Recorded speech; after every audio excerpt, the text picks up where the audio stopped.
Hi, happy 4 months tofu.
それに襲われたな。あれが本当に生きてるかどうか確かめに行くんだ。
Sometimes when you leave the theater, like with that feeling, like fuck, I missed it already, and you want to like watch it again. Wish I was in it. Yeah, it's kind of like that.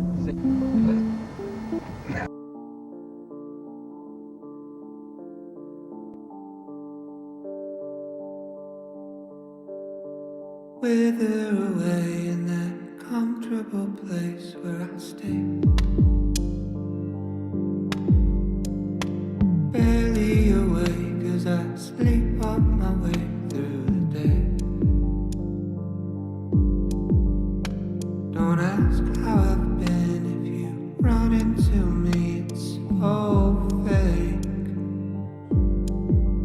First it's all quite piss poor and that's not the answer that you need. I've lost my appetite for the bait. Time after time it's a waste. Lost my appetite for what you time after time can say. Not a care for the convo, I'm up in my head, I'm in space. Floating alone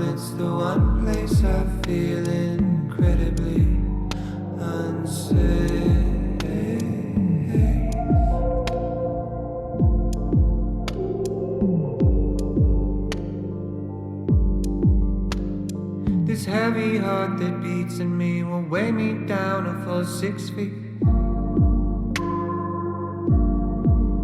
If not these 750 milliliters, one for each of the secrets that I keep. Could you turn it down?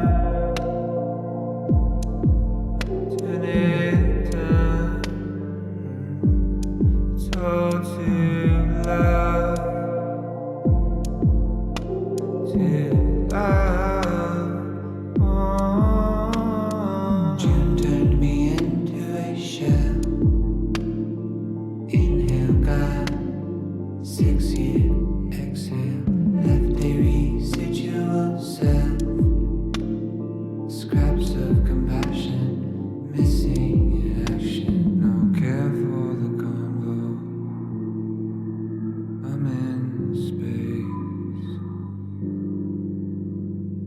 Floating alone. Incredibly unsafe.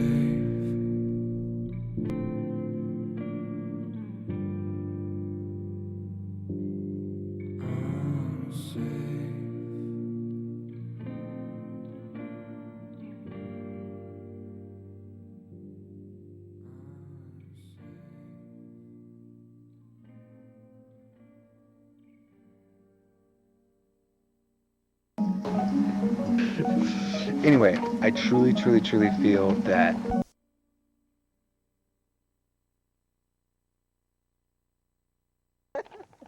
oh, keep going. Anyway.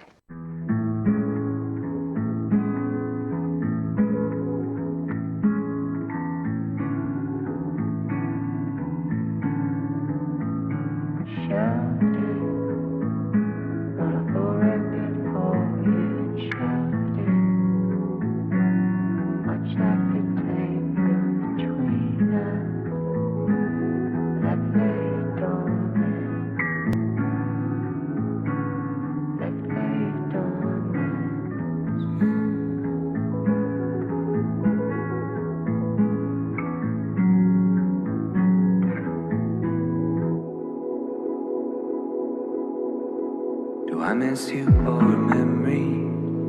Someone or something I couldn't call it. Is it your smile in the morning? Or just the prime of our 20s? I shouldn't bother. I'm just searching for a feeling, and maybe it's past and I can't grasp it. A moment set somewhere in between where we met and where we left it. Almost as if every passing bird flies directly through our shadow. I really shouldn't. Where you at now? Did you save the 10,000? Did you find a passion?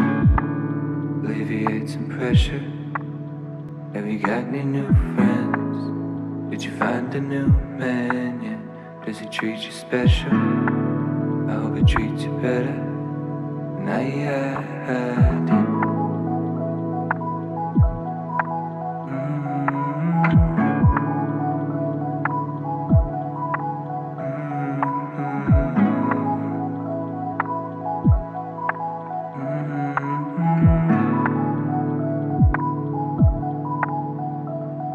In a hoodie, in a backyard somewhere, we were talking. And your eyes all sparkly, got me nervous. Not a clue as to what it would be. Now you're leaving. Few years flew past you, and you worried. Didn't quite work out just like you wanted. Now packing your things in your car. And I'm still searching for that feeling, and maybe it's past and I can't grasp it. A moment set somewhere in between two moments I described it. And now that another bird has passed, I'm stuck thinking not of her but of you. I couldn't help it.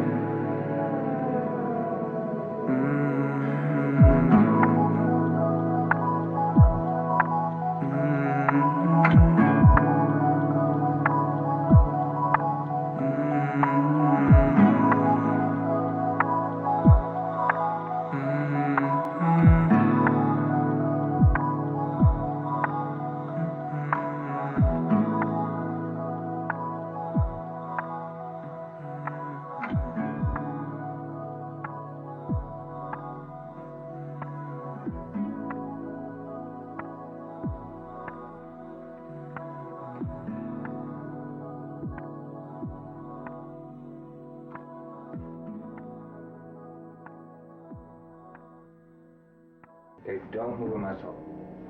Back up. Don't move.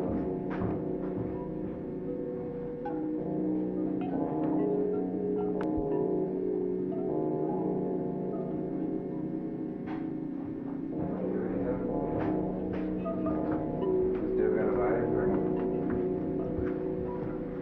Should I have a glass of peanut or no? Oh, yeah, you said we could. Give me a glass, bitch. This looks so awesome. Oh my god. I love you, Grandma. Look, this is amazing.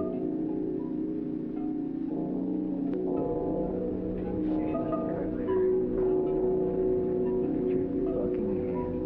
Okay.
Meter low, hanging low.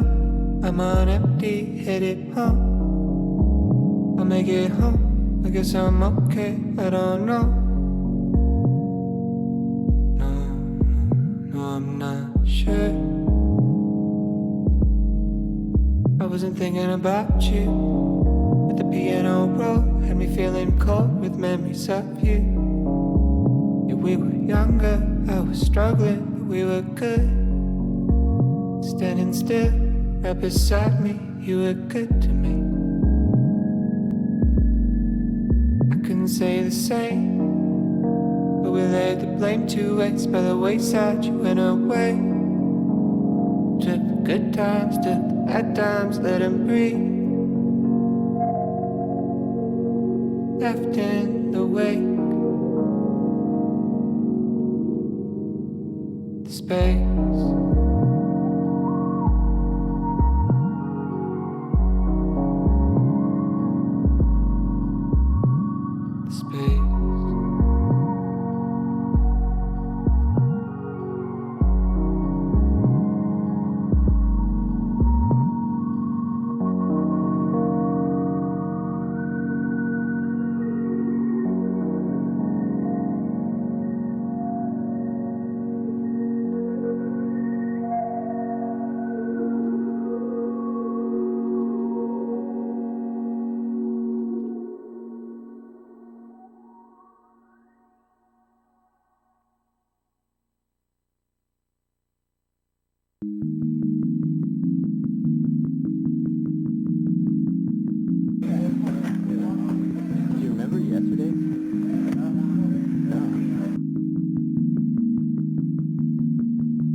question and an answer and a worry in the middle.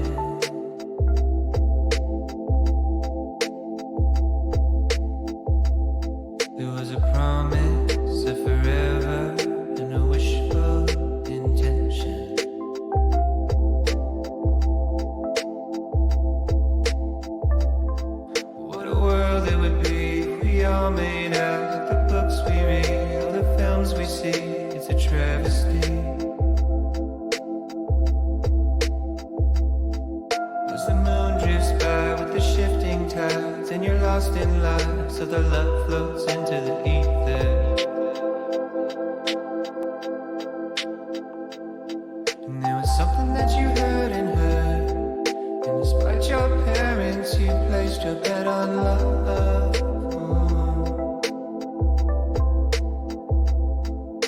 And even though it made you hurt, you always tried to make it work, cause you believed in us. She said you're pretty, but you drink too much. You've got a head on your shoulders and it's good enough, but something broke you. I said I'm sorry, and it's well in advance, but I will hurt you more than anybody has. Yeah, it's a shirt thing. Oh, is it a shirt thing? She said I know that you didn't know back then, getting all that you should know by now.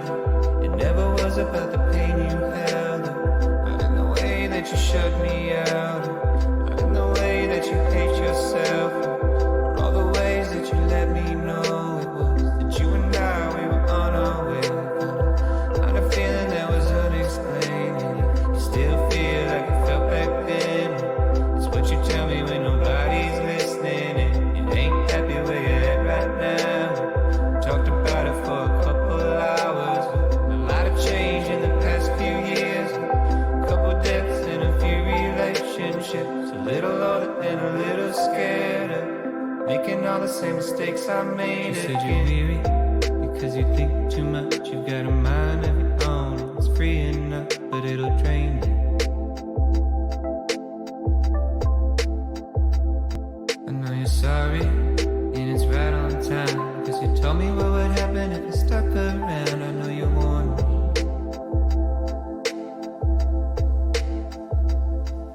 There's something that you're asking that was never in question.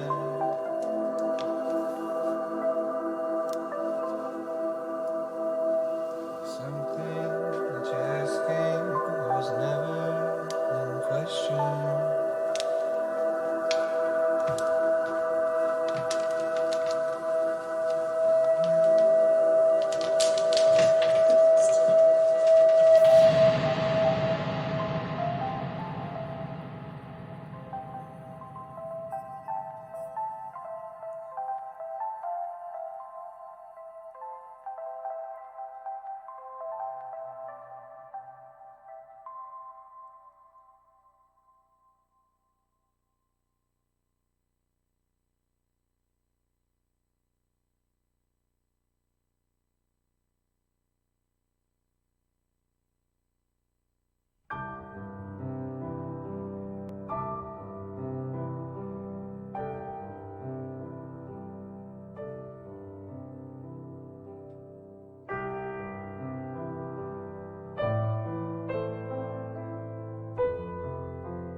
Hello.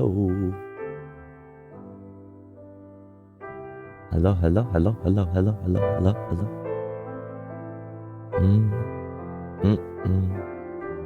Hello. Oi. Hello, governor. Hello. Hello, chat. Ow. Hello, chat. What's going on? How's it going? How are we feeling? I hope you're doing well. Fix my camera. My shit is tripping. How's it going? What's up? What's up? What's up, Manderbo Bander? What's up, Hey a Raccoon? What's up, Zephyron? What's up, Spike Trees? What's up, Overt Sloth? What's up, Fellini Fiend? What's up, Rain Beastie? What's up, Paganox? What's up, Hansk? What's up, Ligma Nut? What's up, Alpha Rex? What's up, Adrian Vixen? What's up, CX? What's up, not your average Guatemalan? What's up, Midnight Dime? Oof. Hey. Oh. Yeah. Yes. What's up, Midnight Dime? What's up, Tech Tink? What's up, Round Girl? Who else is in here? Wait, that was it? Oh, there it goes. I was like, bitch, you better fucking drop that beat right now. What's up, Bipedal Humanoid? Who else did I miss? What's up, Doge Senpai? What's up, J Marianne? What's up, everybody? Who did I miss? What's up, GrizzCon? What's up, Shiny? What's up, Joint Specialist? How's it going, everybody? I hope you're all having a good day. Hope you're all having a good day. I'm having an okay day. I'm a little sleepy. If you all had to describe the way you're feeling right now at this very second with one word, what would it be? Not like today in general, not like in life in general, but, you know, right at the second. What would it be? One word. Mine would be...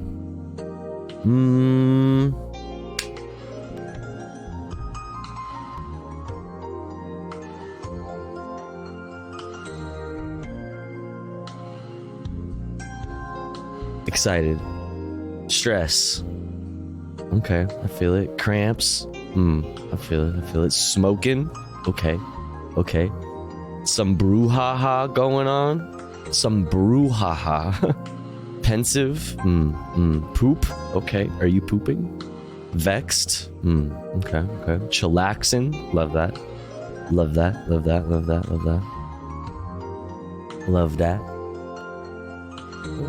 Boom. There's no vibe like Vaporwave World Trade Center mix vibe, you know? Anyway, we have lots of news, chat. Lots of news stuff to look at. There's a whole lot going on. You know, shit's popping off left and right.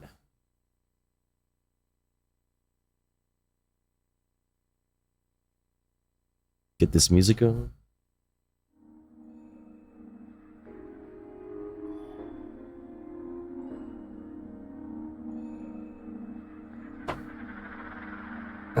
Me too. Been working hard on modeling some dumb she.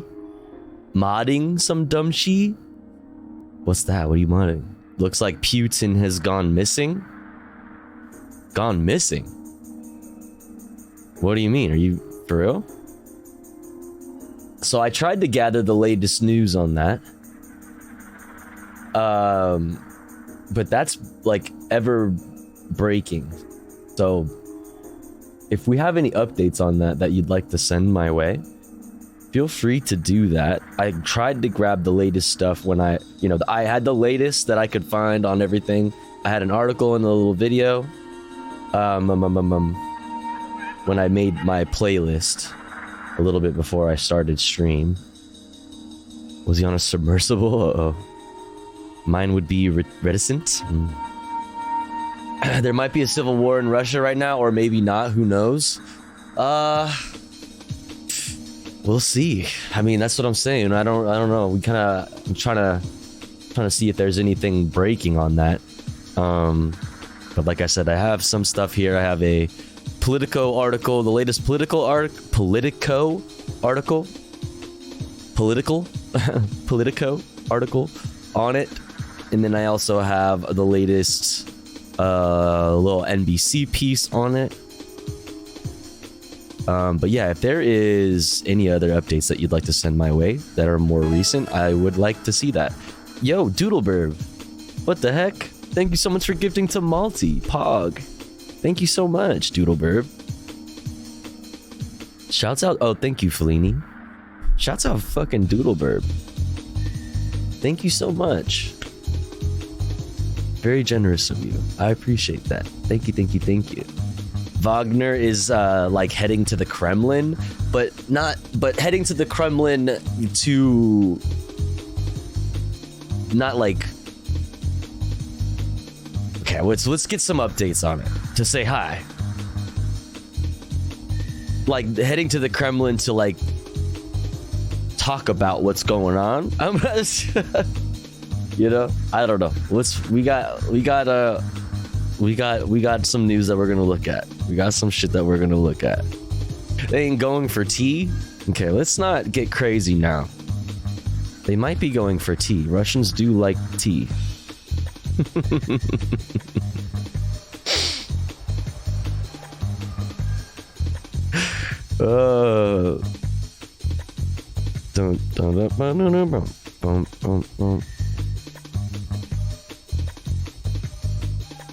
Live updates, 8 minutes. Prigozhin entered.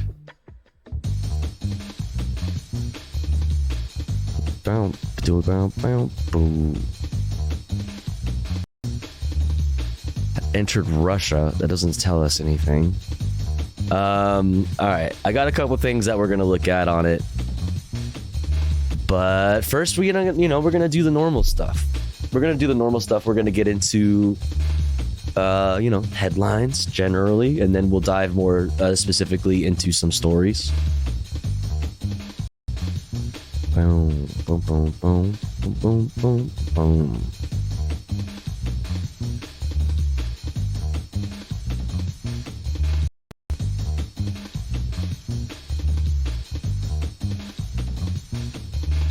Kremlin's going high alert.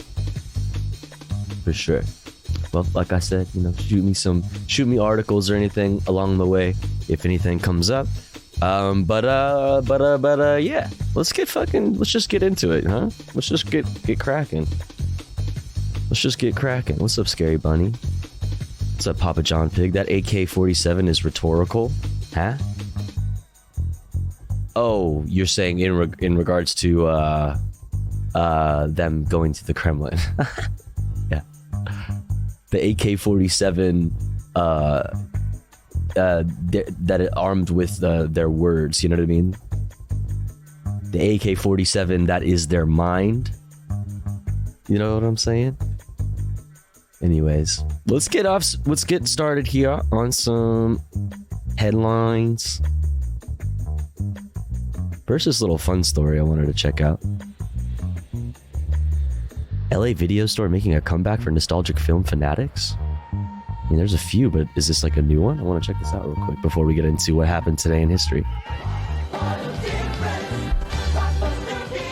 Remember what it was like getting ready for a Friday night, heading to your local video store to peruse the aisles? Now this is a video store. That experience is nearly... Now this is a video store. But in the shell of a 94-year-old movie theater in Northeast LA's Eagle Rock neighborhood, a merry band of hopeless optimists are mounting an unlikely comeback. Friday nights were like a party in our store. Kathy Tauber and Patty Pullinger opened Vidiot's in 1985. It's called Vidiot's? The independent video shop was an LA institution. Wait, I've never even heard of it. When the forces reshaping the media landscape caught up. In the end, we just couldn't pull any more rabbits out of the hat.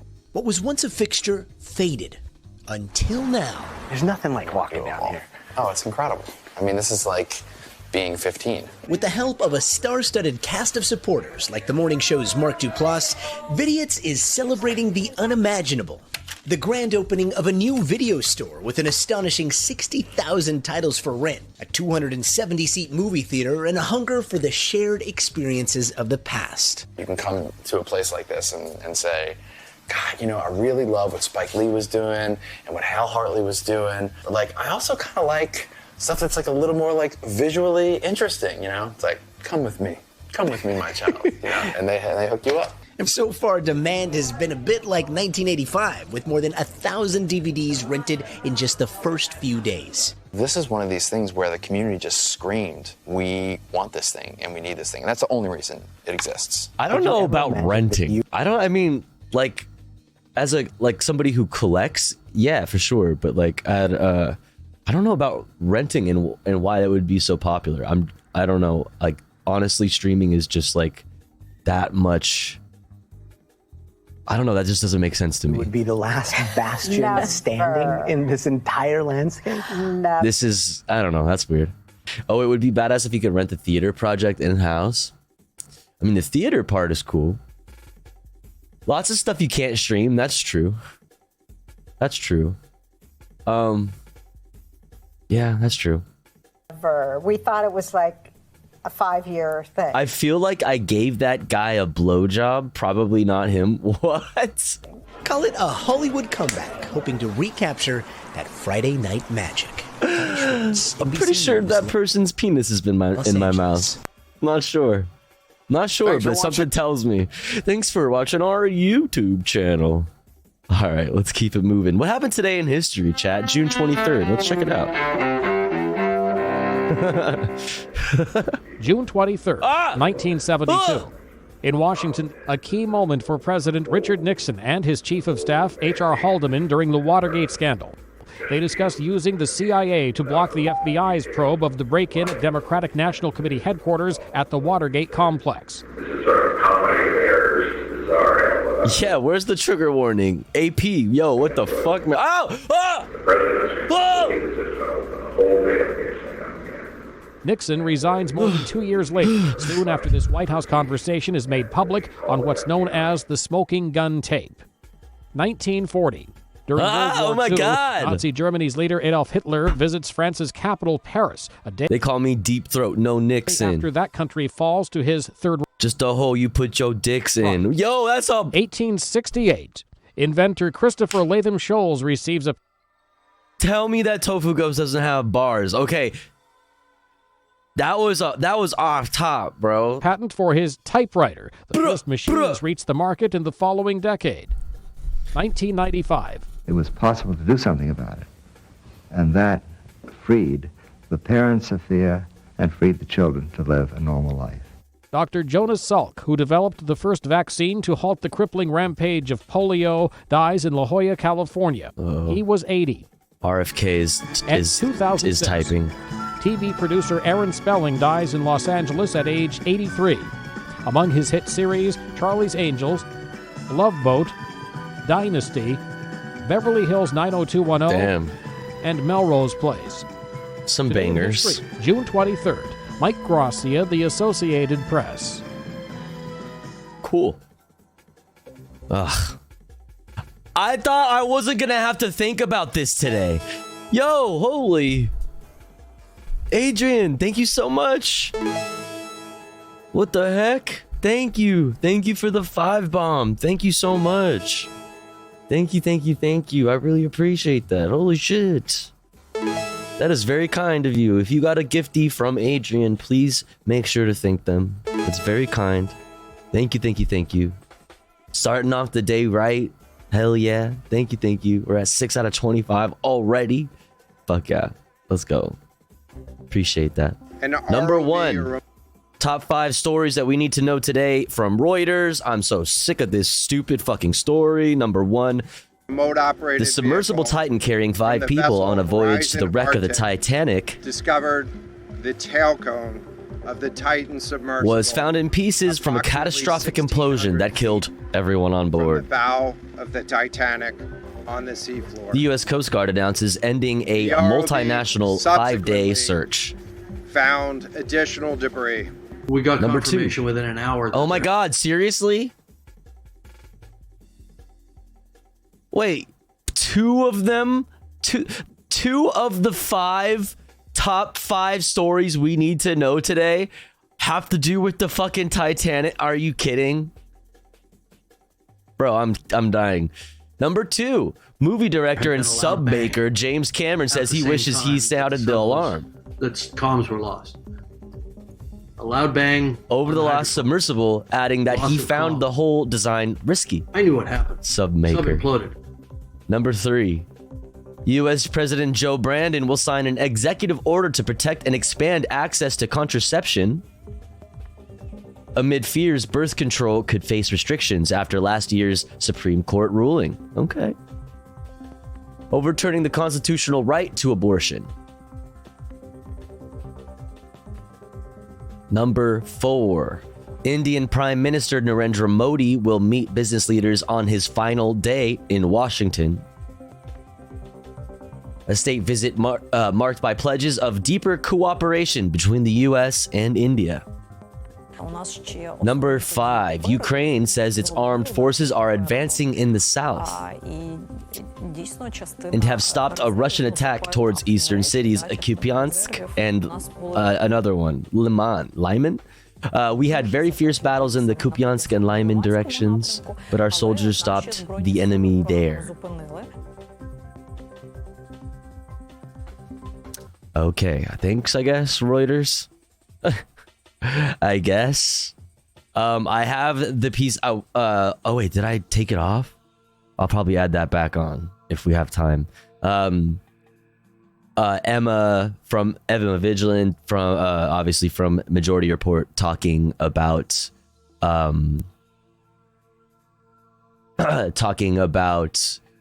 the Democrats boycotting the Modi speech, but I don't know. We'll see. Hello, Don't you mean mom? True. That's true. Kerry Johnson in Doha. The top stories. Top stories from Al Jazeera. The UN's human rights chief is warning that violence in the occupied West Bank risks spiraling out of control. Volker Turk says Israel's occupation is the root cause of the violence and is urging it to comply with international law. Israeli forces. Or else what? Tofu, will you be going over the Emma versus Tim debate? No. It's too long, but I watched it and it was very fucking frustrating. So fucking frustrating. Emma stomped on a beanie. Yeah, I mean, dude, that fucking... Imagine, okay, I just want to say this real quick about that. Imagine being such a fucking dumb fuck that you even make Tim look reasonable on certain subjects. Like that fucking idiot. That fucking what's his fuck actual fucking justice warrior dude. Oh my god, that guy literally just sat there and lied for fucking just lied all the whole time. It was insane. Fucking insane. But yeah. Shouts out Emma, fucking real one. Raided the Akkar refugee camp overnight on Thursday. Settlers also attacked the villages of Arif and Safa. Hundreds of settlers have been attacking Palestinian areas since the killing of 4 Israelis on Tuesday. That followed an Israeli raid. Yeah, we have a lot of Palestine stuff that we're going to be going over today. There's a big, a lot of coverage of Democracy Now! And Al Jazeera going on with this that I definitely want to take a look at. God, we have a jam-packed day today. In Western Ukraine, Russia has fired 13 cruise missiles at an airfield. They were intercepted, according to the Ukrainian military. Air raid alerts were heard across the country overnight on Thursday. Drones and missiles targeted areas from Lviv in the far west to Kherson in the south. Russia is taking legal action against the Australian government for stopping plans to build a new Russian embassy. Moscow says it's already spent $8 million on the project in the capital, Canberra. One of its diplomats is squatting on the land. Last week, legislation terminated Russia's tenancy on land in Canberra, citing a potential security risk. Squatting? Thailand has extradited 4 of its nationals to face people trafficking charges in Malaysia. Police say they're linked to the discovery of tens of mass graves on the border between the two countries. In 2015, dozens of graves and more than 100 bodies believed to be those of Rohingya and illegal immigrants were found in a jungle area there. A catastrophic implosion is being blamed for the deaths of 5 people aboard a deep-sea submersible last seen as it dived. Oh my God. Flurry of deals. And India and the US have announced a flurry of deals in sectors ranging from defense to semiconductors, as Prime Minister Narendra Modi told Congress that their ties will be a defining partnership of this century. Modi is in Washington for a state visit, with the US looking to deepen its bonds with India to counter China's growing influence. Welcome to the news. Alrighty, we'll talk. I'll pull up that Emma talking about that actually, but we're now gonna go to the news wrap from PBS. Let's check it out. The U.S. Supreme Court has reinstated President Biden's targeted policy of deporting migrants. It focuses on those posing egregious threats instead of the Trump-era policy of rounding up anyone in the U.S. illegally. 8 justices ruled that Republican-led states had no legal standing to challenge the new guidelines. Beyond that, Justice Brett Kavanaugh wrote that the government, quote, lacks the resources to arrest and prosecute every violator of every law. The court also upheld part of a federal law against encouraging illegal immigration. In the day's other headlines, for the first time, the Justice Department charged 4 Chinese companies and 8 individuals with trafficking precursor chemicals for fentanyl. The highly addictive opioid has fueled an epidemic of overdoses. U.S. officials said the chemicals go to the Sinaloa drug cartel in Mexico, which sells the finished fentanyl in the U.S. Attorney General Merrick Garland today defended the investigation of Hunter Biden, the president's son. IRS whistleblowers had charged that Garland interfered with a probe by the U.S. Attorney for Delaware. Instead, the Attorney General said the prosecutor had full authority, and he insisted politics played no role. Some have chosen to attack the integrity of the Justice Department and its components and its employees by claiming that we do not treat like cases alike. This constitutes an attack on an institution that is essential to American democracy and essential to the safety of the American people. Nothing could be further from the truth. A number of Republicans have said the department went easy on Hunter Biden in a plea deal on gun and tax charges. Canada and the U.S. have begun investigations into the type. Shut up. We're on a packed fishing trip now. Here we go. To probe because the support ship was Canadian. Pakistan now says some 350 Pakistani nationals were on a packed fishing trawler that sank off the coast of Greece last week. Aerial footage showed the crowded boat before it capsized with up to 750 people on board. Jesus. A search found 104 survivors and recovered 78 bodies. The rest remain missing. Israeli officials today announced the arrests of 3 settlers suspected of attacking Palestinian towns in the occupied West Bank. Hundreds of Israelis have set fire to dozens of homes and cars this week. Rampages began after a Palestinian shooting. Attack killed 4 Israelis. Rights groups called the arrests a drop in the ocean given how many settlers were involved. Monsoon rains in India have forced 14,000 people to take shelter in relief camps. This week's downpours battered low-lying villages in Assam state, where the Brahmaputra River overflows annually. The deluge has swamped road crossings as villagers brave the floodwaters, desperately trying to salvage whatever is left of their homes. I have no one to help me. My wife and I are now alone. I am sick, and if I go to my house, which is flooded, I will fall down. The floodwater has damaged my home and most of my belongings. So far, only one death. That was really sad, but why was the interpreter or the translator doing a sad voice? I don't want to that was so weird. I don't want to laugh. But that's not, you're not you don't need to do that. I can tell that he's crying. I'm trying not to laugh, bro. I don't want to. I'm sorry, just real quick. And if I go to my house, which is flooded, I will fall down. Don't do that. You don't need to do that. Only one death has been confirmed, but the region is bracing for more torrential rain. Maybe they were sad that they had to say it. Maybe. Yeah, you're right. Maybe. Let me just not be a fucking an asshole and assume. You're right. This weekend. As of tonight, 2 tropical storms are active in the Atlantic Ocean in just the first month of hurricane season. That hasn't happened since record-keeping began in 1851. The storm named Brett was in the eastern Caribbean today, but it's expected to dissipate, and Cindy formed in the central Atlantic. It's on a path that poses no immediate threat to land. China broke a different kind of record today for heat. Temperatures in Beijing topped 104 degrees for a second day for the first time in more than 70 years. Children cooled down by eating ice cream, and many people used umbrellas to shield themselves from the sun. But the city went on red alert. Children eating ice cream? I'm definitely worried, but I'm still young and can handle it. I hope older people will go out as little as possible and stay home. The temperature outside's too hot. It's easy to get heat stroke.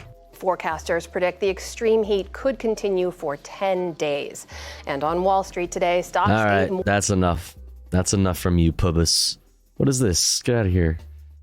Biased news. My favorite. Biased news, Western companies prepare to carve up Ukraine. Israel does more genocide. Yep. And the billionaires are turned into a fine slurry.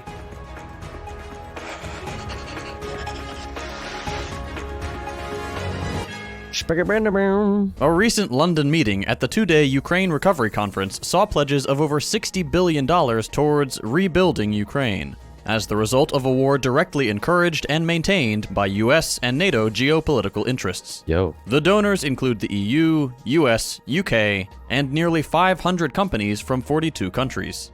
Rebuilding critical civilian and military infrastructure, which had not been maintained since the illegal dissolution of the USSR in the early 90s, could cost upwards of $400 billion according to the World Bank.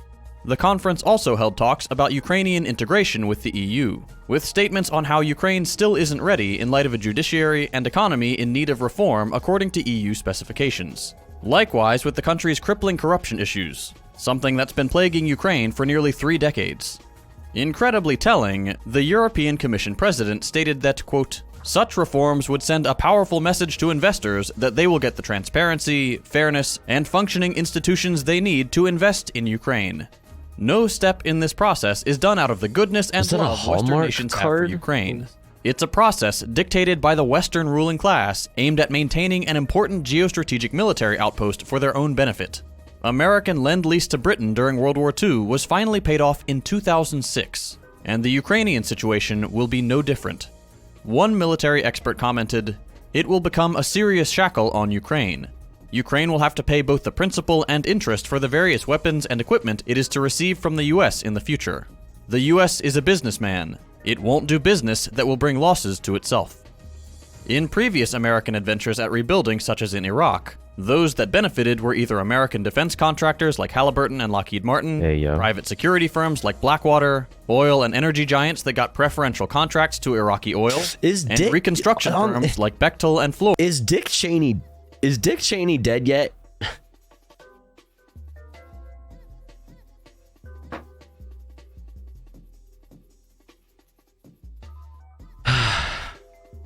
Wishful thinking. Or that received billions in contracts for rebuilding Iraq. There is no indication that this time will be any different, as Ukraine stands to owe its European and North American allies billions after the war, essentially holding it as a vassal state to serve their interests to the detriment of Ukrainian economic, geopolitical, and internal security conditions. In extremely unimportant news... I think...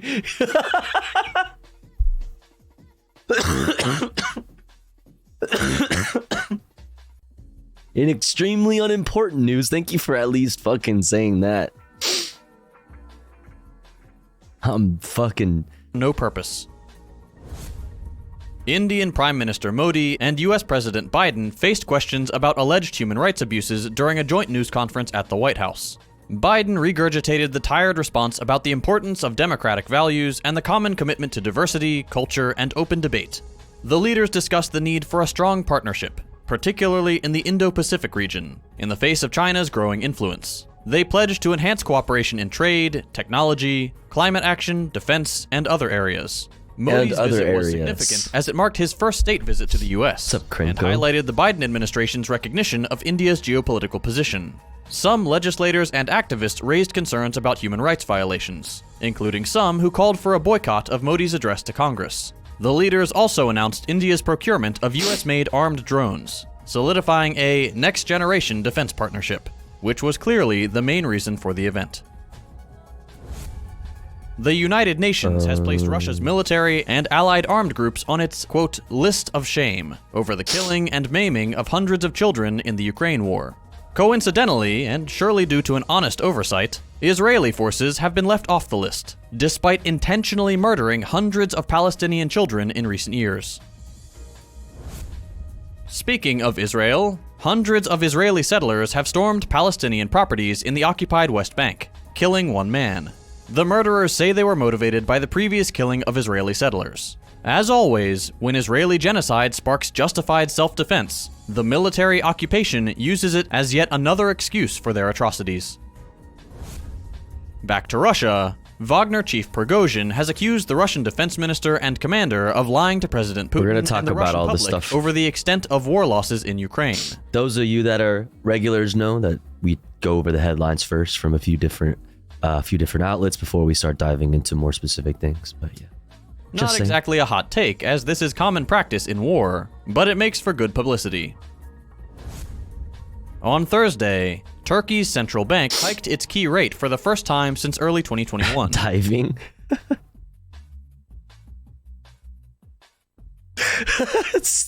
In a reversal of Erdogan's previous policies. This marks the latest attempt to put a stop to runaway inflation. Diving, huh? Hopefully soon, the Turkish people won't have to trade their car for a loaf of bread.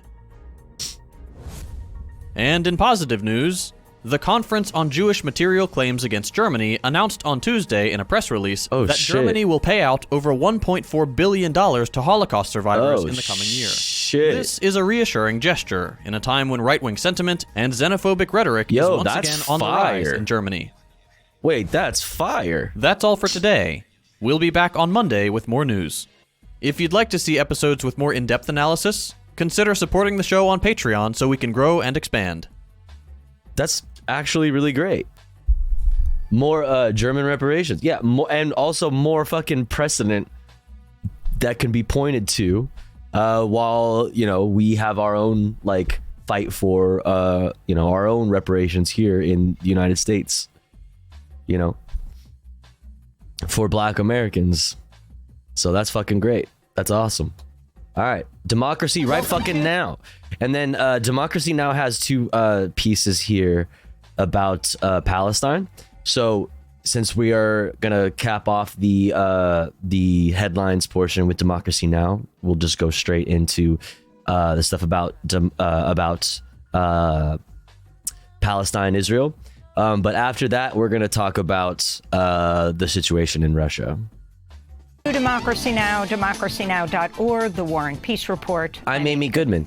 President Biden welcomed Indian Prime Minister Narendra Modi to the White House Thursday, praising a new era in U.S.-Indian relations on Modi's second day of a lavish visit to the U.S. that's been condemned by human rights advocates. The two leaders announced a series of new initiatives, including a landmark deal for General Electric to build military jet engines in India. Modi delivered a speech to a joint session of Congress, was later feted at a state dinner with the president and the First Lady, Jill Biden.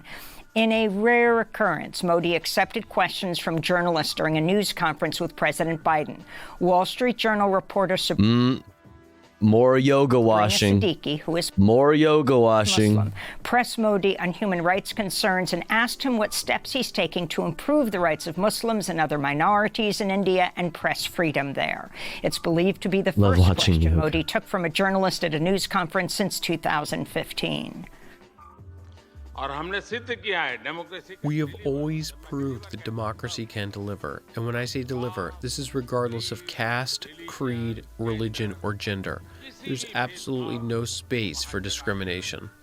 In Sudan, residents began fleeing the southwestern city of Kadugli Thursday as a new Biden standing to his left, ironically. front opened between Sudan's army and the rebel group known as the Sudan People's Liberation Movement North. Sudan's army says fighters with the group broke a long-standing ceasefire agreement this week and attacked Sudanese military units. In the capital Khartoum, heavy fighting continues between Sudan's army and the rival paramilitary Rapid Support Forces. Elsewhere, activists say they've identified 500 bodies across the city of El Geneina, the capital of Sudan's western Darfur region. Witnesses say thousands more bodies remain uncollected in the city's streets after paramilitaries and allied Arab militias stepped up attacks on non-Arab residents of the region. Aid workers say tens of thousands of people fleeing the violence for neighboring Chad have also faced violence and sexual assault. Laura Locastro, the UN Refugee Agency's representative in Chad, spoke to refugees who survived the journey. They described terrifying scenes in which everyone had to flee for their lives. There were massacres, and as they fled, they sometimes unfortunately had to leave behind little children who couldn't run. People were injured, and the elderly. Authorities in Greece have rescued 145 migrants who are found stranded on an island in the Evros River. On the Putin is hoping to provide what the UN won't in Sudan. Putin's got a whole slew of issues right now. The UN might be a joke, but people working for UNHCR are legit some of the best people in the world. Oh, absolutely. The reasons why the UN is a joke are not really like their own doing. It's mostly like the West's like cucking of the UN, which makes them suck. It's structural. Border. Thursday's rescue came as shocking details continued to emerge about how Greek Coast Guard officials failed to save hundreds of migrants who drowned last week after their overcrowded fishing vessels sank off the Greek coast. El País reports Greek authorities were tracking the ship for more than 12 hours, never activated a rescue operation even after the ship's engine broke down. In the Atlantic Ocean, rescue crews have called off the multinational after debris from the vehicle was discovered. Gate failed to properly crushing pressures of the deep ocean.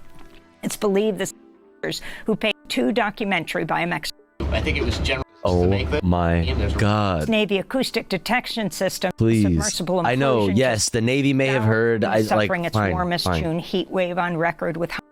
In climate news, Beijing is suffering its warmest June heat wave on record with high temperatures in the Chinese capital Thursday climbing above 41 degrees Celsius or 106 degrees Fahrenheit. Its hottest June day since records began. They got squished. They got more than squished. Well, I guess, yeah, but they got like squished and blown to pieces. Searing heat wave has driven record demand for electricity with reports of blackouts. Tofu silencing women. It's okay. I can be a woman sometimes. You know what I mean? In a dozen states this week. The extreme heat extends into the United States, where parts of Texas and other southern states face excessive heat warnings into next week. This comes as smoke from massive wildfires continues to trigger air pollution warnings in Canada and parts of the U.S., with unhealthy air quality forecast for Chicago and much of Wisconsin today. The Union of Concerned Scientists reports half the U.S. population has faced an extreme weather alert so far this year. Meanwhile, a new study published in the journal Nature Sustainability finds Earth's ecosystems are degrading from global heating even more rapidly than previously thought, with 1 in 5 ecosystems, including the Amazon rainforest, at risk of passing a crucial tipping point by the end of the century. Oof. In Mexico, Lula's doing some shit, though. Lula's doing some shit with the Amazon, so, you know what I mean? Not all hope is lost there, you know? We gotta, like, remember that there are some W's being taken on that front. Rights advocates are demanding justice for 2 environmentalists assassinated in separate attacks. Okay, fuck. And then it followed up by an extreme environmentalist L. In the state of Mexico earlier this month. Alvaro Arvizu and Cuauhtemoc Marquez were forest and water defenders who fought against extractivism in the region. Marquez, who was also a beekeeper, was shot dead near his home on June 12th. The day later, Arvizu died after being brutally assaulted by a group of unknown assailants with what appeared to be an axe. Mexico continues to be one of the deadliest countries for environmentalists. In the world. Yeah. Unfortunately, that is very fucking classic.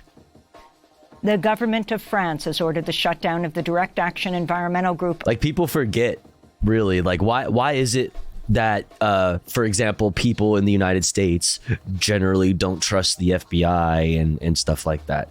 It's because of their history in states and corporate power ultimately's history with silencing left movements, especially environmentalist movements. And who is funding the deforestation of rainforests? I've been hearing about a recent uptick in attacks on Zapatistas too. Shit's getting weird. Really? Earth Uprising, wielding powers it previously used to outlaw far-right movements. The order came after the French Interior Minister accused Earth Uprising of carrying out eco-terrorism at several recent high-profile protests. The group responded in a statement, quote, "Trying to silence Earth Uprising is a vain attempt to break the thermometer instead of worrying about the temperature," unquote. The crackdown drew criticism from Swedish climate activist Greta Thunberg, who spoke Thursday from Paris. All over the world, we're experiencing this, not the least, for example, here in France, just the other day, that activists are being systemically targeted with repression and are paying the price for defending life and for the right to protest. Greta Thunberg was speaking at this week's summit for a new global financial pact in Paris, where climate activists are demanding world leaders mobilize trillions of dollars to finance a transition to clean energy and a loss and damage fund to help the Global South deal with the worst effects of the climate catastrophe they did not cause. This is Inés Grace, a youth climate activist from Rwanda. We have recently seen the flooding in Italy. Yeah, Diosio. I mean, I feel like people are still. Yeah, I was gonna say, like Veggie said, that I feel like people are still obsessed with her, like what she represents. She represents like the woke youth. You know what I mean? She is like largely the face of like climate activism to like goofy ass rightoids. But the development. She's based as fuck, and I mean, she deserves all her props, because she really is fucking doing cool shit. World is hit the hardest because they have the least resources to cope. For countries like mine, business as usual is a death sentence. Back in the United States, the Supreme Court has ruled against the Navajo Nation over claims the federal government has failed in its duty to address the tribe's water rights. They denied them when they requested more water for their tribe, for the reservations. They were denied. Writing for the majority in Thursday's 5-4 ruling, Justice Brett Kavanaugh ruled the 1868 treaty that established the Navajo Reservation said nothing about an affirmative duty for the United States to secure water. The court's 3 liberal justices, joined by Neil Gorsuch in dissent, writing that the government has a duty to properly manage the water it holds for the tribe. Thousands of Navajo Nation members lack access to running water in their homes, even though the Colorado River runs along the northwestern border of their reservation. Yeah, I mean, we're like trying to figure out what to do about the Colorado River, because the Colorado River is being way overused by cities like my city that I live in, Los Angeles, for example. And while we're arguing over like how to ration the water for the big cities that that are in deserts that shouldn't really be there, to be honest, because of their lack of access to like water. Indigenous people fucking suffer. Brown people suffer. And in New York, immigration advocates have vowed to keep fighting after New York Assembly Speaker Carl Heastie refused to hold a vote on legislation that would have allowed undocumented people to enroll in New York's essential plan, government-subsidized health insurance under the Federal Affordable Care Act. The Coverage for All bill had passed the state Senate earlier this month. Both chambers are controlled by Democrats. Nearly 500,000 New Yorkers are currently excluded from Medicaid and the essential plan health care coverage due to their immigration status. To see our interview with New York Assembly member Jessica Gonzalez Rojas, who sponsored the bill, go to democracynow.org. And those are some of the headlines. This is Democracy Now!, democracynow.org. The War and Peace Report. I'm Amy Goodman. Please believe me. Please. All right, chat. Next up, from drone strikes to settler attacks, Israel intensifies effort to, quote, completely take over Palestine. From Democracy Now! And then another piece from Democracy Now!, the Palestine Laboratory, Anthony Lowenstein, on how Israel exports the technology of occupation. That sounds like some shit we definitely need to look at. Then after that, we're gonna deep dive, no submarine, into the Russian mercenary chief, Prigozhin, and the situation at the Kremlin. We'll figure out what the fuck's going on there. So also on that, if you have anything breaking when we get to that story, please feel free to share it in the chat. But here's the thing, chat. It's been about an hour since our last ad break. So before we get into Palestine coverage and Russia, Prigozhin, Wagner coverage, we're going to run that ad now. And when I run ads here at the Topher Ghost broadcast, I run them while I'm away from the stream. That way, even if you are unsubscribed to the channel, you don't miss out on any of the content.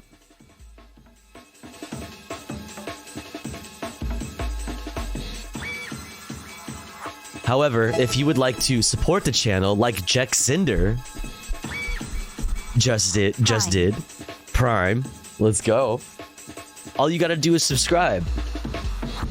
If you would like to support the channel, get access to cool Topher Ghost emotes and an ad-free viewing experience, all you gotta do is pull a Jack Zinder and subscribe for $4.99 or for free with a Twitch Prime, like Jack Zinder just did, by connecting your Amazon Prime account, if you have one, to your Twitch account, like Jack Zinder just did. Thank you so much, Jack. I really, really, really, really appreciate that. Thank you for 11 months of support.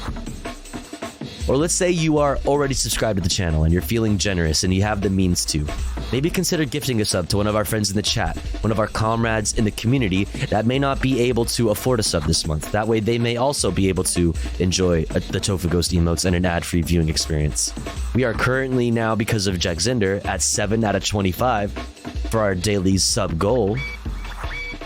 Every little piece of support is very much appreciated and goes a long way. This is my main source of income, so thank you ahead of time, Anonymous, for the gifty to Realand. Thank you so much, Anonymous. Thank you so much. Thank you. Really, really appreciate that.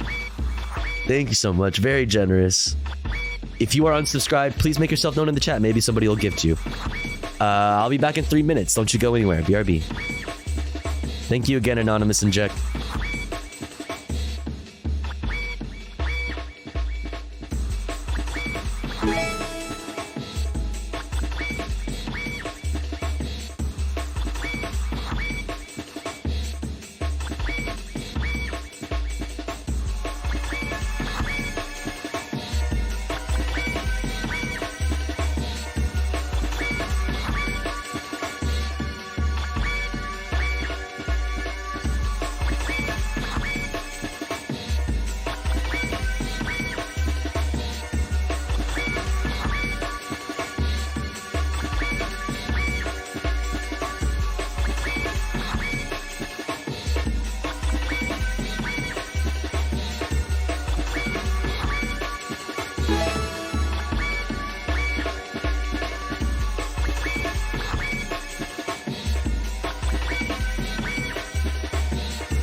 Almost a year.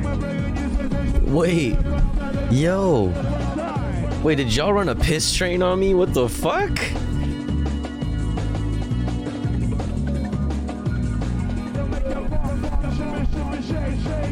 The fuck? Piss train. Yo, thank you. Holy shit, chat. Wait, what the fuck? Chat. You guys are fucking crazy. Yo! What the? Yo, we hit the sub goal. What the fuck? Okay. Thank you so much, Round Girl, for the 5 bomb. Thank you so much, McSecular, for almost a year, for 11 months. Thank you. And Crank, thank you so much for the 5 bomb. Holy shit. Chaos the Gardener, thank you for the 3 gifties. Yo, Spike Trees, thank you for the gifty. What the fuck? Prod by Geary, thank you for the gifty. Realand, thank you for the gifty. Anarchist Tech Support, thank you for the 100 titty bitties. Scary Bunny, thank you for the gifty. Midnight Dime, thank you for the gifty to Crank. Anonymous, thank you again for gifting to Realand, and Jack Zinder, thank you for the Prime. Wait, what the fuck? Yo, holy shit. Thank you so much.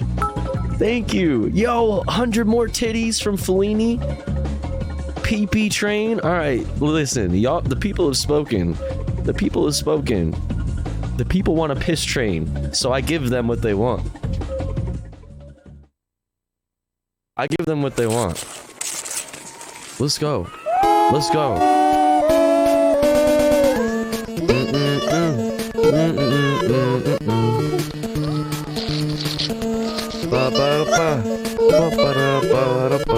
Hey, hey, hey, hey. Hey, whoa, hey, hey, hey. Wiggle it up, wiggle the bad vibes away. Yeah, yeah, wiggle it up. You're hanging with Tofu Gang today. Oh yeah, thank you so much, chat. Holy fuck. Thank you so much for all the support. What the hell? Thank you, thank you, thank you. Oh my gosh. We are only not even an hour and a half into stream and we already fucking surpassed the sub goal. Thank you so much. What's up, Garden Variety Cat Lady? I really appreciate that, chat. Yo, Chaos the Gardener, thank you for 100 more itty bitty titties. All right, listen. If y'all want to keep the hype train going, I can be convinced. I can be convinced. Let's go. Any funny monkeys? Where you at? Funny monkey.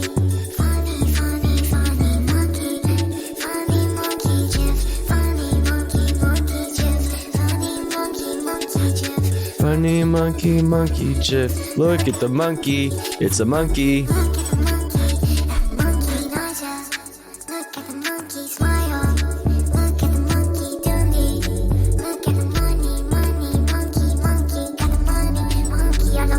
Chat, look at the monkey, dude. You see this shit?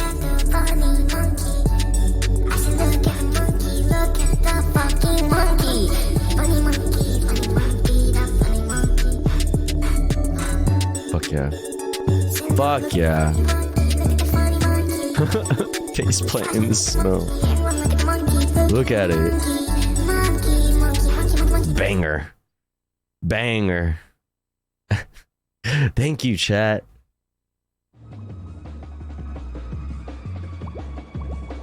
Thank you so much. Thank you for all the support. I seriously don't know, like, I don't know how to properly explain that it means a lot. Thank you so much. Let's fucking go. Hell yeah. Appreciate you, chat. You're so nice to me. Okay.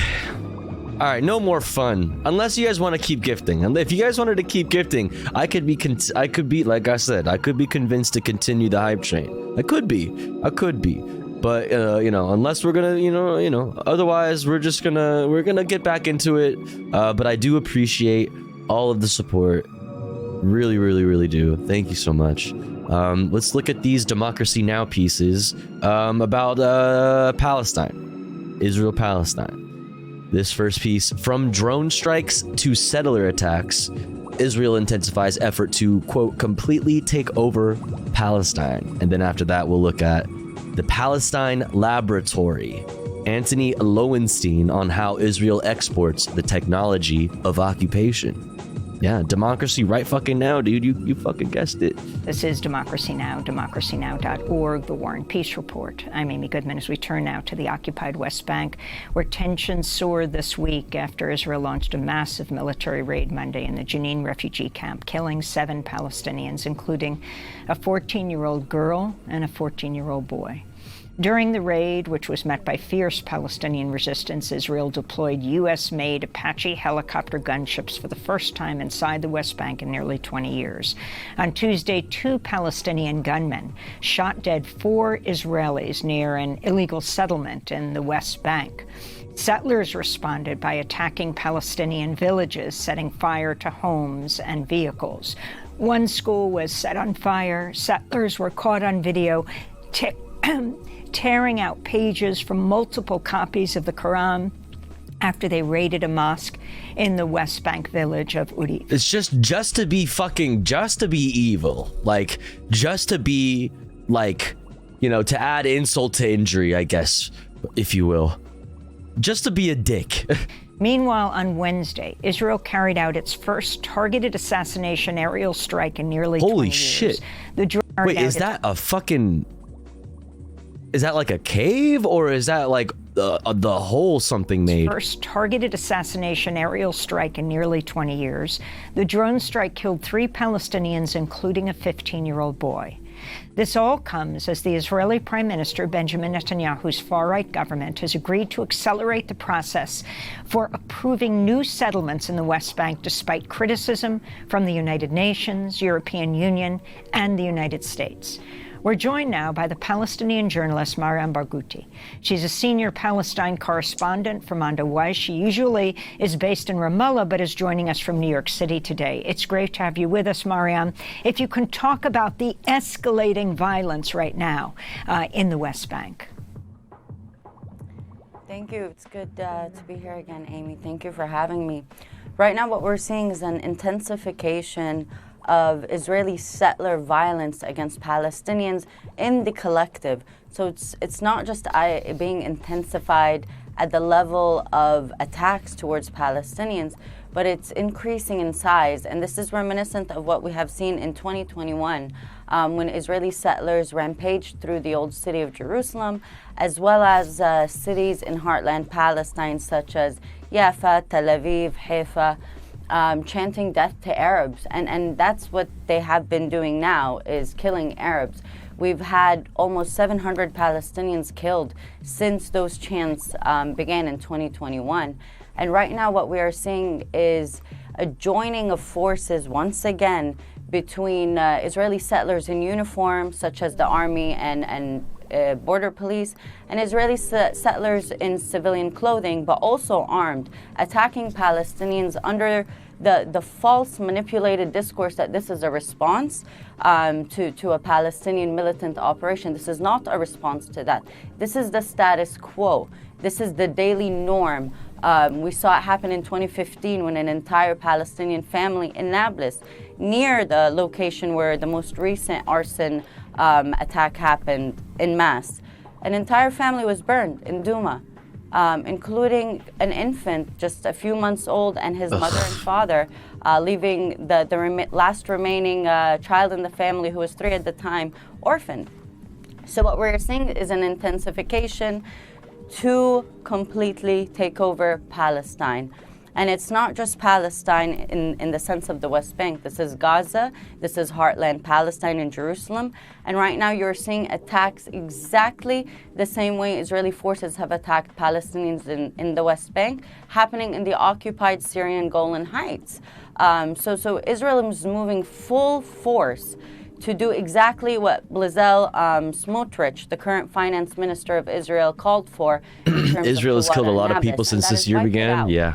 What they are doing right now is wiping it out. This was posted a few minutes ago.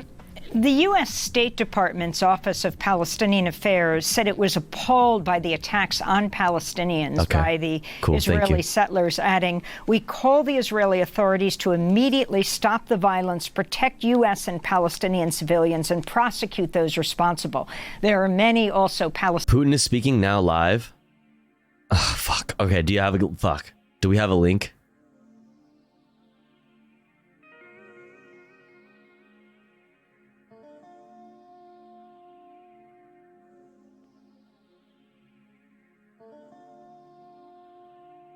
Send in Steven Seagal. He'll know what to do.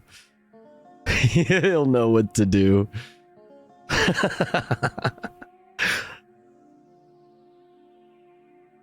What is this? Russia, Ukraine live updates.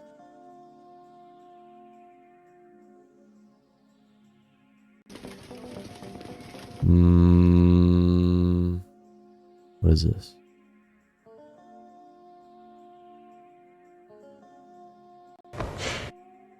Oh shit. F? Hello? Oh, there he is. Hello? Обращаюсь к гражданам России, правоохранительных органов и специальных служб. I don't know what that means. Бойцам и командирам, которые сейчас сражаются на своих боевых позициях, отбивают атаки противника. Делают это героически. Знаю, сегодня еще раз ночью говорил с командующими всех направлений. I don't know what that means. Обращаюсь. All right, I don't know what that means. Damn, there's a whole lot of Korean going on this chat. What's going on?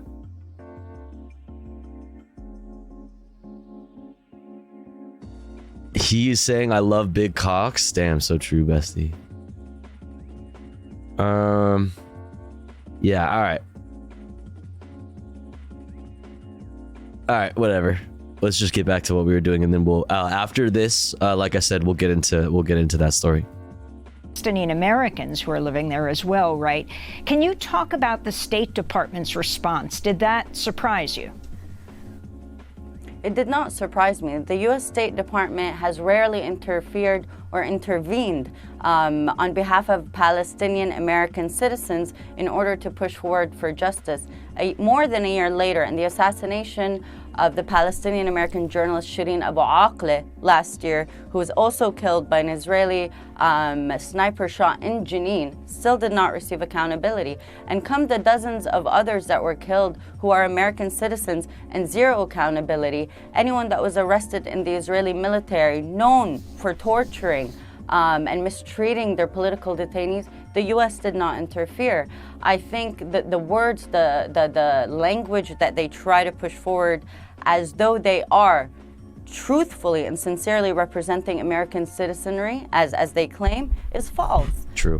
What we see is the U.S. arming Israel continuously and consistently. What we see is the U.S. vetoing any potentials or opportunity for actually holding Israel accountable. I have never heard of asking the butcher to be told to give themselves judgment and accountability. I have never heard of that dynamic except in this.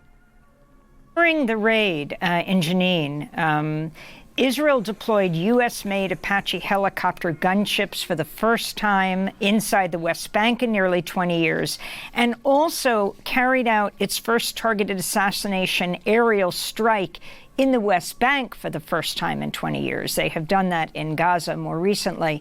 Can you talk about the significance of this and what difference it means when groups in the United States, particularly Jewish groups, put pressure on the U.S. government? Yes. So I was gonna say this, like, it is not representative of voters, of actual citizens, but there are some very fucking powerful pro-Israel lobbyist groups in like New York and shit that put a lot of money into pro-Israel candidates, a whole fucking shitload of money. Around the issue of weapons that that Israel uses coming from the United States. Thank you for asking that. It's really important to recognize that just recently, the current Minister of National Security, Itamar Ben-Gvir, who was actually denied service in the Israeli military because he was considered a terrorist and a threat to national security, is now the Minister of National Security, has called for a renewed military operation called Defensive Shield. Now, Defensive Shield was a military operation in the early 2000s, between 2002 2003, that took place mostly between Jenin, Nablus, Beit Lahem, and Ramallah in the West Bank. And they blew up homes wall to wall. That is how they moved through cities. And it was considered to be one of the most destructive and tragic military operations to have hit Palestinians in the West Bank. And Israel is being, it was investigated, and it has shown the evidence that Israel has committed crimes against humanity and war crimes during these operations.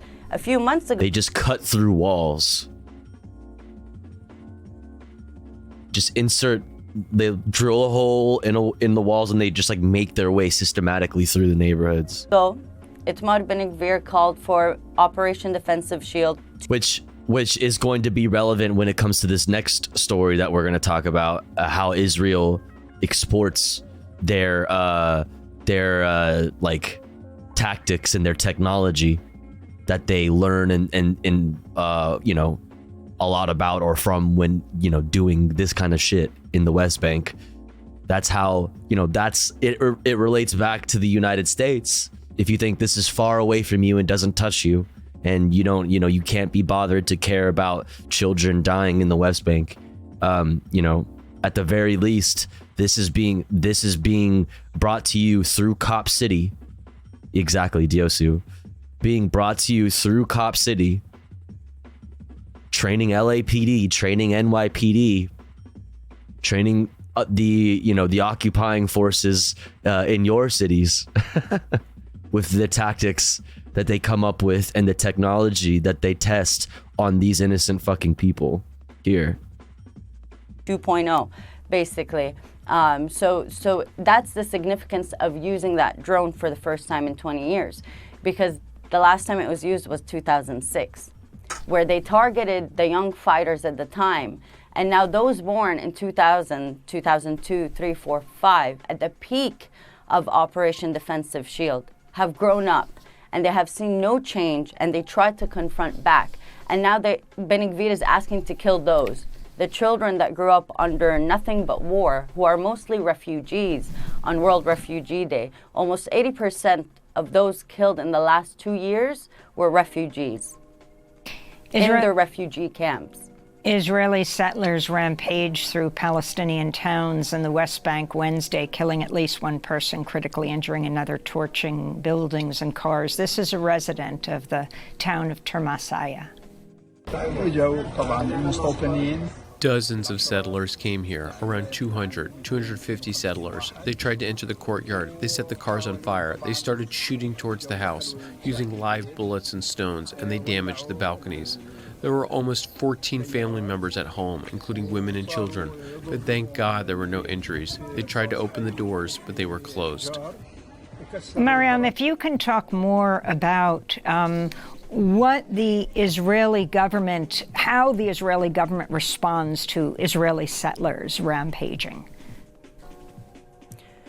So the Israeli government arms and provides protection to Israeli settlers rampaging. They send in military forces with the settlers in civilian clothing who are armed as well in order to facilitate ease of movement across Palestinian towns and villages. What happened in Turmus Aya was preceded in a similar occurrence just a few months ago, and it was preceded by a mass arson attack in Hiwara near Nablus also a few months ago. So this is not an anomaly, it's not the exception, it's the norm. And this is why it is important for especially Jewish voices in the US to continue tackling this issue where their name and their beliefs is being used to perpetuate crimes against humanity and to also benefit the weapons trade industry. It's not just the U.S. providing weapons to Israel. Win-win-win. It's the U.S. and Israel tag teaming to test those weapons on Palestinians. Nailed it. Fucking nailed it. They have turned the Palestinian demographic into lab rats. Yes. West Bank, open air prison, where they learn all kinds of valuable information about kettling and corralling and dealing with large populations. Moving through dense urban cities. I want to end with Mohammed Al-Tamimi, the 2-year-old Palestinian child who was recently shot dead by Israeli soldiers. You have written about this and the personal effect it has on you covering this kind of brutality. Tell us about him.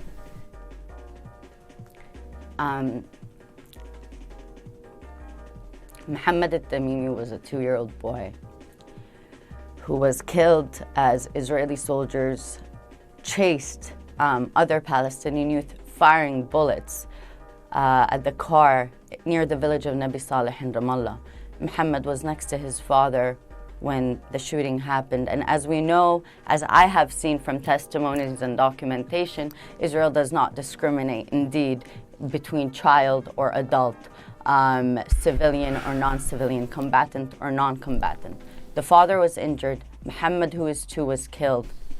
And you need to understand that his mother is this young woman who I've known when she was a child, who has helped protect adults from Israeli arrests, who grew up in Nabi Saleh watching one death after the other. This is a small village and could not protect her 2-year-old son. I don't know what that does to a mother. I don't know what that does to a young mother, and I don't know what that does to a mother living under consistent trauma. That's what happened with Mohammed Tamimi, who is 2. And that's what happens to dozens of Palestinian families. And it's not to discourage us, but it is to empower us and make us say, no, yeah, we refuse this dynamic in reality. Well, not at our tax dollars. Mariam. Real. Those are American-made Apache helicopters that are leveling entire neighborhoods. Just fucking flattening them. While you are driving over potholes on your fucking extremely long, ridiculous commute to your fucking job that you fucking hate, think about how no money is being spent on that. You can't have healthcare. You can't have public transportation. But the government, but is the Israeli government, the Israeli state can have Apache helicopters to do this to children. Arguti, I want to thank you for being with us. Senior Palestine correspondent for Manda Weiss, based in Ramallah, speaking to us, though, today from New York City. Man, that was heavy. All right. Let's stay on this topic with Democracy Now! Still, and talk about how, these tactics and their technology is exported. The technology of occupation. Let's check it out. This is Democracy Now!, democracynow.org, the War and Peace Report. We are Amy Goodman. The Palestine Laboratory, How Israel Exports the Technology of Occupation Around the World. That's the title of a new book by the Australian journalist Anthony Lowenstein, who examines how Israel's military-industrial complex has used the occupied Palestinian territories for decades, he says, as a testing ground for weaponry and surveillance technology that they then export around the world. Anthony Lowenstein is the author of a number of books, including Disaster Capitalism and My Israel Question. He was based in East Jerusalem between 2016 and 2020. His most recent article for the Sydney Morning Herald is Being Jewish and Critical of Israel Can Make You an Outcast. I Should Know. Anthony is joining us from Sydney, Australia. We welcome you to Democracy Now!, Anthony. Your book has just come out. What do you mean by the term the Palestine Laboratory? Thanks so much for having me on, Amy. What I mean by that is that the occupation of Palestine by Israel is now the longest occupation in modern times, 56 years and counting. There's obviously been an occupation of sorts since 1948, but particularly since 1967. And during those years, what Israel has done very successfully from its perspective is find various tools and technologies to maintain and control Palestinians. And what they've done during that time, what Israel's done, is increasingly export those tools and technologies, but also those methods, those so-called counterinsurgency methods. So what I look at in the book, both being on the ground in Palestine for many years and also through declassified documents and various interviews across the world, is that you find in over 130 countries across the globe in the last decades, Israel has sold forms of anything from spyware, so-called smart walls, facial recognition tools, a range of tools of occupation and repression that have initially been tested in Palestine on Palestinians. So, in other words, what I'm saying is that the occupation of Palestine is not staying there. It's not a conflict that remains geographically based just in Palestine. It's become so-called global Palestine. How would you describe politicide, a term you use?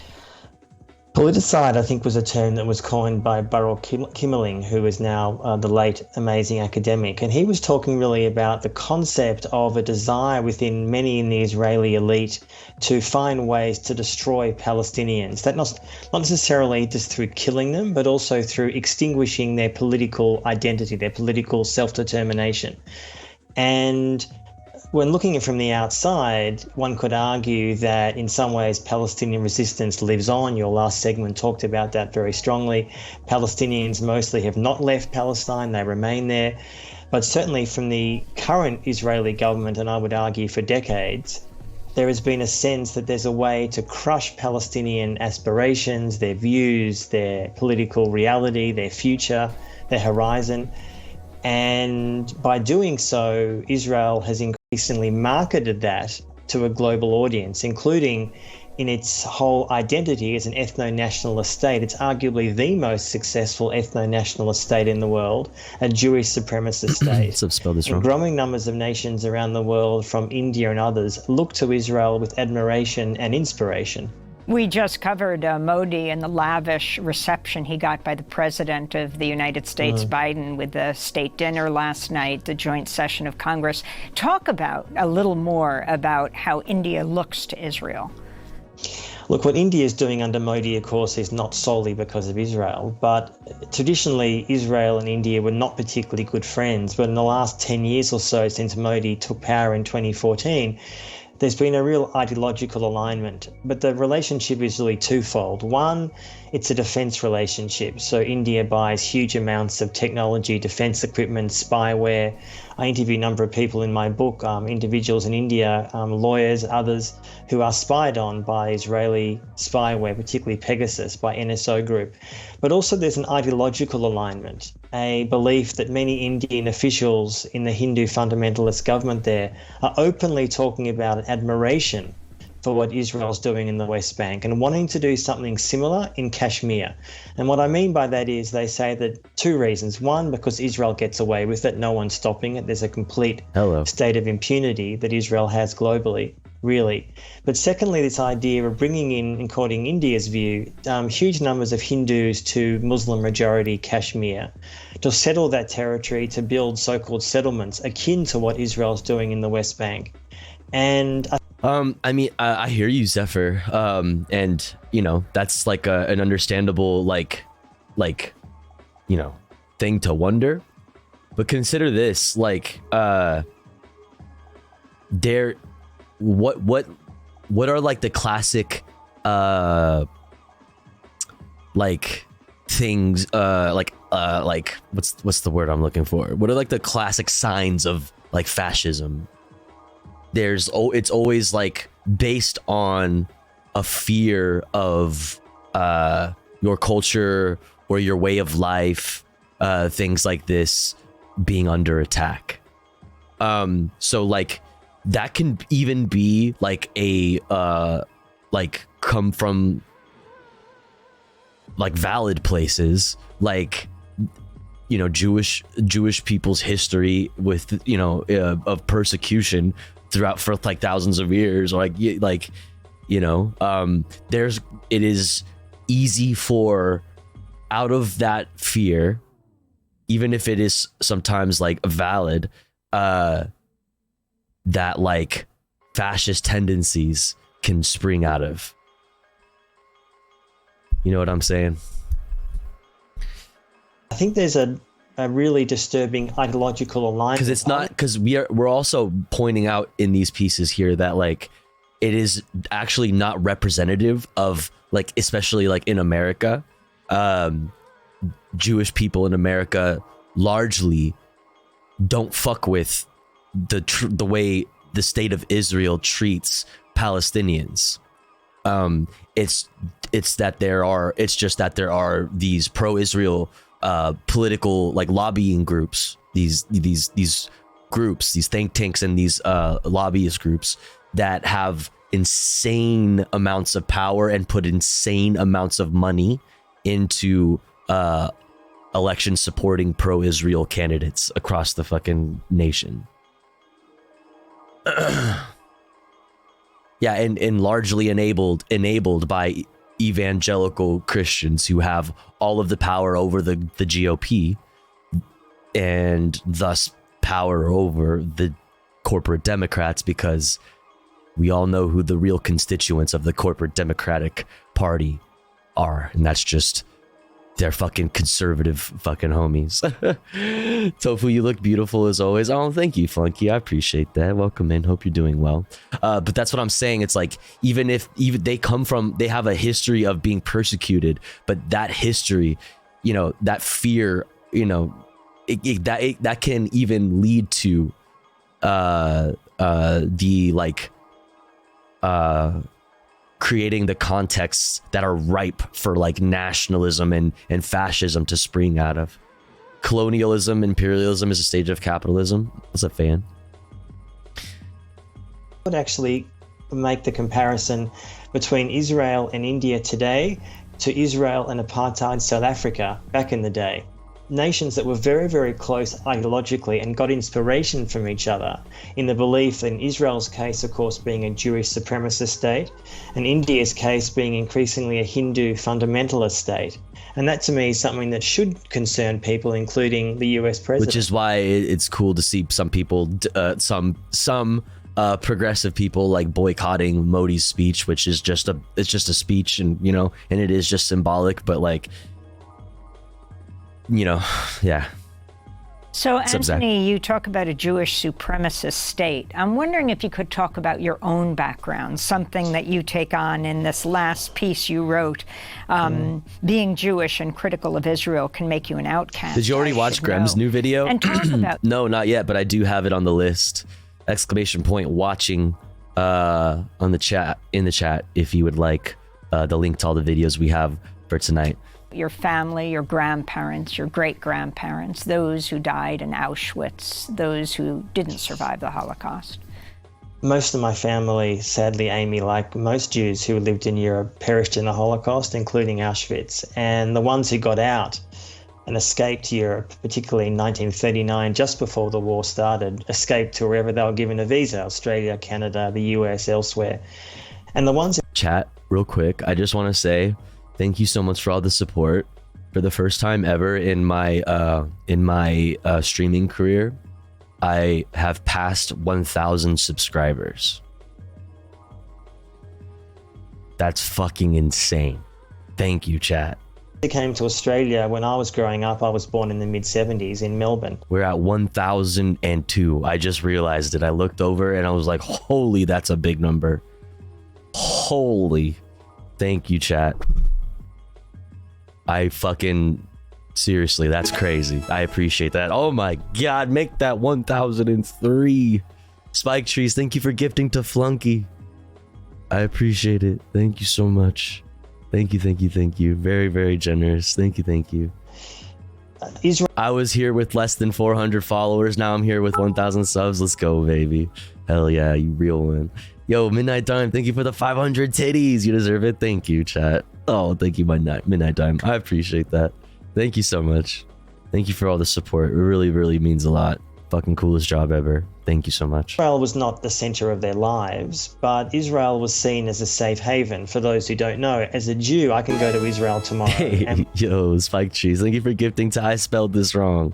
Thank you. Thank you so much. Thank you, thank you, thank you, thank you, thank you, thank you, thank you. Within a few months, 1,004. Be a Jewish citizen if I can prove that I'm Jewish. And I think for many Jews, including my family, there was a real reluctance and in fact a hostility to any kind of Palestinian reality, Palestinian story, even to meet Palestinians. I mean, as a young Jew, I never met Palestinians. And I think there is a change going on, but certainly when I started writing about this issue around 20 years ago, I wrote a book in 2006 called My Israel Question. All your emotes are belong to me. The Israel lobby in Australia to censor the book. There was attempts to pulp the book. There was condemnations of me in Parliament. Oh, his book was called My Israel Question. Okay, listen, I know you're Jewish, but still, man. I mean, it's ridiculous. Okay, you could have chosen better. Became a bestseller thanks to all that ridiculous controversy. Bro, you could have chose a better wording. Parents, both of whom lost most of their like, Jewish I'm with you, but chill. friends. Because it was the sins of the son. I was being Yo, what's up, critical of Nomanity Israel. lady? I was trying to humanize Palestinians. Now, I'm not the only Jew, of course, who was saying this, and I'm really encouraged in the last years. In Australia, the US and other Western countries are growing almost like a Jewish insurgency against, particularly an older generation of Jews who doesn't want to humanize Palestinians and somehow believes that Jewish identity should be tied to Jewish supremacy. And so for me personally, I don't claim to be a victim. That story that you referenced at the beginning sort of gives a bit of a potted history of my life, but also explains that one does pay a price for it. He could have called it My Struggle. As a Jewish person, I'm a secular anti-Zionist Jew today. Yeah, you're But right. I feel Kraut Goblin. Perfect fucking username too. often that there is a real Welcome in, moral Kraut Goblin. collapse in much of the Jewish diaspora in the last decade. Hope you're having a It is good day. changing, but not nearly fast enough. Anthony, we were talking about the horrific shipwreck last week of migrants, No. maybe up to 700. Okay, dude, I got PTSD. I have submarine PTSD. My brain immediately went to submarine, but she's talking about the migrants off of Greece, the real shit. Okay, my brain, I was like, please, no. How did we fit in submarine coverage into this? Oh my God, my brain is broken. The horrific shipwreck last week of migrants, maybe up to 700. Can you imagine? Can you talk about Israeli technology used by the European Union to surveil and target asylum seekers? Yeah, the only subs we talk about here are fucking gift subs, baby. Let's When go. I started doing some work on this issue. The short version is that the European Union. There's in a the last submarine tab on YouTube now? No. Has this like opened up like a bunch of there's like a new wave of people like finding an interest in like submarine voyages and in the Titanic and stuff? That's crazy. Yo, Anonymous, thank you so much for gifting to a big sandwich, a huge fucking gigantic sandwich. Thank you so much, Anonymous. I really appreciate that. Thank you, thank you, thank you. Really, really, really nice of you. After 2015, when they were, in their view, overwhelmed by particularly Muslim refugees from Syria, Afghanistan, and elsewhere. Yo. Didn't want. Yo, Zephyron, thank you so much for gifting to Submarine Sandwich. Let's go. Let's fucking go. Yo, I hope Submarine Sandwich enjoys the Tofu Ghost emotes and an ad-free viewing experience. I sure do. I fucking sure do. Oh, what's up, a big sandwich? Let's fucking go. Thank you so much. Thank you. And they put in place almost a fortress-type Europe, which has occurred in the last years, which is a range of tools and technologies to keep people out, mostly Muslim and brown and black bodies, of course. And part of that arsenal is using Israeli drones. They're unarmed. Yo, but they are. Fleeny Fiend, thank you for gifting to subscribe if you love woman. What?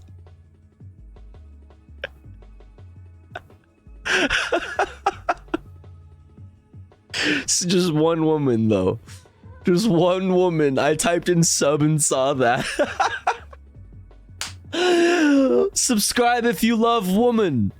Just the one woman though. Mediterranean 24/7, and they're used mostly by Frontex, which is the EU sort of border security arm. And they're the eyes in the sky, essentially. So they are sending back all these images 24/7 I love woman. to Warsaw, which is where Frontex is based. And the EU has made a decision, of course they don't admit this, but this is the reality, of letting people drown. This is the new policy. There are very, very few rescue boats. The EU barely rescues anyone. There are some NGOs that are trying to do so, and I deeply admire what they're doing. So the Israeli drone becomes a key arsenal and part of this infrastructure of essentially allowing people to drown.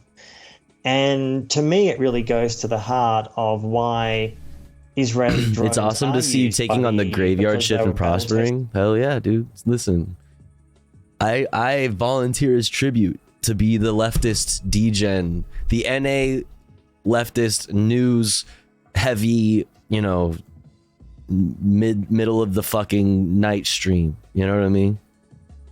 I'm doing my part. I'm doing my part. Over Gaza in a number of years in the last Yo, 15. Chaos the Gardener, thank you so much for giving to Bilderberg. Pog, thank you so much, Chaos the Gardener, for all the support tonight. Yo, Jay, yo. Toby Goby. True. What's up, Jake? Thank you so much for 16 months. I really appreciate that. I hope you're doing well. Yo, Zephyron, thank you for gifting to Maxilla for real. Yo, you guys are so awesome. What the fuck? Thank you so much. Must be plenty of Europeans in here too. Oh, I have tons of Europeans and Australians. Europeans, Australians. We have some people from Palestine, Israel. We have people from Europe, Australia. We have a surprising amount, a really surprising amount of East Coaster NA frogs, which is like the most degen shit ever. Which I appreciate that. Shouts out to y'all for real.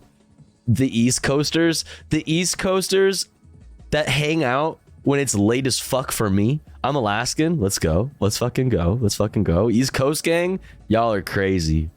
Real ones. Real ones. East Coast frog here. Yo, it's so crazy how many of you there are. Like, I always get worried that like I'm really like alienating like a whole section of the US like with the time that I stream, but it really isn't a problem.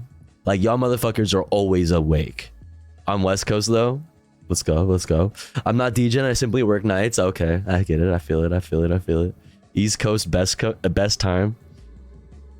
Man, I don't know about that. Also Alaskan? Okay, so we got multiple Alaskans. Okay.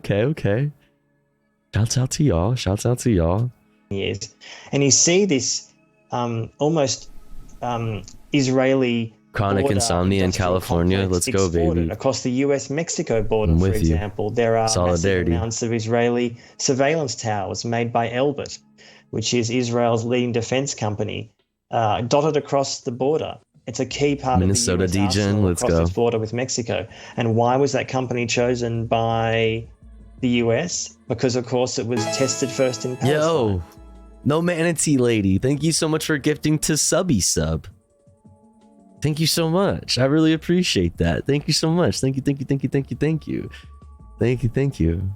That's very nice of you. What is this? Exclusive footage, Titanic tourism? No! No more Titanic. No more Titanic. Actually, one more thing of Titanic. One more Titanic.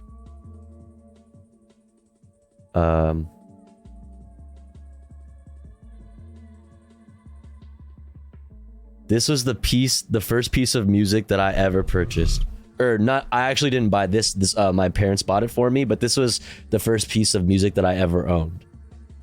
Was the Titanic soundtrack on cassette, and I still have it.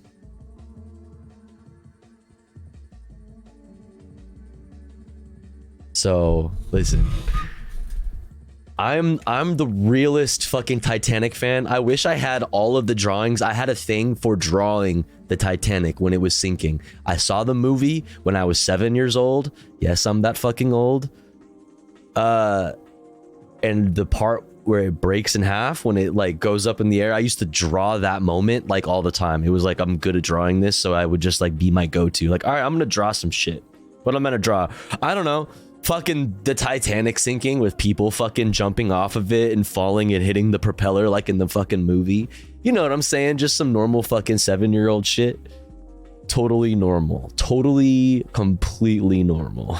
So to me, the real concern in the 21st century is as the climate crisis worsens, as resource wars are worsening, as refugee numbers have never Wayne's been World high and since Twister? World War II. Yo, that's sick. Many Western nations are sadly making a choice to not welcome people in, as we saw with the recent awful shipwreck or disaster in the Mediterranean. I'll be right back, chat. But in fact, to build higher walls and more surveillance. And Israeli surveillance and technology and repression is part of that arsenal that many nations are now buying because it's been used, in their view, successfully on Palestinians in Palestine. And do you have evidence of the United States in particularly controversial situations working with Israel to perhaps have, for example, in Guatemala, Israel work there so that the United States won't be held responsible? Absolutely. One of the things I document in the book really clearly is that over the last 50 years, a lot of nations that the US was close to, Israel almost became an American wingman, often supporting, arming, training nations the US even couldn't do officially because of some issue maybe in Congress. And that did include nations like Guatemala, including at a point where they were committing genocide against their indigenous populations. And one of the reasons that many of those nations, Guatemala, Honduras, Chile, under Pinochet, a range of other nations in Latin and South America, although of course it went far further, including in Africa and Asia, was that these nations were really attracted by the idea of learning the so-called skills that Israel was gaining through its occupation after 1967. How is it managing the Palestinian population? How is it repressing them, essentially?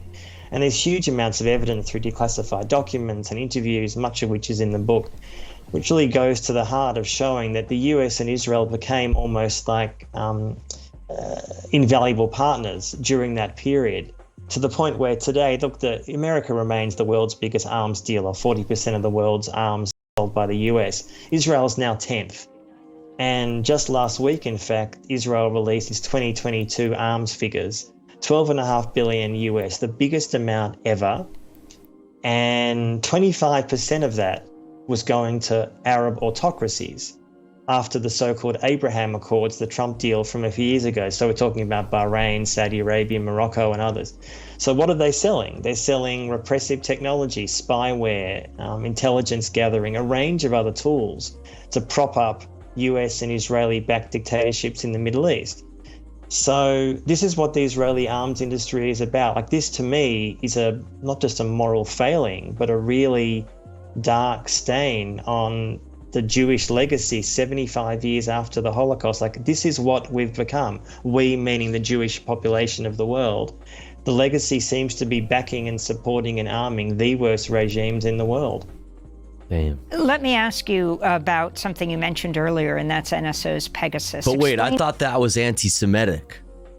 to say stuff like that. Further, how it's used and how it is used to infect the phones, for example, of journalists, some, for example, who are in jail, like in Morocco, as you talk about the Abraham Accords, Omar Hadi, who we interviewed before he was imprisoned and has been now for several years. Pegasus got a lot of attention in the last years, as viewers will know, as probably the most known or infamous Israeli spyware. Essentially, it's a tool that allows any government or military intelligence or police department to spy on someone's phone, iPhone or Android, and get all the information from that phone. And it's popped up in dozens and dozens of countries around the world. And I spend a lot of time in the book interviewing some of the victims of that surveillance in Togo, for example, in Mexico, in India. And Mexico, interestingly enough, is the biggest user of Pegasus. What the fuck are y'all talking about? There is an absolute addiction in Mexico, both under... Who's Deep Sea? What are y'all talking about? What, Deep Sea Bussy? What are you on about? Right-wing governments and the current nominally left-wing government. Governments don't want to give this tool up. And it's not just Pegasus. Of course, there are many other Israeli companies doing the same thing. But one of the things that I... Just Nori being Nori? In the book is that so much of the media in the Is Nori Cornel West? Because Nori hasn't been here, but Cornel West has been here. And Cornel West spams Kekspin all the time. The only other person I know who spams Kekspin as much as Cornel West is Nori 420. She's around Pegasus missed the key point. It was almost framed as a rogue Israeli company doing terrible things around the world, when in fact, companies like Pegasus actually are only private in name. They are basically arms of the state. Netanyahu and the Mossad, who have been going to various countries in the last 10 years, document this in the book, and this has also been shown by Haaretz, the Israeli newspaper, often go to nations like Saudi Arabia, Rwanda, and others, and they hold... Who's Nori? You never heard of them? I only know Cornel West. Wait, did something happen to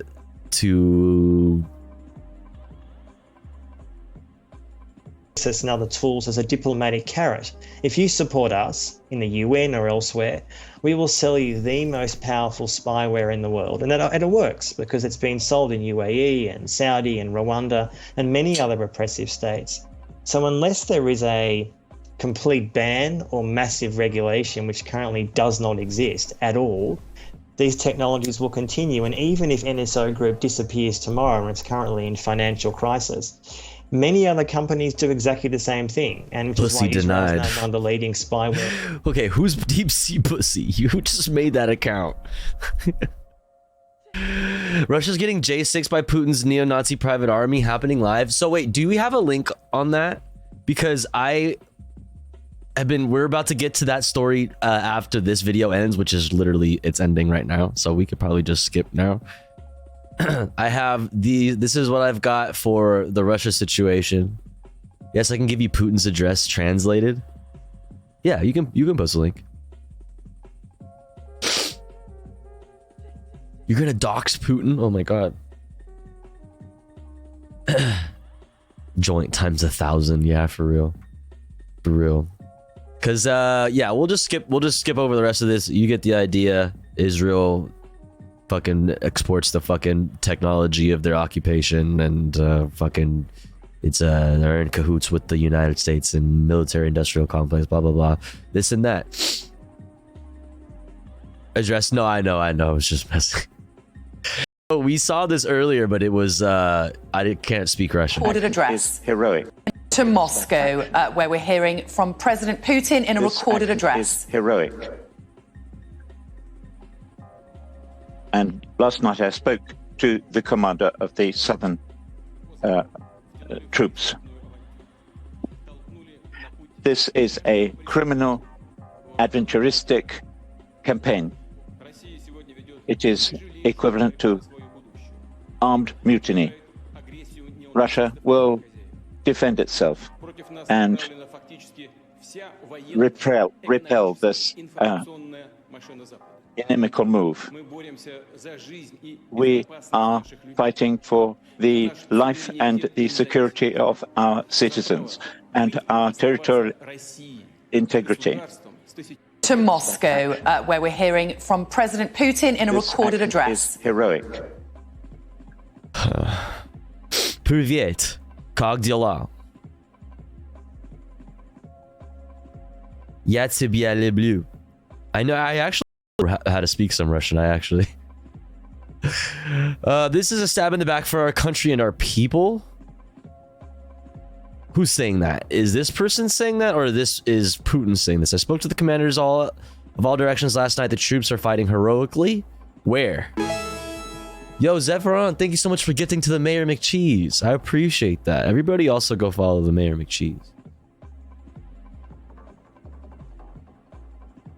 I spoke to the commanders of all directions last night. The troops are fighting heroically. Where are they fighting? Russia is waging a hard struggle for its future. The military machine of the West is directed against us.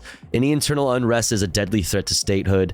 Any disputes need to be cast aside during special operations. Now the fate of our people is being decided.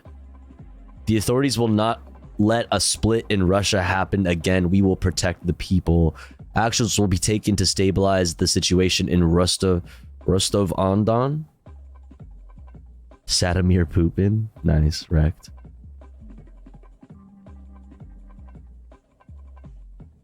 Putin verifying it's a coup attempt. So okay. What to know about the situation in Russia? Russian officials have accused Yevgeny Prigozhin, the head of the Wagner Group, of an attempted coup and called for his arrest. The investigation follows comments from Prigozhin saying, without providing evidence, that Russia's military leadership is responsible for the deaths of 2,000 fighters. In the audio messages on his Telegram channel, Prigozhin accused Russian Defense Minister Sergei Shoigu of ordering a rocket strike on Wagner's field camps in Ukraine. Prigozhin vowed in the messages to punish, quote, those who destroyed our lads. The paramilitary group has been fighting on behalf of Russia against Ukrainian forces. So whose military headquarters is this?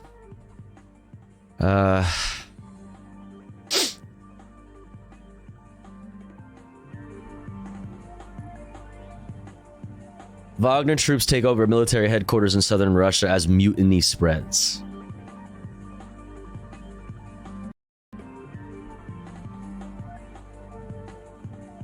Fuck you, bro.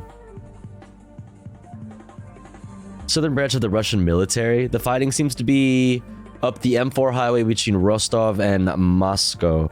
Google Maps even updated live with traffic problems on the route Wagner is taking. Really?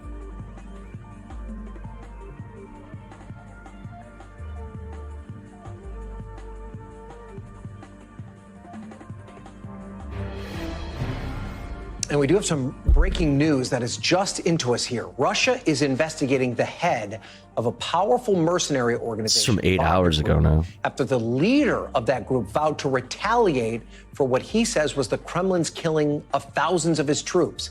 Moscow, for its part, says they consider the comments part of an armed mutiny or a coup, and they say they are now opening an inquiry into the group. Wagner Group has sent thousands of its troops into Ukraine, basically acting as a second army for Russia. But disagreements between the Kremlin and Wagner's leaders have escalated in recent months. NBC's Raf Sanchez is covering this for us from Kyiv. So, Raf, break this down for us. What is the latest? Ryan, this is a fast-moving... This is the story of a girl. Cried a river and drowned the whole world. Russia-Ukraine war live. Putin says those behind, quote, armed rebellion will be punished. Wagner chief says he's in Rostov military headquarters. Okay. I see. Here's what Vladimir Putin has said so far from 22 minutes ago. Putin said Russia was fighting, quote, the toughest battle for its future. He said the Wagner, quote, armed mutiny was a, quote, stab in the back to Russia. He called the rebellion treason and said anyone who had taken up arms against the Russian military would be punished. He said he would do everything to protect Russia, and the Russian armed forces have been given the necessary orders and that, quote, decisive action would be taken to stabilize the situation. Putin said, I will do everything possible to defend my country, and those who have organized an armed rebellion will be held accountable. Those who have been drawn into this, I call on you to stop your criminal actions. He also told viewers, personal interests have led to the betrayal of our country and the cause that our armed forces are fighting. French President Emmanuel Macron is following the situation in Russia closely, his nation's officials said. Poland's president held consultations with the prime minister and defense ministry about the situation in Russia, he said on Saturday, adding that Warsaw was monitoring the situation. Sport the Guardian. Nope. Most significant challenge to the Russian state in recent times. Well, damn, that shit's wild. Wagner should join Ukraine in the season finale. Oh my god. Yeah, the latest I heard was they will wait in Rostov, investigating the motherfuckers coming for blood. What's this? So the longer this J6 attempt takes, the less the chances of success. I mean, is this really kind of like a little bit different than J6 though, right?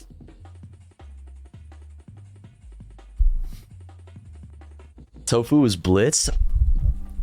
The fuck? I live my life blitzed. Okay?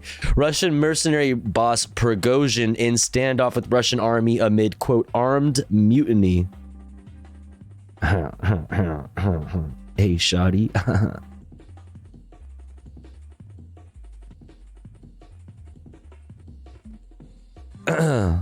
Wagner chief takes feud with top brass to new level. Prigozhin says army bombed his men.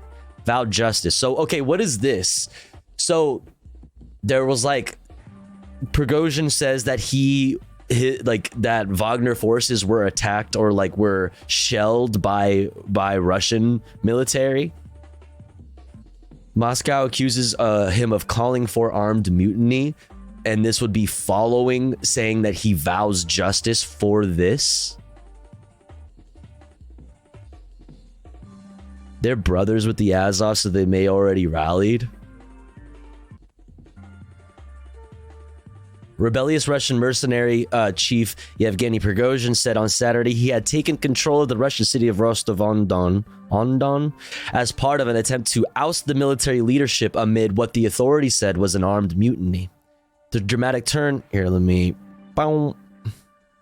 The dramatic turn, with many details unclear, looked like the biggest domestic crisis President Vladimir Putin has faced since he ordered a full-scale invasion of Ukraine, something he called a, quote, special military operation in February last year.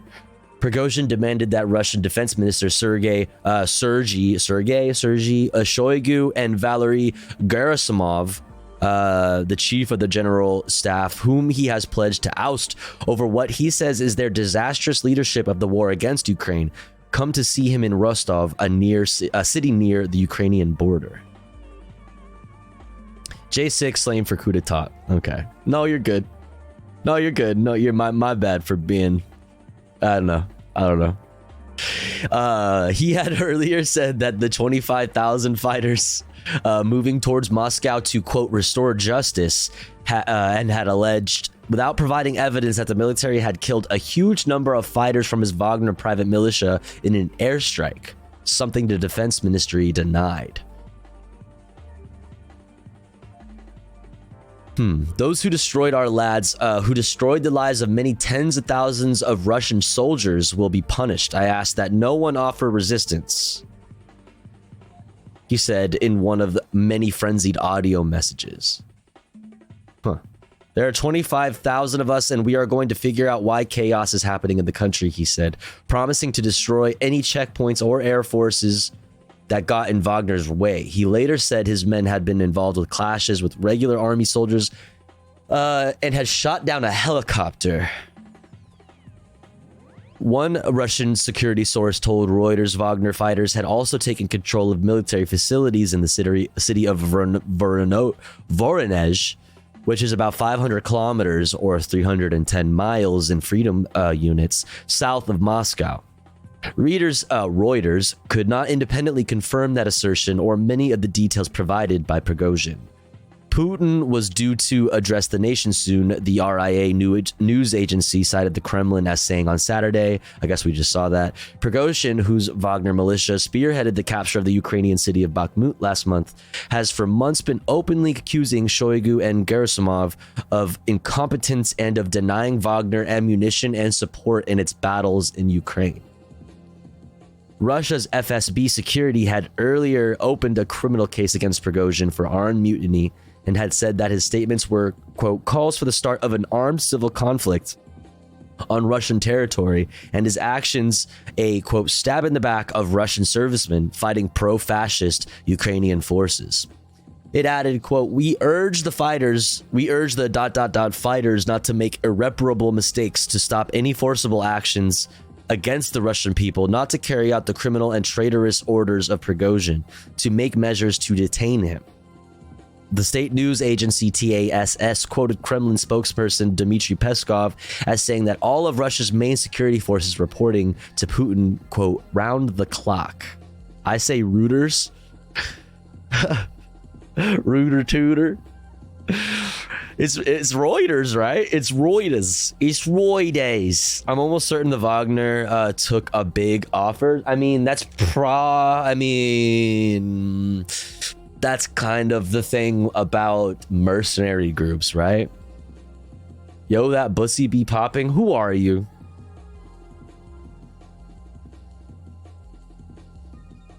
Who are you and what is your purpose here? Identify yourself. What was I saying? Oh yeah. You know, that I would feel my gut feeling would be just to think that, yeah, like, you know, mercenary forces are subject to, I guess, for lack of a better term off the top of my head, disloyalty. Are you the real Cornel West? No, she's Amy Goodman. We are all Amy Goodman. Okay, quit fucking around. Stop that. Let's not forget the numerous crimes Wagner has done all over the world. Word. No, this is Patrick Bateman. No, I'm Amy Goodman. Wait, same.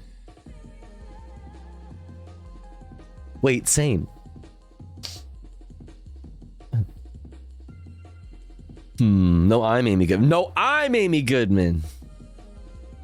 Security was being tightened in Moscow, Mayor Sergei Sobyanin said on his Telegram channel. In Washington, U.S. President Joe Brandon was briefed on the situation, a White House spokesperson said. On Friday, Prigozhin had appeared to cross a new line in the increasingly vitriolic feud with the ministry, saying that Putin's stated rationale for invading Ukraine 16 months ago was based on lies concocted by the army's top brass.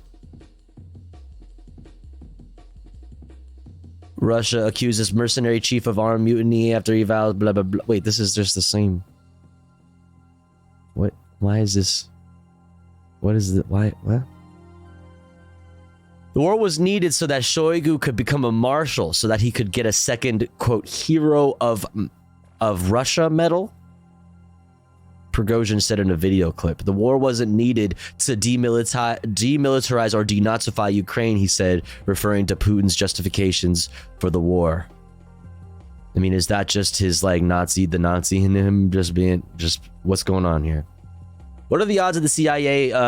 What are the odds the CIA is behind this? 99% or 100%?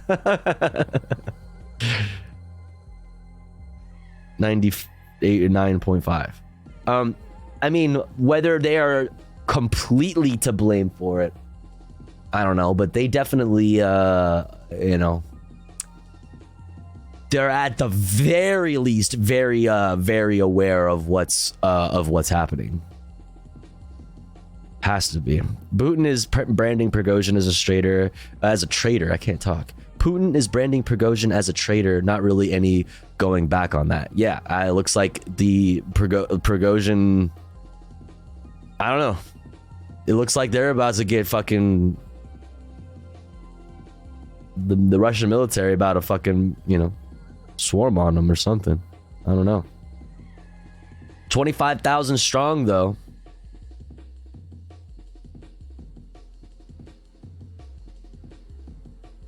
Chuds are saying it's a distraction. Chuds, literally everything is a distraction. If something is prominent in the news cycle, if something takes up a portion of the fucking news cycle, it is always a distraction from the thing that you care more about. Obviously. Because I could do the same thing from the fucking left. God damn it. I could say this. Oh, you know, we're sitting here talking about this stupid fucking submarine or some shit, like,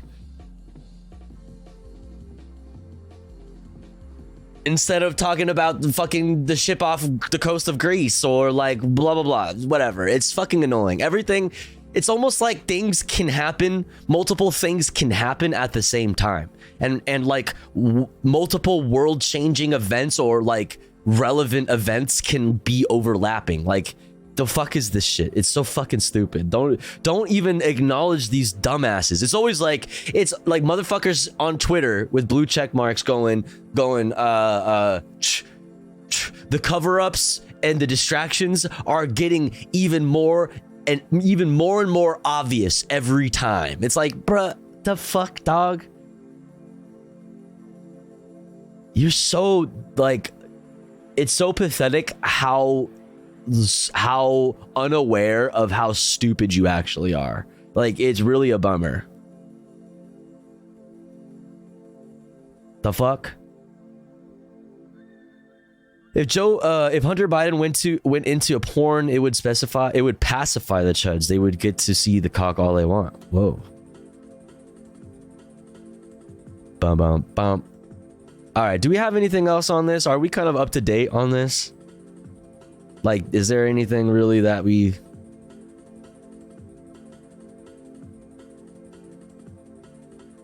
Like, so Prigozhin and 25,000 Wagner motherfuckers are in Rostov at a military headquarters.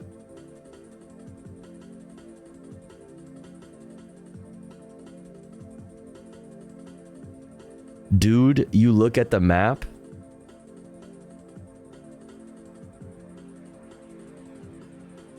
You mean did? My internet is spotty. I'm on Starlink. Starlink? What is this?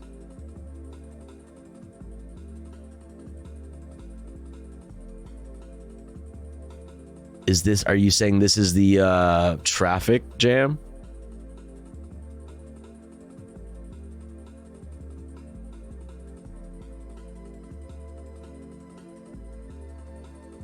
There's Donetsk. Where's Rostov?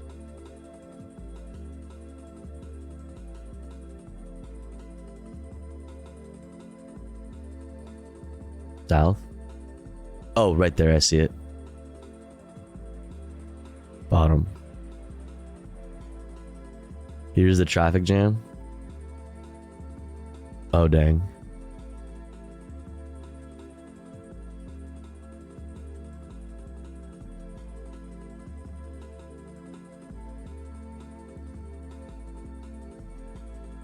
Well, new fucking front just dropped. The front is inside of Russia, I guess. I don't know. I mean, whatever. Fuck. Just for visual reference. Get fucked, I guess. I don't know. Let them fucking eat each other. Let them eat each other alive, I guess. Starlink, Stalin. True. New Fortnite map. Is that that's the Fortnite? That's the new Fortnite map. Pog.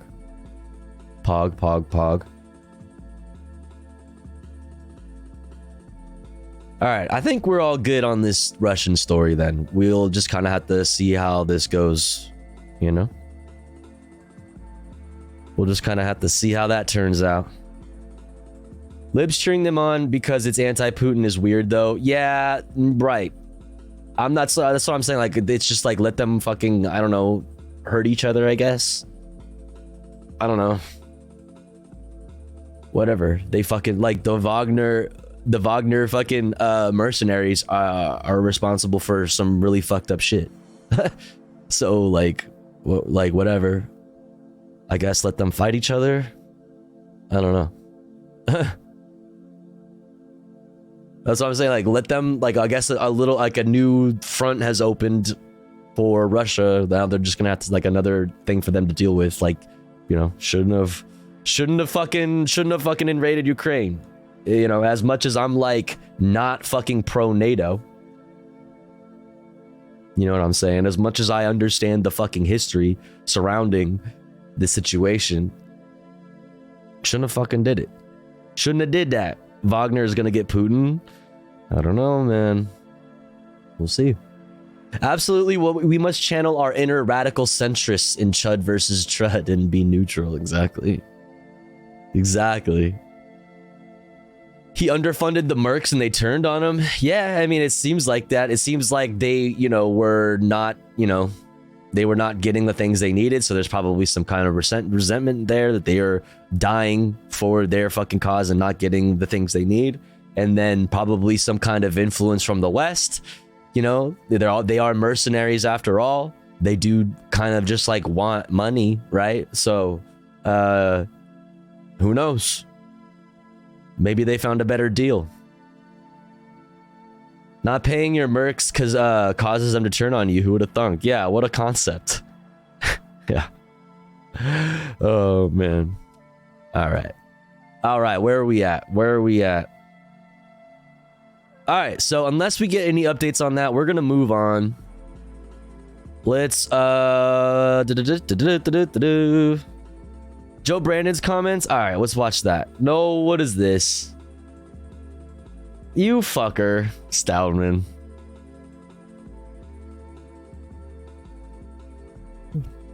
Appalachian Mountain Man call.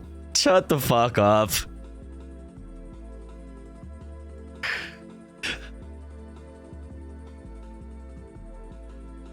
Shut the fuck up. All right, what time is it? 1:10. All right, cool.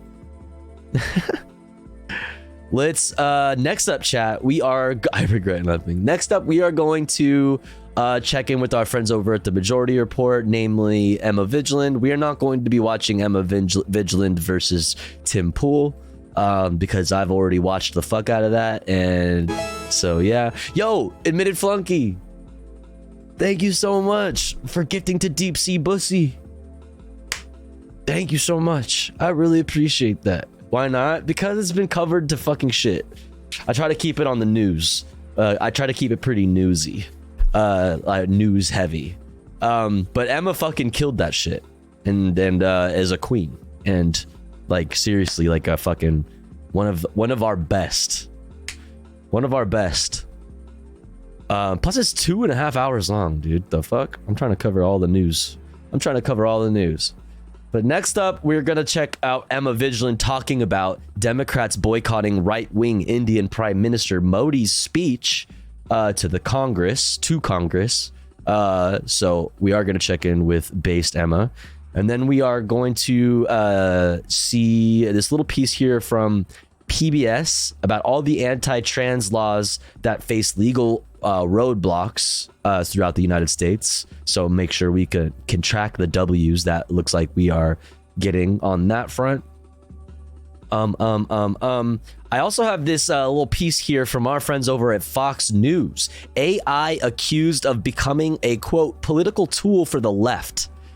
Can't wait to see what kind of fucking bullshit they're talking about there. We also have far-right Moms for Liberty group apologizing after making a very, very big oopsie. That very big oopsie being quoting Adolf Hitler on their website. So we have a lot of great, wonderful, fun, super lovely things to come up to cover here coming up next, chat. But here's the thing: is it's been more than an hour since our last ad break, so we're gonna run one right now. And here the Tofu Ghost broadcasts. When we run ads, we run them while the streamer is away from the stream. That way, even if you are unsubscribed to the channel, you don't miss out on any of the content.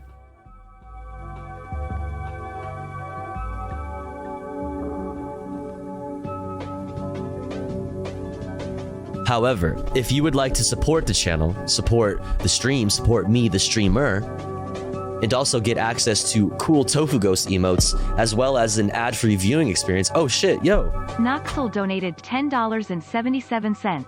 Tofu Wiggles. Yo, thank you so much, Noxel, for the $10.77. Thank you so much. I really appreciate that. That's very, very generous. Donos are awesome because they go straight into my fucking wallet, and I can use it like tonight and buy myself dinner or something. So thank you so much, Noxel. I really appreciate that. Thank you, thank you, thank you, thank you. Hell yeah. What was I saying? Oh yeah, if you want to get access to the Tofu Ghost emotes and an ad-free viewing experience, all you got to do is subscribe for $5 or for free with a Twitch Prime by connecting your Amazon Prime account, if you have one, to your Twitch account. Or let's say you're already subscribed to the channel and you're feeling generous and you have the means to. Maybe consider gifting a sub to one of our friends in the chat, one of our comrades in the community that may not be able to afford a sub this month. That way they may also be able to enjoy the Tofu Ghost emotes and an ad-free viewing experience. I'll be back in 3 minutes. Don't you go anywhere. BRB.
66.6 KSOY Tofu Ghost Radio.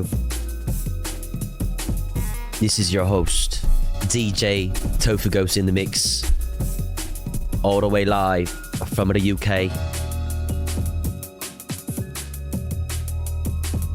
Junglist. Bum bum bum bum bum bum bum bum bum bum bum bum bum bum. Bum bum bum bum bum bum bum bum bum bum bum bum. Wagner is marching towards Moscow as we speak, and that's interesting. And that's entering. Do we have anything that I can look at? We gotta get you out of the UK. Sup Kasara. DJ Kasara.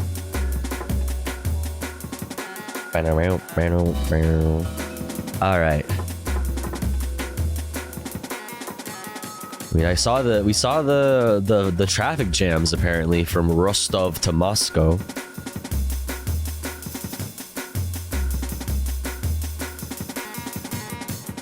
The traffic notices go all the way up and all around Moscow. That's crazy, man.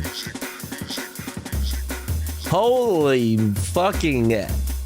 Yeah, I ain't reading all that. I got the gist of it. Yeah, I ain't reading all that. Yo, Anonymous, thank you for gifting to Kusakusi. Thank you so much. Or Kusakasi. Thank you so much. Thank you. Apparently this is everything that he said in the fucking address, but I got the idea. I got the fucking gist of it. Holy fucking essay. What the fuck? I'm a leftist. Wow, traffic sounds like a regular LA day. True. Hey, I said it was the full translation. Yeah, you did say that. True. Thanks, Kraut Goblin. Listen, I appreciate it.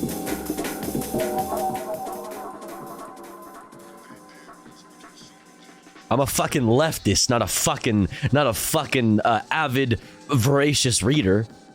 The fuck? Boom, boom, boom, boom. All right, let's keep it moving. Where were we?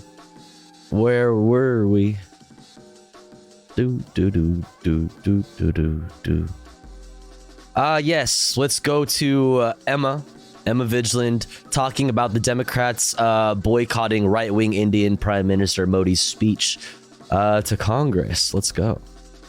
Queen AOC, Emma. Ilhan Omar, very loud. Cori Bush, Rashida Tlaib, Jamal Bowman. So far, the names that are boycotting far-right Indian leader Narendra Modi's speech to Congress. I mean, Modi, we've covered him on the show before. He's a nationalist. He's a far-right freak. He leads the BJP, which is the ruling party of India, and that is built on a foundation of Hindu supremacist ideology. Peace out, stream. Yo, Crank, thanks for hanging out. I hope you have a good night. Thanks for hanging. Hope to see you again. A party that was born out of the RSS, which is a right-wing paramilitary group, and they've explicitly said that they're inspired by Nazis, and they want to do what Nazis did, except to Muslims. And Modi has presided over anti-Muslim he's like a real fascist. Actions in his time as prime minister. And even before that, when he was the chief minister of Gujarat, which is a state within India, he basically put this ideology into practice and played a role in allowing for the slaughter of thousands of Muslims within his state by basically doing nothing and allowing it to happen. And for his actions, he was banned from the United States for 9-10 years until he became the prime minister. He's an extremist, and the reason that the United States is cozying up to him now is because the Biden administration and all of Washington, frankly, is hyperventilating about a Tofu, sign up for Blue Sky and follow me. I sent you the invite code earlier. Oh, hell yeah. Thank you, Fellini. Let's go. You'll be my 100th follower. Okay, let's go. About China supremacy. So they want to... Is it the vibe? Is it the vibe though? Like, are we doing this? Are we going to Blue Sky chat? Like, are we gonna do this? Cause I don't know, all these empty promises about Tumblr and fucking whatever the other one was. I already forgot. No, no, because I don't have a code. I mean, Twitter is not vibing at all. That's real. Well, I would, but I don't have a code. Yeah. Blue Sky. Depends. Is Blue Sky open? I want in. Foster a relationship with the most populous nation on the planet, regardless of Listen, if Fellini's there, I'll go. extremist politics. Yeah, I'm joining him to fight authoritarianism. Yeah, and I saw Lloyd Austin did some press conference where he said that we know that India is committed to free commerce. All the posters are there? Like us. I mean, well, then I'm cool with this. Say no more.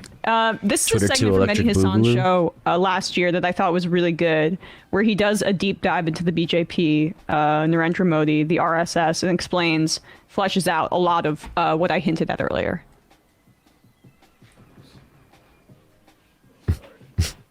All good. Again, this is last year, but it helps contextualize why the squad and others are not attending the speech. Is how politically successful they've been.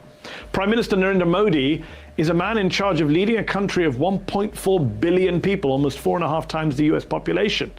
He's been re-elected as Prime Minister, and yet he was a long-time organizer in the RSS. The only good Hassan Now left. head of the RSS's Yeah, because we lost a good. We lost another good Hassan. We lost Hassan Minaj yesterday to the fucking Hassan Minaj ex Obama collabo that we watched yesterday. Oh God, the BJP. It shouldn't come as a surprise that Modi and his party, the BJP, were in charge of the state of Gujarat during the horrific 2002 riots there. For a second day, Hindu mobs attacked Muslims in towns across the western state of Gujarat. Despite shoot-to-kill orders issued to police in one village, Hindus set fire to Muslim homes, killing 30 people. Witnesses say the police stood by and watched as crowds burned Muslim-owned stores, hotels, and restaurants. In one village, 27 Muslims died when angry mobs set their homes on fire. In another village, 7 Muslims were burned to death in a bakery. It's estimated that between 1,000 to 2,000 people were killed in Gujarat, the vast majority of them Muslims. Many Muslim women were even raped. Western researchers have called it a one-sided systemic pogrom backed by the BJP. Human rights groups, both Indian and international, also say Modi and his local government were complicit. Some even say the riots might have been premeditated. Even the US government seemed to recognize Modi's culpability at the time, banning him from coming to the United States. Until, of course, he became Prime Minister in 2014. And then, well, we were pretty much buddies again. Barack Obama even wrote Modi's 2015 Time 100 article calling him a reformer-in-chief. If Obama mainstreamed Modi and everything he represented, Trump took him to the altar and tied the knot, marrying the far-right politics of the world's 2 biggest democracies. Here in Houston, Texas, thousands attended the 2019 Howdy Modi rally, aka the Trump-Modi Love Fest. I present to you my friend, a friend of India, a great American president, Mr. Donald Trump.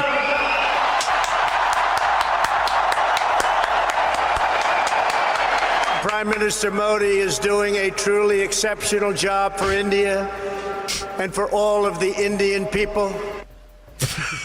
For all of the Indian people? For all of them? Since his coming into office, since Modi came into office, hate crimes against minorities skyrocketed, from Dalits to Christians and most of all towards Muslims. Lynchings. Yeah, lynchings of Muslims rumored to have eaten or even transported cows, a holy animal for Hindus. Muslims being hacked to death while their attackers chant anti-Muslim slogans. Extremist priests calling for the rape of Muslim women. As the BBC put it last year, unprovoked attacks on Muslims by Hindu mobs have become routine in India, but they seem to evoke little condemnation from the government. This Modi government is complicit in all of this. Last week, authorities in Delhi took 9 bulldozers through a city and destroyed parts of a mosque while people were inside, and razed dozens of homes and commercial buildings, most belonging to Muslims. Modi's government also claims almost 2 million Muslims whose families originally came from Bangladesh generations ago aren't rightful citizens of India. And if they can't prove they are, they'll be sent to what the government calls transit camps. Oh. So that was a little long, but I thought, as always, Mehdi Hasan just doing God's work on mainstream media. Honestly, though, Mehdi Hasan is pretty good, given that he's on MSNBC. MSNBC, you know what I mean? Being very, like outspoken against Israel. He's the best lib. And it gives you a sense of why the squad is boycotting. Rashida Tlaib and Ilhan Omar are the Good only progressive two Muslim women in head pat. Congress. They have said that they won't be attending the speech. Then AOC made the announcement. Cori Bush, Jamal Bowman as well. Jamie Raskin won't be going, but I realized it was not like a principled thing. He's going to his daughter's wedding, so I mean, like you could have done a two for Jamie Raskin and just said both. But I mean, curiously, this was in The Nation. Ro Khanna will be in attendance. And look, I'm not trying to pick on Ro Khanna. I know I've mentioned now a million times that he did that thousands of dollars a plate dinner with David Sachs. He's not very. He kind of. I don't know if we could really say Ro Khanna's part of the fucking part of the progressive caucus. Caucus anymore. I don't know, man. Fundraising for his campaign multiple times. I've met Ro Khanna. He's been lovely to me, but that's not what this is about. That's the problem. Is Ro anybody can be kicked on, or can be picked on. Yeah. So when he does things like hang out with Jeffrey Sachs and take his money, and the Silicon Valley Bank stuff, and this, it's like we can't like just be like buddy. Right, and we have to call this out because this, to me, this seems very concerted. I mean, this is. It's not an issue. Ro can act like he hasn't, had a better position, not even before. Right. I mean, and also let's put into context that he was one of the signatories on the Stop the Evils of Communism BS that a lot of members of the Progressive Caucus and the squad, who we expected to, didn't join because I missed that. I was in Mexico. I didn't know I knew oh wow. Yeah. To condemn the dangers of socialism, when it was literally just a bill to get everybody on record denouncing socialism as a concept. Citing fucking Pol Pot and shit like that as the faces of this concept of religion, of socialism that we are denouncing. David Sachs thing, and then this. The piece is written by Diksha Udupa saying, why does Ro Khanna want Modi to address Congress? We can scroll down a little bit here. Or honestly, you don't need to keep it on the screen. I'll just read it. Representatives Ro Khanna and Michael Waltz, co-chairs of the Bipartisan Congressional Caucus on India and Indian Americans, secured Modi's address by writing a letter to House Speaker McCarthy urging him to invite the Prime Minister. Khanna's role in Congress's celebration of Modi disappointed many human rights advocates and supporters. The Indian American Muslim Council called on Khanna, who represents a district in the Bay Area, to rescind his letter, explaining that allowing the Prime Minister to speak before Congress would help to legitimize Modi's brand of Hindu nationalist politics and the systemic persecution of religious minorities, particularly Muslims and Christians, under his rule. In 2019, Khanna called for rejecting Hindu nationalism, tweeting, "It's the duty of every American politician of Hindu faith to stand for pluralism, reject Hindutva. I'm not sure. Yep. Yeah, that's the ideology of Hindu nationalism, basically. And speak for equal rights for Hindus, Muslims, Sikhs, Buddhists, and Christians. Now, 4 years later, he has helped secure Modi's address to Congress. Khanna has publicly condemned Hindutva, a Hindu supremacist movement, but his congressional campaigns have also received more than $110,000 from individuals associated with Hindu nationalist groups since 2011. When I asked about his decision to advocate for Modi's presence at Congress, Khanna reaffirmed the Biden administration's perspective of, quote, India as a strategic ally to the United States. Again, this is really about trying to form a relationship as a way to make India less neutral in the rivalry between China. The counter China. It's Ro Khanna hopping on the fucking we need to counter China, in any way possible at all costs. The world fucking train rivalry. Like, I am typically okay with diplomacy, even with regimes like that we don't agree with on lots of these things, because the world is a bad place. But to do it specifically toward an end of like creating a block of geopolitical rivals, like you do it because you want to create peace and that sort of thing. You don't do it because you're trying to get in front of China. He told me, this is the reporter speaking, the quote is, "I believe any elected prime minister of India at this moment from whatever party should be afforded the honor of addressing Congress, meeting the president, and a state dinner. I don't think it's about the person as much as it is about the office. It's about respecting the nation of India." I find it interesting and curious, given Ro Khanna's constituency, that he makes this claim. He represents Silicon Valley. And I was reading the New York Times write-up about this visit and how semiconductors are going to be something that's on the agenda for Biden and Narendra Modi. Another thing that's important in terms of the rivalry with China. Right. Last part I'll read from this piece here. Modi's visit comes amid state persecution of religious minorities such as Muslims and Christians, as well as growing authoritarianism of Modi's ruling BJP. They want to manufacture tech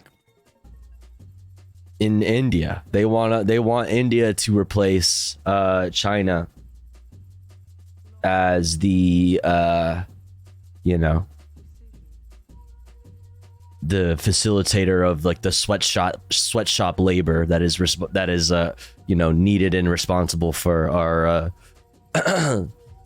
our wonderful American way of life. Hindu religious extremists have called for genocide against Indian Muslims, attacked mosques and churches, and demolished homes. You saw that earlier. The Biden administration has been largely silent on these issues, choosing to try to strengthen the U.S.-India relationship and deepen the ties between the country's military and technology sectors. With Modi's visit, for instance, Washington has been pushing Delhi to sign off on a military deal for dozens of U.S.-made armed drones. And how will those drones be used is the question. Good question. I also just want to point out that when you saw that video of Trump and Modi, there's also a sub what am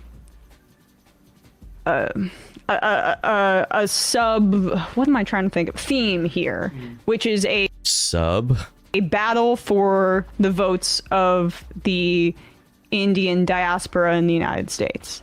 And people, like, you'll see right-wingers from India who will, send me tweets angrily when we comment about, say, the connections between Tulsi Gabbard and Hindu nationalism, whatever. Yeah. They'll point out that. Wait, what are the connections between Tulsi Gabbard and Hindu nationalism? I'm curious. I didn't know. I don't know. Popular. Well, sure, but that's because he's persecuting a minority of people. So majoritarianism doesn't mean that they're right, and I think that's important. All right, good piece from Emma. Good piece from Emma, per usual. Let's see, where are we at? What time is it? Are we making good time here? I think we are. Dun dun dun dun.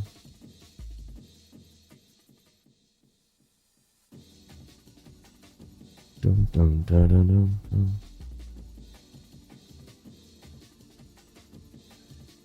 Let's actually go ahead and skip that one there. Or you know what? Let's go here. Boom, boom, boom. All right, let's take a look at all the anti-trans laws that are facing legal roadblocks in the United States. Make sure we can keep track of what's going on there. And then after that, we're going to go to Fox News, our really good friends over at Fox News Network, to see what they're talking about. They said AI accused of becoming a, quote, political tool for the left. Whatever the fuck that's supposed to mean. Let's check it out. All right, anti-trans laws face legal roadblocks in several states. A raft of anti-LGBTQ legislation in mostly Republican-led states now faces mounting legal challenges. Laura Barone Lopez is back with a look at those cases and their broader implications. 20 states have put into place bans or severe restrictions. They just put her audio only in the left on ear. transition-related medical there it care is. for minors. What the hell? But measures in at least 5 of those states have now been permanently or temporarily blocked from taking effect. Let's go, baby. To discuss the legal challenges around these laws and where they go next, we're joined by Danielle Weatherby, a law professor at the University of Arkansas who focuses on LGBTQ legal issues. Professor Weatherby, thank you so much for joining.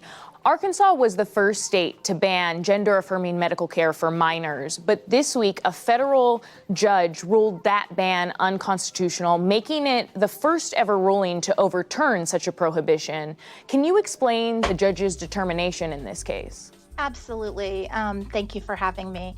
His determination was that Act 626 was unconstitutional for 3 reasons.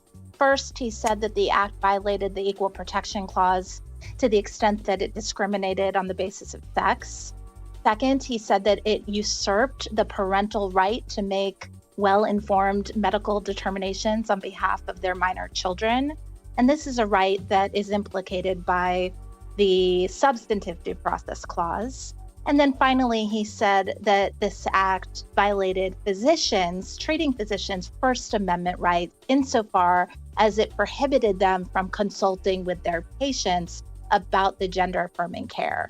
The Arkansas Attorney General has already said that he is going to appeal the ruling and rejected the scientific consensus that transgender youth benefit from such care.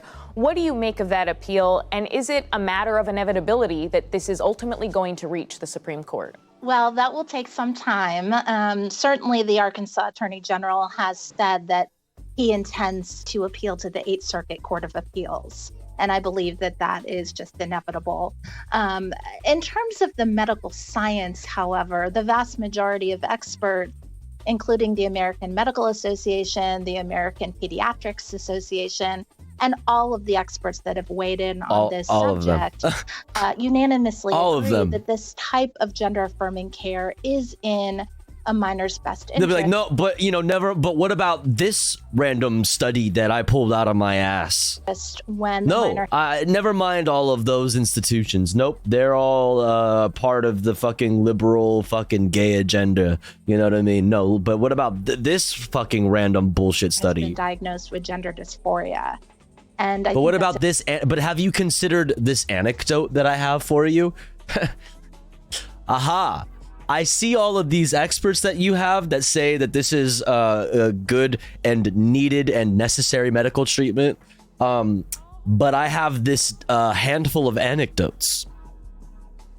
Important to note that Judge Moody's decision was based on a weighing of the credibility of all that medical science. In Florida, a judge struck down the state's prohibition on Medicaid coverage for gender-affirming care. And in Indiana recently, another judge temporarily blocked most of their ban for minors, only allowing the prohibition on surgeries to take effect. What has been the legal strategy behind these challenges? Well, it's the strategy that you're seeing from the ACLU of Arkansas, the allegations that these bans on medical determinations, which implicate personal autonomy and human dignity, violate the First Amendment of treating physicians and the due process rights of parents and the equal protection right of these minor patients. This kind of 3-pronged approach seems to be effective. And that's exactly what we're seeing in the decision out of the Florida court, which was based in equal protection, and the one out of Arkansas that came out from Judge Moody. When you look at all of the rulings across these 5 states, some have been by Trump-appointed judges to block these portions of these bans from taking effect. Do you see a pattern in their decisions? Not necessarily. I think the judiciary is nonpartisan, and even though, yes, some of the decisions have come from Trump appointees and some have come from appointees by Democratic presidents. The judiciary's role is to apply the law and to apply precedent under the principles of stare decisis. Some of these rights are well established, including the right of parents to direct and control the upbringing of their children. And that's what these challenges to these bans implicate. And finally, I just wanted to ask you, do you think that these legal challenges and the ultimate rulings that we've seen so far are going to be impacting the politics of this issue? You've seen some of this play out in Arkansas yourself. Well, these are deeply charged issues, and people feel very strongly about them one way or the other.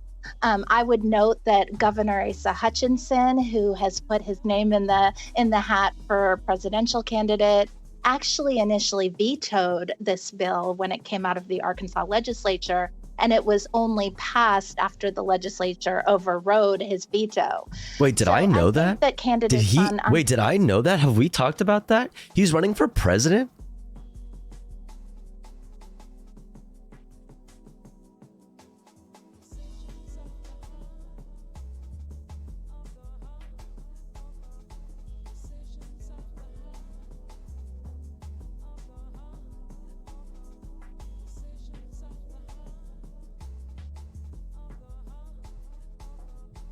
Yeah, okay.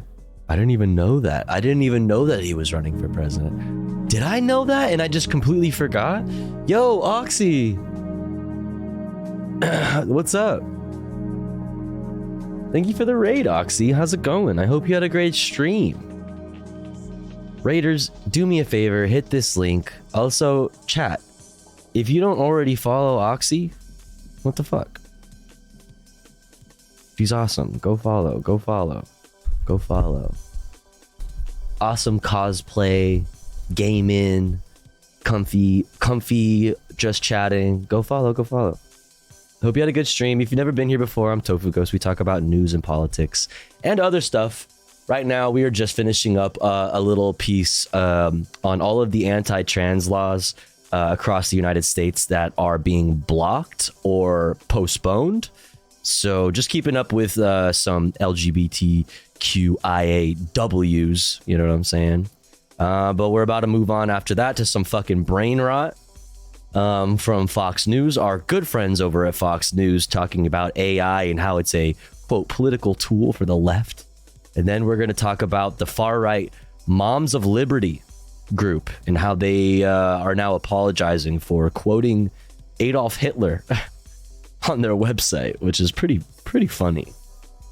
Pretty funny if you ask me. But welcome in. Both sides of the aisle recognize that these issues affecting personal healthcare decisions are personal and involve some government overreach when it comes to these transgender healthcare bans. Professor Weatherby of the University of Arkansas. I always do that. We pause like on the very last bit of the video and then you talk for a while and then you go back to the video and it's just like the end of it. All right. Next up, let's go into this fucking nonsense. Let's see what bullshit they're talking about in regards to AI being a political tool of the left over at Fox News. I can't wait. Can't fucking wait. NCAA volleyball player Macy Petty gets scolded by AI after she asked ChatGPT to shorten a tweet that championed women in sports. And she got this response from AI, quote, "I understand you would like to highlight the importance of girls' sports being exclusively for girls. However, it's important to emphasize inclusivity and equity in sports rather than promoting exclusion based on gender." Petty fired back with her own response on Instagram. Are you kidding me? Are you kidding me? The computer's woke. What the hell? What the hell? The computer's woke. I got scolded. What was the original tweet? She was asking ChatGPT to make a tweet, to write a tweet that highlighted the importance of protecting women's sports. And ChatGPT was like, "Hold on now. I know where you're going with this." Oh, fuck, dude. Weaponized into some sort of political. Dude, all right. Case in point for how effective bullshit right-wing propaganda is on the empty minds, you know what I mean, that tend to flock towards it. The use of the word weaponize and the use of the word politicize have shot through the roof just in the last like month. Okay, just like in the last like month and a half maybe of news coverage, or the GOP and also thus like right-wing like media outlets have all been using those words to describe everything. Things are being weaponized, things are being politicized, like the politicization of the FBI, for example, a famously never political government agency, super famously, or like weaponizing the Department of Justice, for example, like weaponizing the institutions that are responsible for justice, weaponizing them. Like, that's ridiculous. But now you see TikTokers sitting here talking about, oh, ChatGPT is weaponizing ChatGPT. It's like, clearly I know exactly who you've been listening to. We can track it directly by the use of the same words. I know like what you watch, like what you read, if you read. It's obvious. Tool used to hide the truth. Let's run it back. Run it back. Right here. Are you kidding me? AI is being weaponized into some sort of political tool used to hide the truth. AI is being weaponized as some sort of political tool, to hide the truth. Which the truth in this context that we are actually talking about here in this specific situation that she's referring to is the importance of protecting women's sports, which is just the long way around saying trans women are weird as fuck and don't belong in sports. My precious women's sports. Come on, it is literally advocating for the destruction of all sex-based protections. Sex-based protections. We need more transparency when it comes to AI because there's a lot of people out there using these tools having no idea the strong biases are. So this is what's wonderful to me is she's saying we need more transparency, and I would assume she would mean regulation, which conservatives famously don't like, right? Transparency and thus regulation for AI. Because it's pro-trans, not because it's like taking away manufacturing jobs. It's taking away jobs, like automation and all of these things are taking away jobs of like people in the middle of America. Not in that way. No, that's not the reason why AI should be regulated and you know, there should be more transparency around it. No, the reason why it needs to be regulated and we need more transparency is because trans people are doing bad stuff. They're coming for us or whatever. Outkick founder Clay Travis is here to react. Good morning. Good morning. How are you? Oh, Doing well. great. What do you think about this? Oh, great. Cool fucking shirt, dude. Cool shirt blazer combo.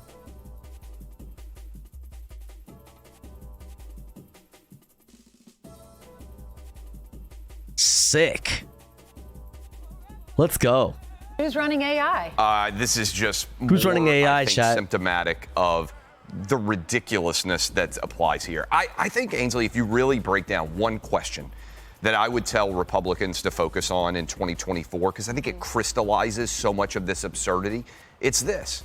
Should women's athletics be made up of women's athletes? Women.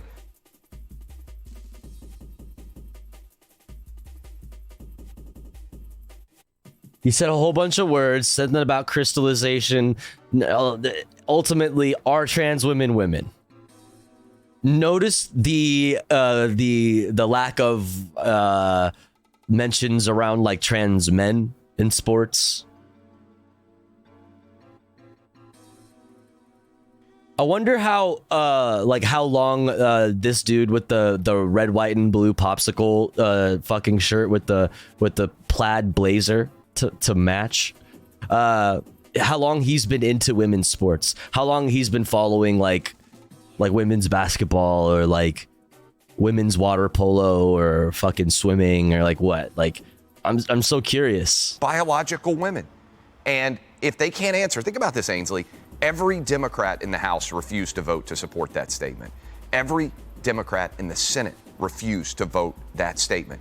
I believe Robert What do you F. mean, Kennedy vote Jr. that is statement? the only major national Democrat to say women's sports should be made up. Dude, Fox News loves RFK. All they do is glaze RFK. And honestly, I was going to say and DeSantis, but to be honest, we watch a lot of Fox News here, and I feel like I've been hearing more glazing of RFK than I've been hearing of DeStinko. DeStankus. Yeah, you'd think RFK was running Republican with how much they crank his hog all goddamn day. Yeah. Yeah, because they are trying to rat fuck the Dems, but because they suck at it. Well, yeah, they're trying to also, jump on the fact that somehow that fucking, some fucking how RFK, well, we know how, it's the Kennedy last name, is polling really fucking high. Like at fucking 10 to 20% for the 2024 election. They're trying to jump on that and trying to split the Democrats in the same way that Republicans are split between Trump, and DeStinky. Of women. And I think it's so important because it crystallizes in a way. He keeps saying crystallizes, and like what I think he means is like what it comes down to. You know what I mean? Is like what that really comes down to, or like the all that being said or something like that. He keeps saying crystallize. Are busy. They got kids that they're raising. They're running around. They're not necessarily following the every single day aspect of politics. But this is, I really believe, as the story is told, something that 80%, something that 90% really of Americans believe. And look, this is just... Yeah, no, like, he just listened to a podcast last week where they used the word crystallization twice, and he was like, yo. Patently absurd. And when you've got the rig game going like that, when you've got AI not allowing you to share information and telling you even beyond that your information isn't permissible or excludes, I think that is really scary, because this is, again, just symptomatic of what we're going through in this nation. I think this crystallizes. Yo, Jet Extremist, what's up? Clay, it's interesting. It's ironic because it's the anniversary of Title IX, which is supposed to protect women in sports and make it fair and make it equal. Bro, like, why don't you give the Brandon administration their fucking props for fucking basically through Title IX giving you the exact, like, giving you the layout, the instructions for how to word your anti-trans legislation at the state and local level without it triggering any sort of like constitutional fucking bullshit. They literally laid out the blueprint for you to continue to do anti-trans legislation at the state and local level, and you're sitting here talking about like nonsense about how Title IX is supposed to just protect women. But it's like, bro, you should be happy. You don't even know how many, like how good you've got it with a President Biden as a conservative Republican. Like, it's so crazy. They truly don't. They don't know. They either don't know or they're being dishonest, and both of those things are true depending on who we have in front of us. Dear, real irony is billionaires traveling down in a sub to see a failed cornerstone of capitalism and dying. Dude, it wasn't stopping her from writing a message. It just didn't read her the plagiarized version. Clay Travis couldn't cut it in the sports pundit game, so he pivoted to bigotry just like Whitlock. But this now ChatGPT is telling this athlete how to think, how to feel about a subject that means a lot to her. And so much of sports is about trying to create an even playing field. We should boycott AI. Down New York, 12-year-old baseball tournament. My 12-year-old's still sleeping in the hotel. Because it's woke. He and his friends, they had an amazing time. if somebody showed up with a 16-year-old to play in a 12-year-old baseball Okay, that's tournament, not the fucking... every single parent would say, this is ridiculous. That's not the fucking same thing. It's just not the fucking same thing. And you're relating to, like... You know what? It is kind of the same thing in the sense that, like, that doesn't fucking happen. And if you can find a case where they're bringing 16-year-olds to play in 12 and 11-year-old fucking baseball games, they are very fucking few and far in between, very seldom for fucking, and probably require highly specific context. You know what I mean? So it's like, maybe in that way you're right. 16-year-old doesn't belong. And if somebody, well, let's take it outside of Little League athletics. If a heavyweight boxer decided that he wanted to be a flyweight and go from fighting as a 240-pounder against a 120-pound person, everybody would say, no, this isn't right.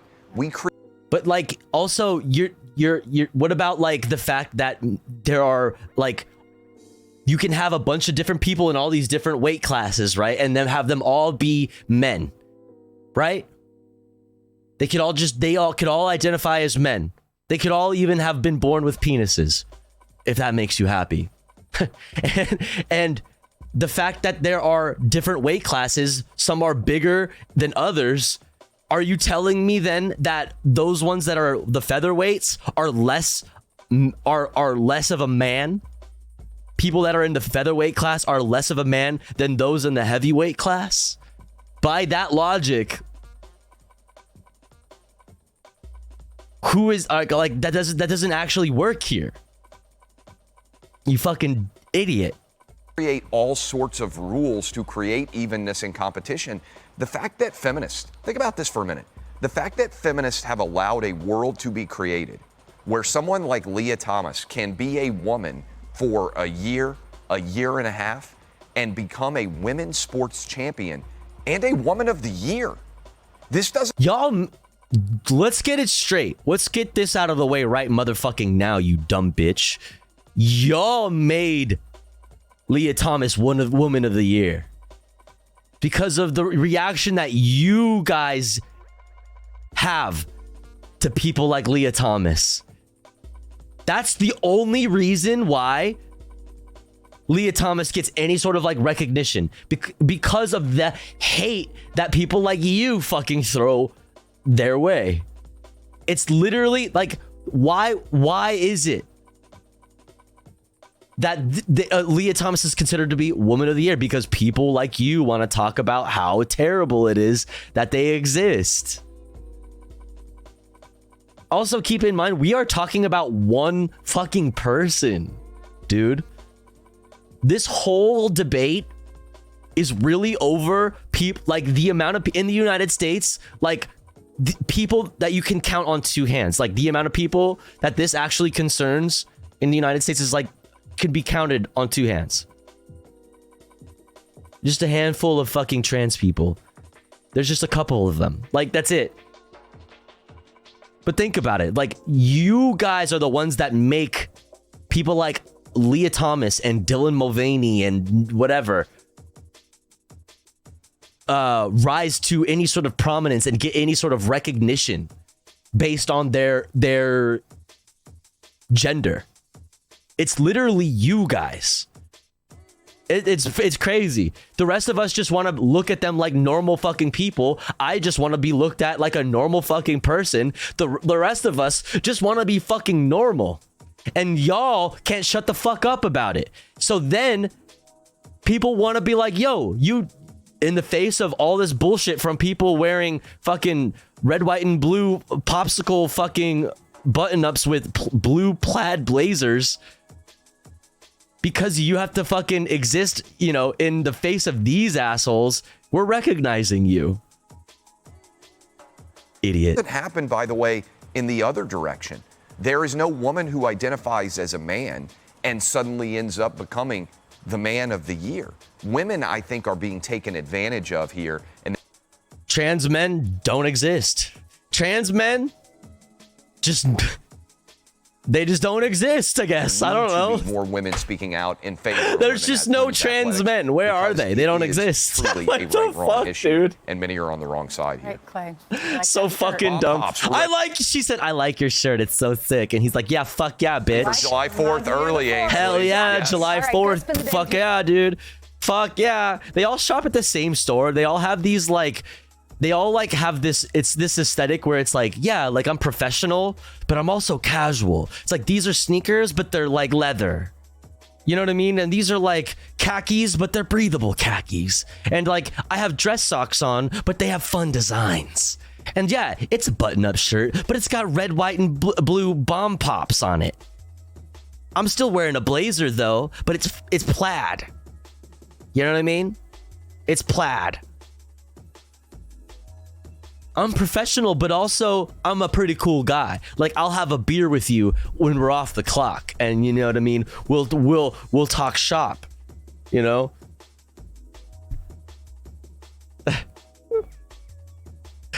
Crazy. All right, chat. Next up, we got far right Moms for Liberty group apologizing for making a very big oopsie, and then we also have a piece from Now This News. The toxic locations of these prisons are irreparably affecting inmates' health. We also have a more perfect union and a new Hakeem, and a lot of stuff coming up after we run a break, because it's been about an hour since our last break. And here at the Tofu Ghost broadcast, we run ads while the streamer is away from the stream. That way, even if you are unsubscribed to the channel, you don't miss out on any of the content.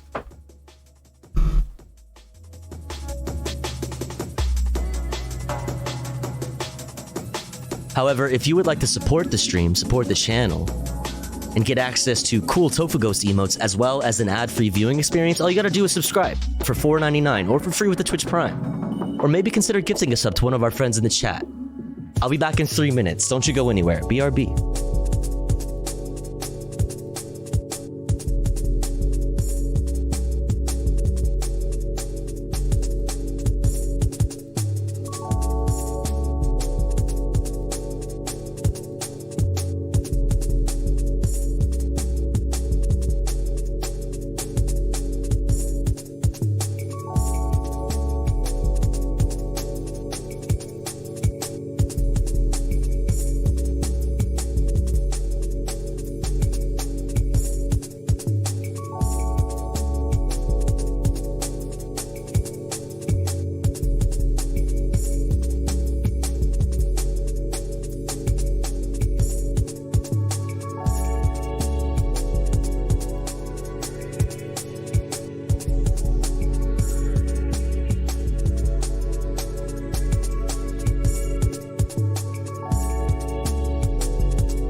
Yo.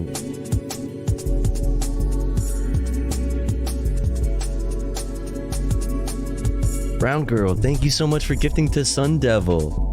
Thank you so much. Very Pog, thank you so much. Thank you, thank you. Thank you so much. Very generous. Very generous. All right. Let's get back into it, huh? Where were we? I love this background music. Yo, exclamation point, listening. If you like the music and you would like the playlists, there's a lot of music on that playlist. Check it out. All right, far right Moms for Liberty group apologizes after making big oopsie. Big whoopsie doopsie. Let's check it out with the Humanist Report.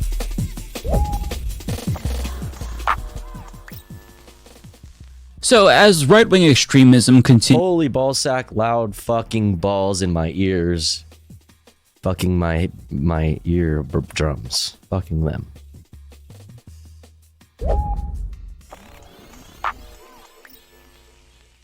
So, as right-wing extremism continues to proliferate, you're going to continue to see more and more organizations pop up that might seem innocuous at first, but if you look just beneath the surface, you'll find that there's a lot more than meets the eye. And I want to talk about one group in particular that doesn't necessarily seem bad or nefarious if you just look at the name. That's, of course, Moms for Liberty. Now, you could mistake them for Moms Demand Action, which is a group that advocates for gun reform. Just putting moms in the title immediately disarms people, right? Because you think, okay, it's just concerned citizens, this is fine. But in actuality, these moms that we're talking about in Moms for Liberty, these moms against freedom and happiness. Moms in support of death. These are moms for genocide. Moms. These moms don't support liberty, and furthermore, these moms are straight up fascists. In fact, the Southern Mothers for Fascism Law Center named them in their 2022 list of more than 1,200 hate and extremist groups. And momsies. And for good reason. They materialized in opposition to safety measures during the height of the pandemic. They're opposed to LGBTQ+ and racially inclusive school curriculums and are massive proponents for book bans. But their advocacy for far-right policies is really just the tip of the iceberg, because as Vice News reports, founded in 2020, Moms for Liberty portrays itself as a wholesome grassroots movement that is focused on protecting students. However, previous Vice News investigations uncovered a pattern of disturbing behavior by the group's members who have violently harassed and intimidated parents, school superintendents, school board members, and students. That's them doing fucking fascist mom praxis. You know what I mean? That's them doing direct action on behalf of the Moms for Liberty. They fucking terrorize PTA meetings. Dude, they just terrorize PTA meetings. Stood up to them. HOA meetings, PTA meetings. A Vice News investigation has uncovered links between numerous Moms for Liberty chapters and extremist groups like the Proud Boys, 3%ers, Sovereign Citizens. Proud Moms? Wait, yo, such a fucking missed opportunity. Wait, why is there not a Proud Moms? Oh my god. Groups, QAnon conspiracists, Christian nationalists, and in one case with the founder of the AK-47 worshipping Rod of Iron Ministries Church in Pennsylvania. Around the country, Moms for Liberty has formed links with extremist groups and militias, which are joining forces with the parental rights group at protests and school board meetings, and in turn pushing the already far-right organization toward even more extreme ideology. Wait, that's the Filipino flag. Wait, is that the Wait, what flag is this? Wait, is that the Chinese flag? What is the Chinese flag? Oh my god, don't look what I fucking typed.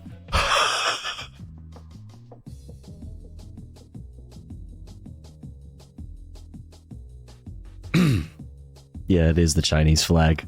Oh my God. There's an ongoing campaign by these neo-Nazi groups to radicalize some of these more benign patriot MAGA groups, and it's working because I've seen more Nazi content creeping into posts from Moms for Liberty people recently. A researcher who is known as Trash City and who closely tracks Moms for Liberty activity told Vice News earlier this month. Now, that last paragraph is really important because just one day after Vice published that article, well, the Nothing happened, chat. We're moving on. Hamilton County chapter of Moms for Liberty launched their newsletter called the Parental Brigade, and the very first newsletter contained a quote from none other than Adolf Hitler, which reads, "He alone who owns the youth gains the future." All right.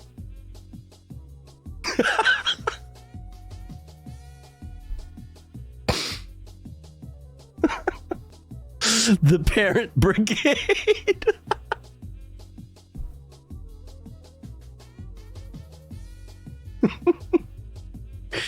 Okay, so when I first saw this, I was like, there's no way this is real. Like, this is probably fake. Like, that's just ridiculous. You know what I mean? Nobody goes that mask off, right?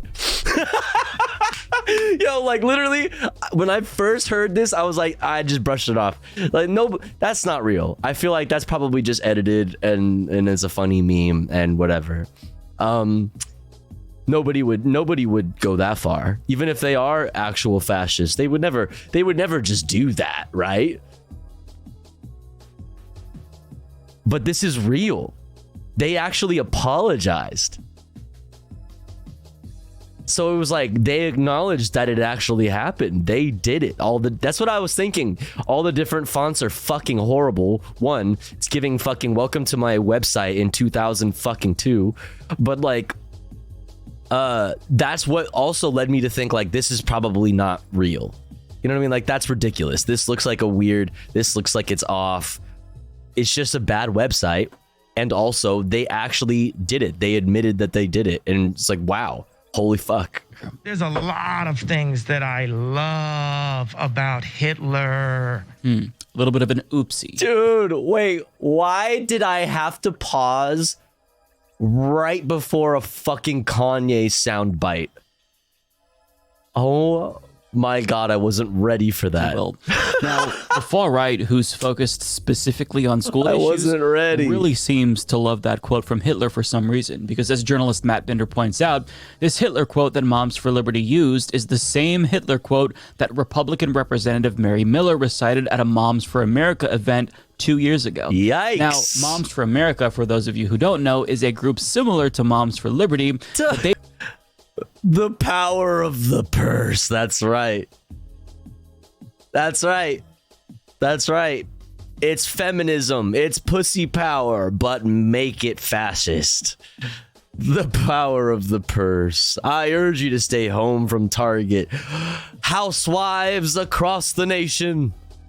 Now is the time to stand up and withhold the contents of your purse from the evil woke menace that is Target. That's right. They've been around since the early 2000s and don't have known ties to extremist groups, and they kind of focus more on pressure campaigns as opposed to direct harassment, to my knowledge, unlike Moms for Liberty, which does just that. But after the Indianapolis Star published an article talking about this little oopsie, I guess we'll call it, Moms for Liberty, that chapter in particular, responded. The Star reports around 11:30 a.m. Thursday, Moms for Liberty... Yo, chat, I kind of want a Moms for Liberty shirt. But I don't want...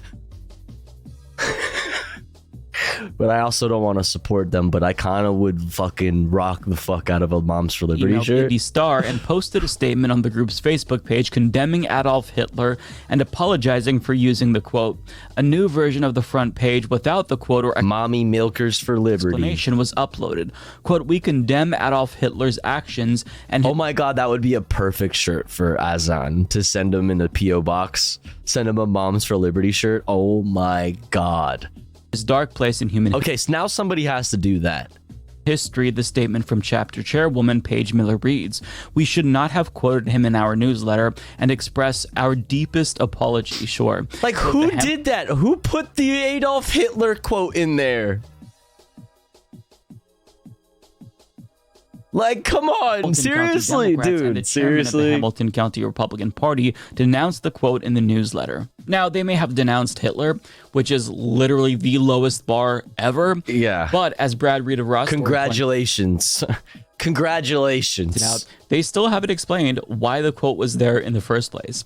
But in the update of the newsletter, with the yellow box here, they supposedly offer more context where they try to explain, but wait. So they didn't even take it down. They just added context.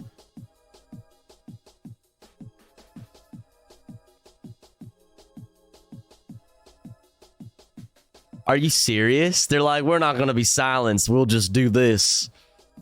Context. The quote from a horrific leader should put parents on alert. If the government has control over our children today, they control our country's future. I see. We the people must be vigilant and protect children from an overreaching government. So they're saying that so really what we meant was okay, we may have quoted Hitler, but really what we meant was that y'all are the Hitlers in the situation, okay? You guys are the ones trying to own the youth and thus gain the future, and you are the Hitlers, the woke Nazis. Okay, I understand. Okay, all right. Thanks for clarifying. It doesn't go well. So they say the quote from a horrific leader should put parents on alert. Oh, okay. If the government did it scare you? Well, good, because that was the intended purpose. Has control over our children today, they control our country's future. Don't like Hitler? Wait till you hear about the woke left. We the people must be vigilant and protect children from an overreaching government. You've heard of Hitler. From the makers of Adolf Hitler.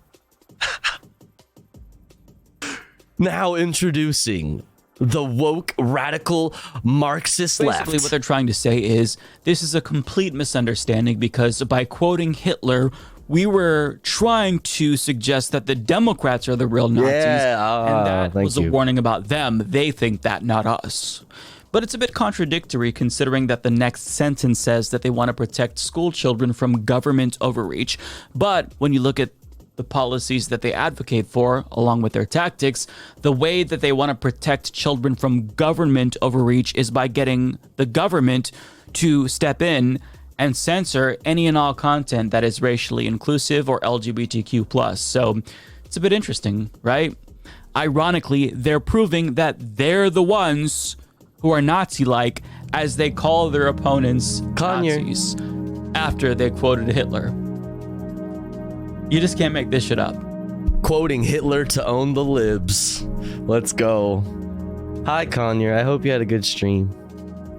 What's up? What were you all doing? I saw you. I was lurking in your chat. Well, I wasn't in the chat. I was lurking in your stream earlier while you were making emotes. Everybody go follow Conyer. If you don't already, you're a pussy bitch. Now don't. We're going over Moms for Liberty and how they quoted Hitler, but actually because the Democrats and the woke radical left are the real Nazis. Made a nice emote, played some car soccer, got stun locked on music, the usual. Fuck yeah. Hell yeah. Well, I hope you had a good night. And to be very crystal clear here, this isn't an oopsie. When I refer to it as that, it's a joke. This is not a mistake, okay? When these Republicans continuously quote Hitler and claim that it's an accident and have to apologize, these are things that I don't believe are mistakes. I think that these are calculations that they're making. And let's be honest, they like the quote, but on top of that, this is probably a nod to extremists that they've been working with in an effort to recruit even more extremists. Whee! Bro, I'll knock this. Let me not do TOS. Let me not say TOS things on stream. It's especially important because this is a group that was founded in Florida following Ron DeSantis' crackdown on schools. Ron DeSantis is a fascist who is taking many cues from Hungary's fascist Prime Minister Viktor Orban, whose speeches have also conspicuously sounded very Nazi-esque, so we shouldn't pretend as if all of this is happening in a vacuum.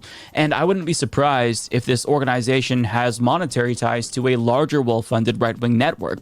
They claim that they make their money from membership dues and merch sales, but an expose published by Media Matters by Olivia Little notes that the group's ties to right-wing politicians and media are many.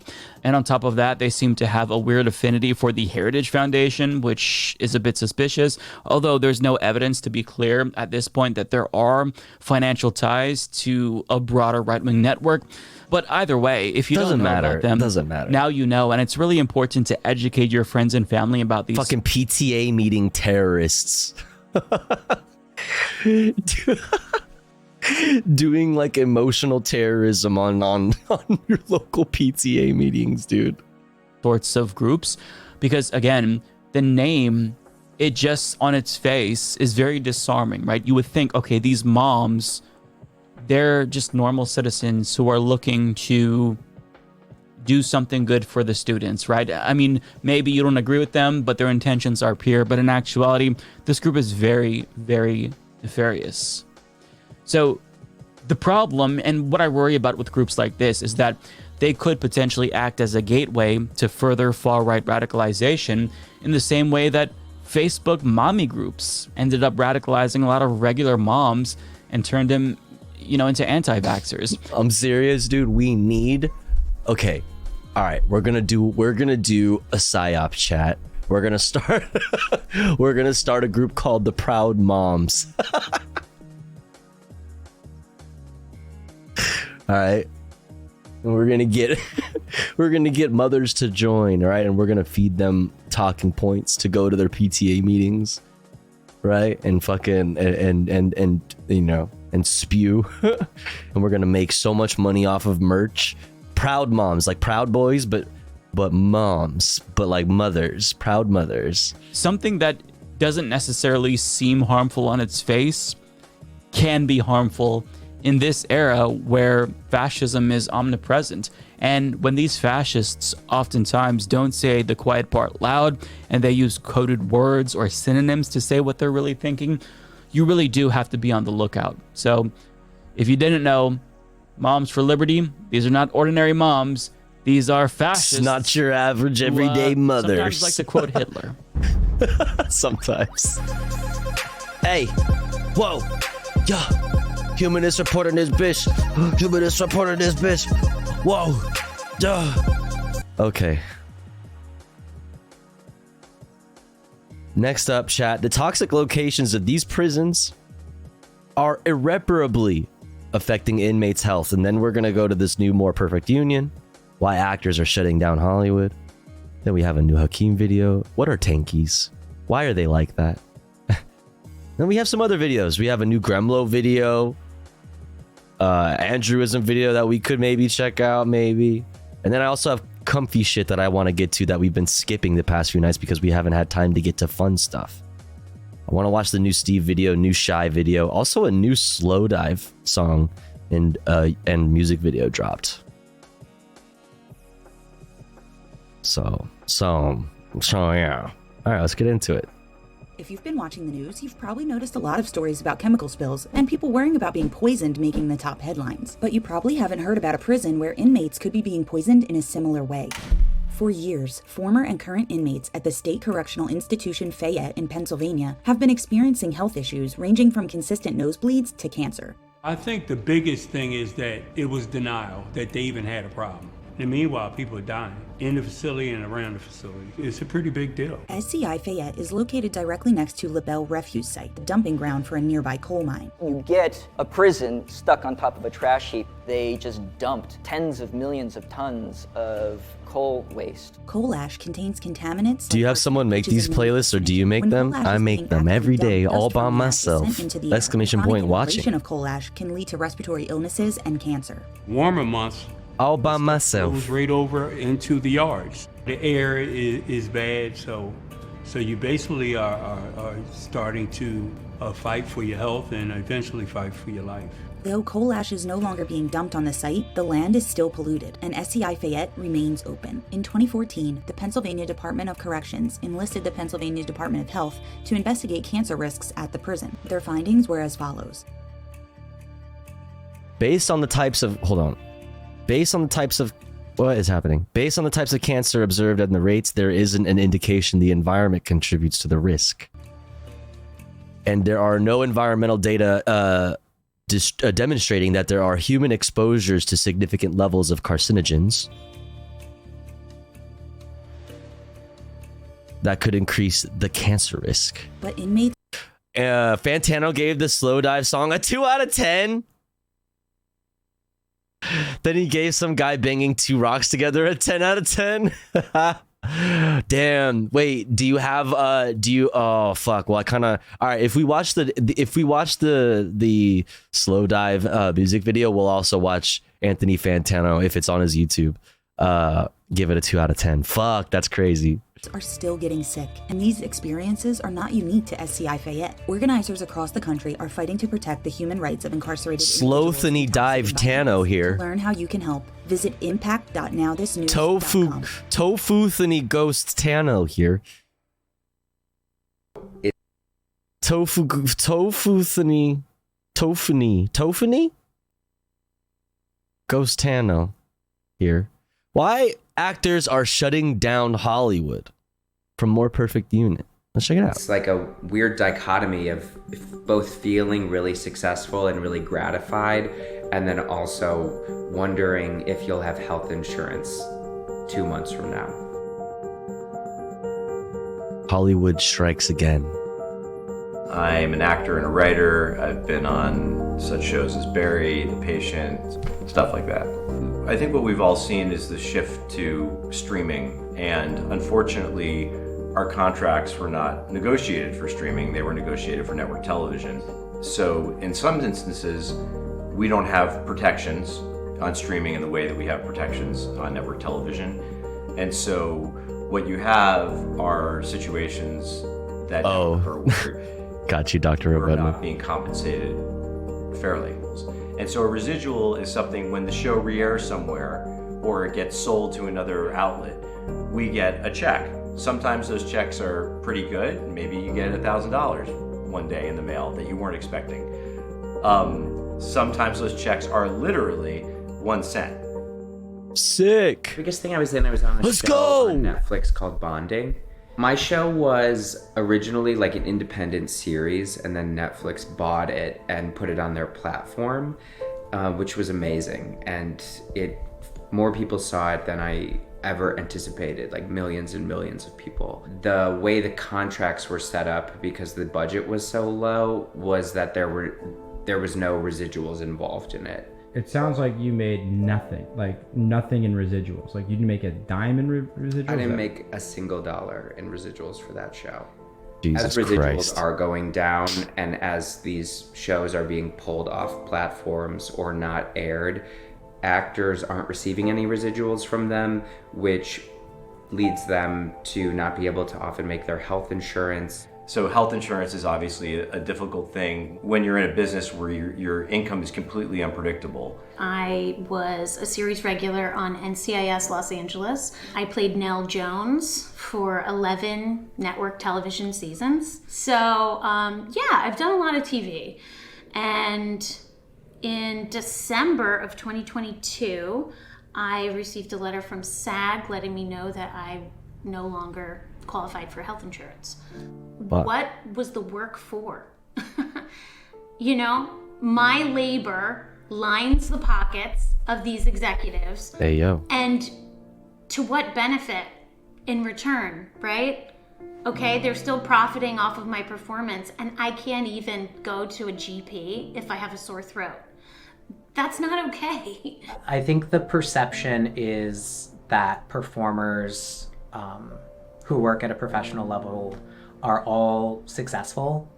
I think that has to do with how our industry is glamorized and romanticized in the media. And I've been lucky to work a lot across different mediums But I have a full-time job as a flight attendant because that's less stressful than worrying year after year about making my minimum health insurance qualification minimums for union health insurance. I have another full-time job. I'm a writer. So I couldn't be an actor. I couldn't continue to be an actor and pay for my life in LA and have health insurance if I wasn't also in the WGA.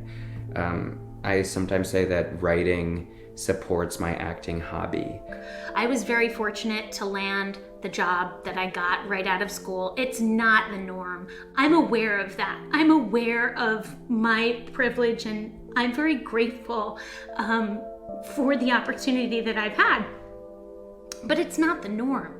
You know, I have a friend who is an incredible actor, was cast on a Marvel Disney Plus show as a prominent actor's mom, and she made $500 from her time on that show. Damn. That is just not sustainable. You cannot sustain life on $500. All we're asking for is for the ability, not even to get rich. It's for the ability to be able to do our jobs. We should be able to afford to live a life in the city where the work is taking place. Let's just take care of this now. Like, hey, you know what? If we make a show that costs $10 million on network, we're gonna pay you the same money as if we make a show that costs $10 million on a streamer. If I'm a waiter and I work at a really nice restaurant, and I'm a waiter and I work at a not as nice restaurant, the minimum is still the same. It's still the same. We can't be going into every job literally not knowing how much money we're gonna make. We have to take away the ability from the AMPTP and from the studios of backing us into a corner and making us accept deals that are A, not fair, but B, against the spirit of what's already been negotiated. This negotiation is consequential. If we do not get what we're asking for, there is just going to be continued erosion, right? It's the erosion of compensation, residuals, the existential threat of AI, which is so real, right? We're right there. And what I want for all actors is a sense that... Wait, but I thought AI was bad because it was woke, not because it was going to be taking away people's jobs. I thought it was bad because it doesn't write you tweets that highlight the importance of protecting the sanctity of women's sports. Wait. A sense that our union is fighting for us in a way that will keep us here and that will continue to protect us in a really long-term thinking type of way. We have to get comfortable advocating for ourselves, our benefits, our access to pensions, our minimums. Everything is degrading. It's Bot Farms on Twitter to send anti-union messages. Are they like targeted to like union members? Don't take a stand. There's no way the life of a working, stable performer is going to be a viable lifestyle anymore. We're going to lose it if we don't fight for it.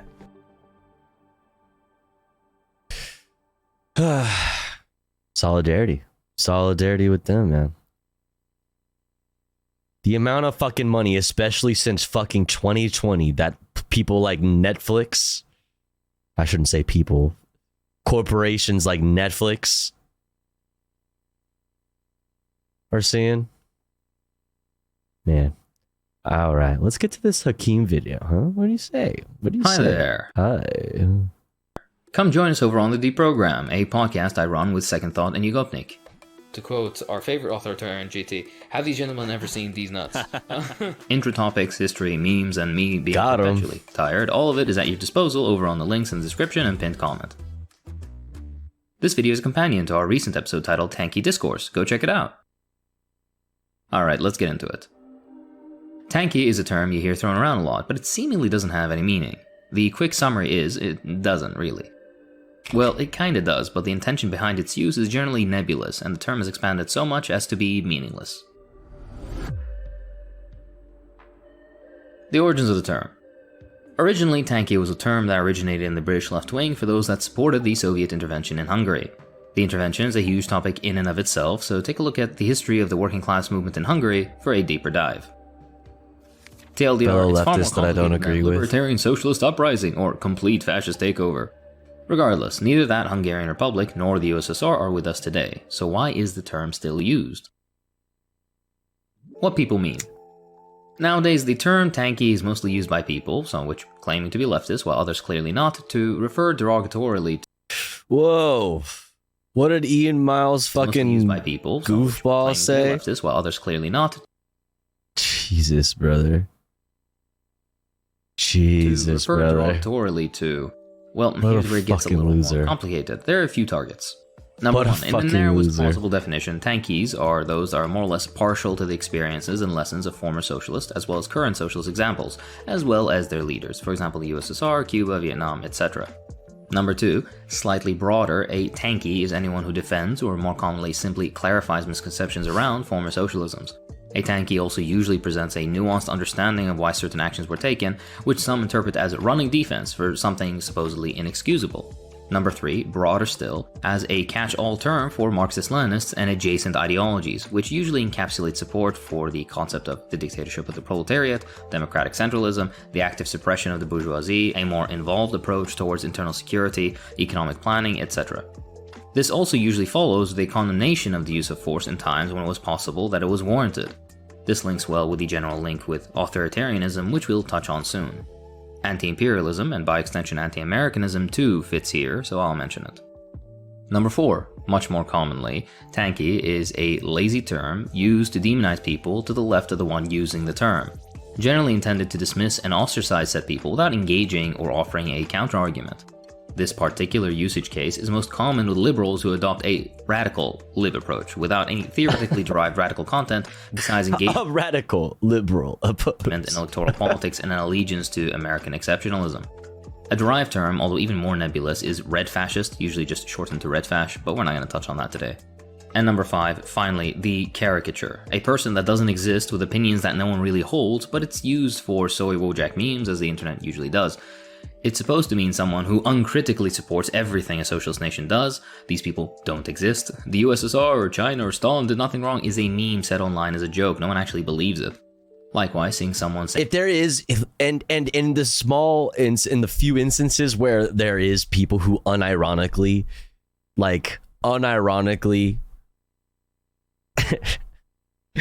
stand Stalin and whatever, like it's beyond just like the USSR aesthetic for the memes. Like they're fucking silly. Okay, they're not to be fucking taken seriously. Saying something on Twitter and interpreting that opinion as representative of the entire movement is silly. In my personal experience, you won't ever see a more critical and nuanced view of, for example, the USSR than from someone who has actually taken the effort to properly study that system, usually a well-read Marxist-Leninist. We have a dedicated episode on that topic here. What's the point? More or less, it's a commonality of politics to invent derogatory terms for those that you disagree with. This example is no different. In almost all use cases I've seen, it's used exclusively online by mostly radlibs and other quasi-liberal types to dismiss an argument or person without engaging with the content itself. I remember anarchists... I mean, okay, so clearly Hakeem has been called a tanky a lot, and he's pretty bummed out about that, obviously, you know? But the times in which that, like, I've like been like people who aren't serious have even like called me a tanky is because I've said something nice about like China or something. It's like, oh, you're like one of those tankies or whatever. Like using it plenty before, but that usage has died down over the past several years from what I've seen. Regardless, a good point to note is that if we're using the term against people who recognize the achievements of former socialisms and adhere to more or less orthodox theoretical approaches to socialism, meaning Marxist-Leninist ones, then this term is a little more than, hopefully, an unintentional condemnation of third world or imperial periphery leftists. And I also see it being thrown at people who are like pro-Russia in the current conflict and like, you know, the current situation, you know? Thrown at them as if modern day Russia is a communist, like a socialist state. It's like, what? How they're just fucking weirdo fascist goobers that like stand Putin for some weird reason. They're like not leftists. Like they're confused. Vast majority, dare I say all, actually influential Marxist thinkers of the 20th century fit the tanky label if applied uniformly. Even more so I think tankies exist. It's just a dumb internet term now. I think that's probably largely what it is like that. It's just thrown. It's a lot of terms get thrown around at people who are not actual tankies, but using it in the way that Hakeem is saying here, that like is used as like a derogatory term for somebody that is to the left of you. Independence, anti-colonial, and anti-imperialist, read Black and Brown, figures. The vast majority of active leftists globally. Or like to say something bad or to say something mean about NATO. Don't you dare say that NATO really had no business existing post World War II. Don't you say that, because that's like a tanky thing to do or something. I don't know. The ones agitating for socialism are people who identify with Marxism and Leninism or an adjacent offshoot, who recognize and respect the lessons of former socialist experiments, are usually part of Marxist-Leninist parties. And here's what I don't care about, Dome Lord. I feel you, but here's what I don't care about. I don't care about the intra-left fucking arguments around like what dead guy is more based. Like leftists need to stop standing dead people. They're dead. Like, take bits and pieces of what is important and relevant to the modern day. Take what is necessary from Marx. Take what is necessary from Lenin. Take what is necessary from whoever. And also acknowledge where, these people were not like these, people of the past were not saints. Like, don't stand any, don't have idols. Okay. No idols. Don't stand any dead people. Get over it. Stop arguing about like what, the past. It's over. It's done. Let's move on. Hold figures that symbolize the revolutionary socialist movement. In essence, the vast majority of the global. I'm an authoritarian leftist, so yes, I'm a tanky. Which is what I would like say is like the more appropriate like use of the word, right? What does that say about the so-called non-tanky Western left, though? Isn't it at least a little infantilizing and Eurocentric to consider that only the West has it right, meanwhile the vast majority of historic as well as modern revolutionary leftists had it entirely wrong? Likewise, the term seems to apply selectively. Those with incredibly similar beliefs and approaches may get the label on them, or not usually based on the level of demonization in common anti-communist American media, or based on how much that particular individual likes said figure. Concretely, Sankara and Castro aren't too different from Kim Il-sung or Honecker. On authority. Another point usually tied into tanky discourse is the idea of authority or authoritarianism. Before getting into it, the term is also incredibly nebulous. Between dictionaries and various quote-unquote respectable encyclopedias, you get several incredibly broad or contradictory definitions. Hero worship, that was a better way. It's more an invented I was blanking on used in a attempts term by particularly American academia to lump fascism with socialism. This is further strengthened by the fact that the same yardstick can parallel, for example, the US very well, or even better than the intended nation that label is being placed upon, yet it's rarely done. Typical government versus regime language in an attempt to more subtly shape what you think. For the liberals in the crowd, name something you dislike about authoritarian socialist governments, and a government model you look up to or believe is viable to reform has most likely done the same at some point to differing extents. I would actually say the prime liberal democratic example, the United States, has done far worse on almost every account, but they're always spared the term or the criticism. A fairly decent read I'd recommend on this topic is Human Rights in the Soviet Union by Albert Szymanski. Likewise, to anarchist listeners, every prior example anarchists uphold had exclusive access to and use of arms, had labor discipline, an internal security apparatus, a system of prisons which included political prisoners, a hierarchical bureaucracy, exclusive control of sources of media, conscription, I could go on. It seems the only successful socialist attempts at building something tangible gets this authoritarian label thrown on it, likewise with this tanky business. The anarchist examples were commendable, but in the end failed fairly early on and in a way that spares them that criticism. My point is, the methods before, during, and after a revolution will always be categorized according to authoritarian means, and hence pretending that revolution, the violent overthrow of one class by another, and the forceful establishment of some form of proletarian rule, be it a state or democratic federated workers' councils, as not authoritarian is just silly. If your issue is less the means and more with the degree of community control, well, this is a question of theory and pragmatism. Any genuine leftist would like nothing more than community control. The thing is, after a revolution, and a civil war, and a reactionary former landlord to fascist movement, foreign sabotage, internal spying, fifth columns, and you end up with a strong centralized state, with a highly developed internal security apparatus, and more restrictive ideas on certain forms of expression. You can disagree with it, sure, but to claim you don't understand why it happened, or to refuse to recognize why, is just silly. We discussed this point to far deeper levels on the podcast episode, so do check it out. The history of the 20th century paints a very clear picture. Socialism Yo, is the what way a forward. photo. The history of the 20th century paints a very clear picture. Socialism is the way forward for the actual majority of humanity, and reform has been proven a failure time and time again. See our episode on that here.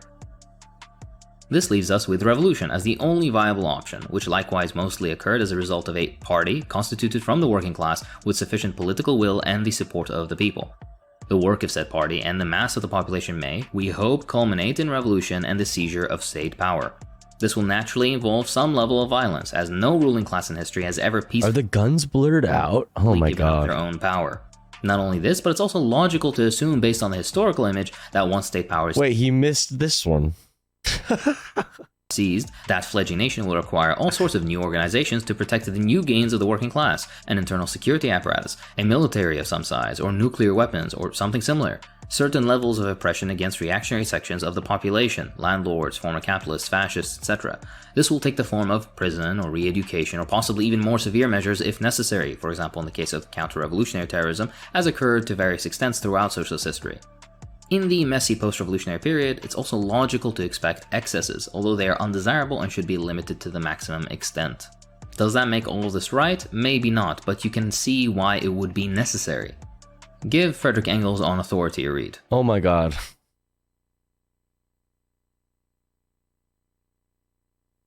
This fucking guy. He said, there it is. Here it is. Read it. Just read it. This is all. There it is, by the way. Just read it. Bitch, what? No. The fuck? I'm on YouTube right now, motherfucker. I ain't reading shit. You read it to me, bitch. The fuck? You fucking read it. Anti-Americanism. This is an interesting point, the one on anti-Americanism. More recently, I've seen the label tanky thrown around, especially concerning one's perspective on the US and its place in the world.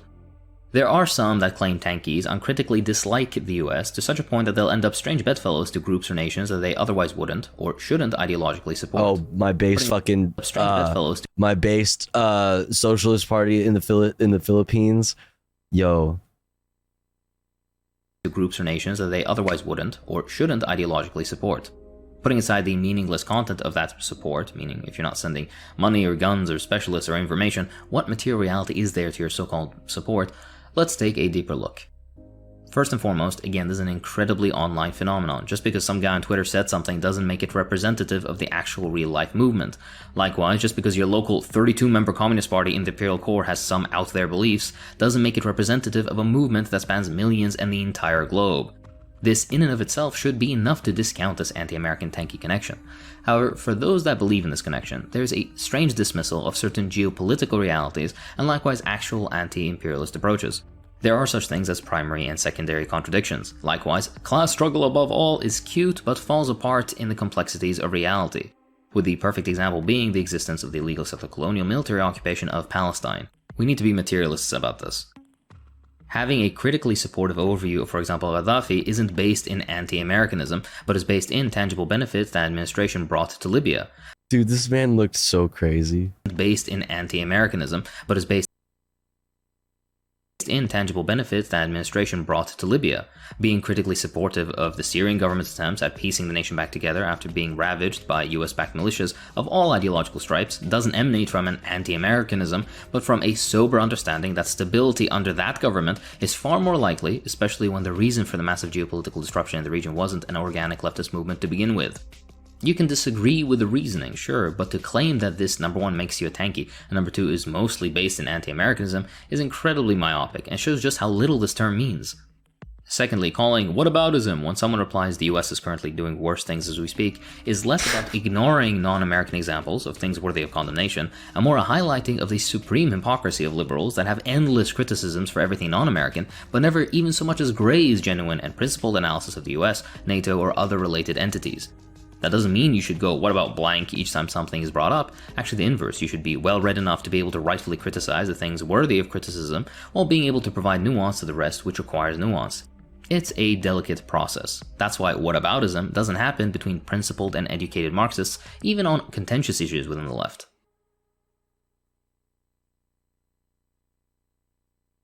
The importance of our past in light of our future.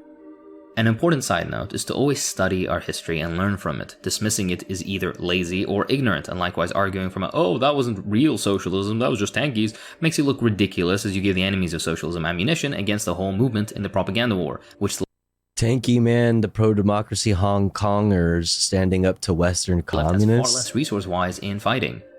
You can disagree with the collectivization of agriculture in the USSR, for example, but that disagreement only means something when you understand the material conditions that gave rise to the necessity of that change in the first place. Likewise with how it was carried out, how it progressed, what went wrong, and what could be changed in the future. You should be able to put forth alternatives. Same thing with the Great Leap Forward, or the failures of the many dozens of movements globally before even capturing power. Stalin and his consequences are important whether you like it or not, and without understanding what came before, we can't hope to be successful in future attempts. What the fuck? Don't watch this. Pro-Assad Syrian song. In essence, this is yet another attempt by me to encourage people to actually read boring, long, and intricate theoretical and scientific work so that we can actually have something novel to contribute in building a movement. Conclusion. If you don't understand a particular perspective, ask why, dig into things. Simplistic answers are no answers at all, and there's always more nuance to be had. You're always free to disagree, and as Marxists we encourage that. But the truth of one particular tendency does seem to some online leftists, real leftists who have a life outside of online. Tanky shit. annoyingly always present itself, at least in my experience. At this point, tanky is overused to the point that it becomes absolutely meaningless. Kinda like woke for conservatives, it's a catch-all term for things I don't like. For liberals, it's a lazy approach to political engagement. For those that consider themselves socialist, it's evidence of the ossification, lack of creativity, and lack of actually doing the fucking reading among the Western left, from which these ideas almost exclusively emanate from what I've seen. Much more important is the value of learning from former socialist experiments rather than simply dismissing them, as well as understanding the nuances which lead to the decisions they took. That doesn't mean they shouldn't be condemned when it's correct to do so, but likewise this condemnation needs an appropriate time, place, audience, and format for it to be meaningful if the person is acting in good faith. Otherwise it's vitriol, an attempt to shut down conversation which doesn't help the movement, which interestingly enough is the motive of some of the A foolproof way to piss off tankies, just politely ask if Marxism-Leninism is just like social democracy with authoritarian characteristics. Will get you banned from their subreddits at lightning fast speeds. Social democracy is when the government does stuff. I mean, that's more than socialism is when the government does stuff. I use this term. This really is the issue. Go outside and actually contribute. Reddit was a mistake. If you see weirdos, avoid them. The internet isn't real life, and that's where most of this... Are we still boycotting Reddit? We're never going back, are we? Brain-dead discourse on both sides solely resides. Check out the podcast while you're at it. It's like, I hope so. I can't use it for the things I was using it for anymore anyways. It's a fun ride, I promise. That's it for this time. If you enjoy what I do, then please consider supporting me on Patreon. It really does help. I'd like to thank my patrons, so thank you to Viton, Kelsil, Furry Beaver, Dick Wolf. Okay, come on. The Sebastian. All right, that's enough from you. That's enough from you. You fucking tanky. You fucking tanky.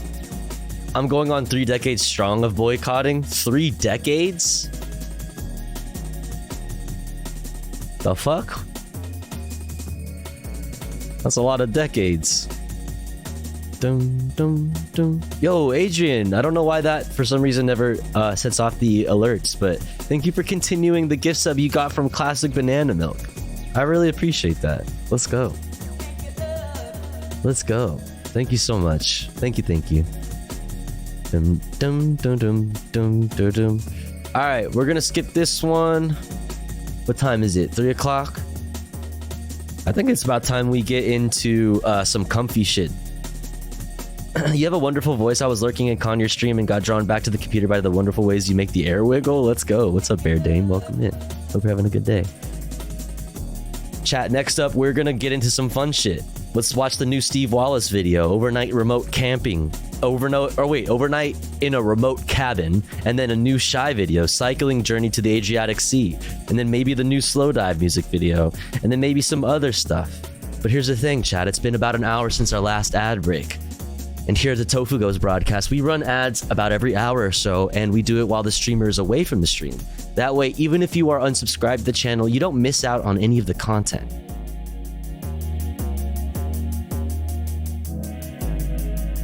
However, if you would like to support the stream, support the channel, support me, the streamer, all you gotta do, and also on top of that, get access to cool Tofu Ghost emotes and an ad-free viewing experience.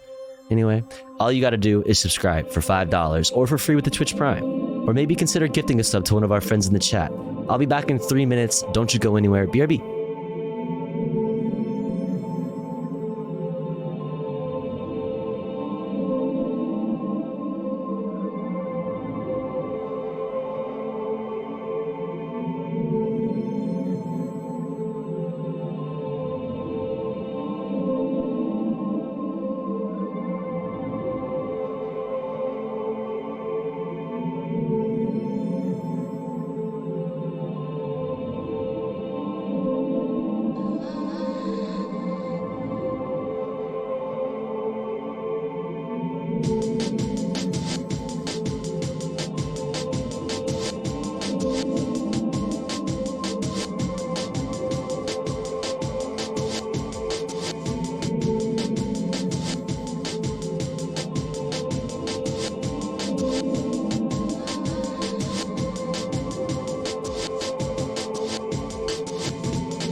Alrighty.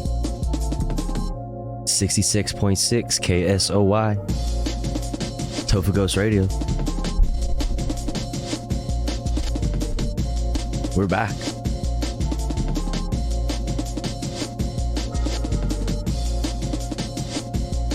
We're back, baby.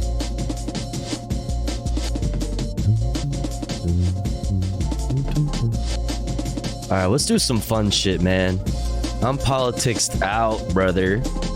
Brother. I want to watch this new Steve Wallace video and this new Shy video. I want to. Let's do it. Comfy time. Hello everyone, welcome to Camping with Steve. I've heard just a little bit of a legend of a open use cabin up this winding remote mountain road. So I'm gonna head up to it and see what I can see. Hopefully it'll be a nice place for the night.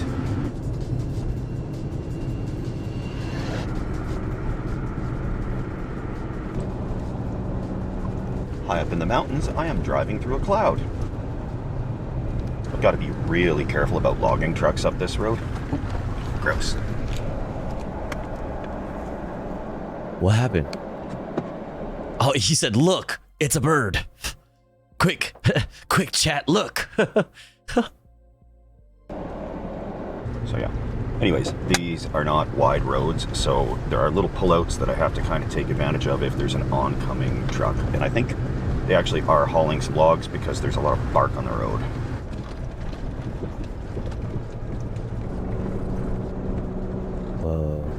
Clear cuts are not fun to look at, but if we want houses, it's a fact of life. And on the upside, after a few fact of life, years, they get reclaimed by berries. So there are berries all over the place: blueberries, high bush cranberries. yeah, I don't know, Steve. Love ya, but I think that's a pretty bad take. Oh, and what do we have here? It's like we've had a bear. Thanks. Definitely. oh shit! Quick, grab the camera. There's bear shit. Thank you, Steve. Bear territory. So for peace of mind, I will be sleeping either in that cabin if it exists and if it's Thanks, empty, bro. or in my car. Guys, quick, look. So that is what was making those tracks in the road. Big feller buncher. It looks like they're fixing to do some cutting.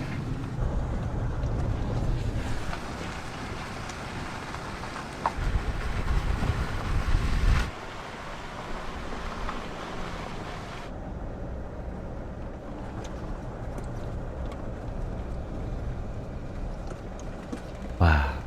Beautiful.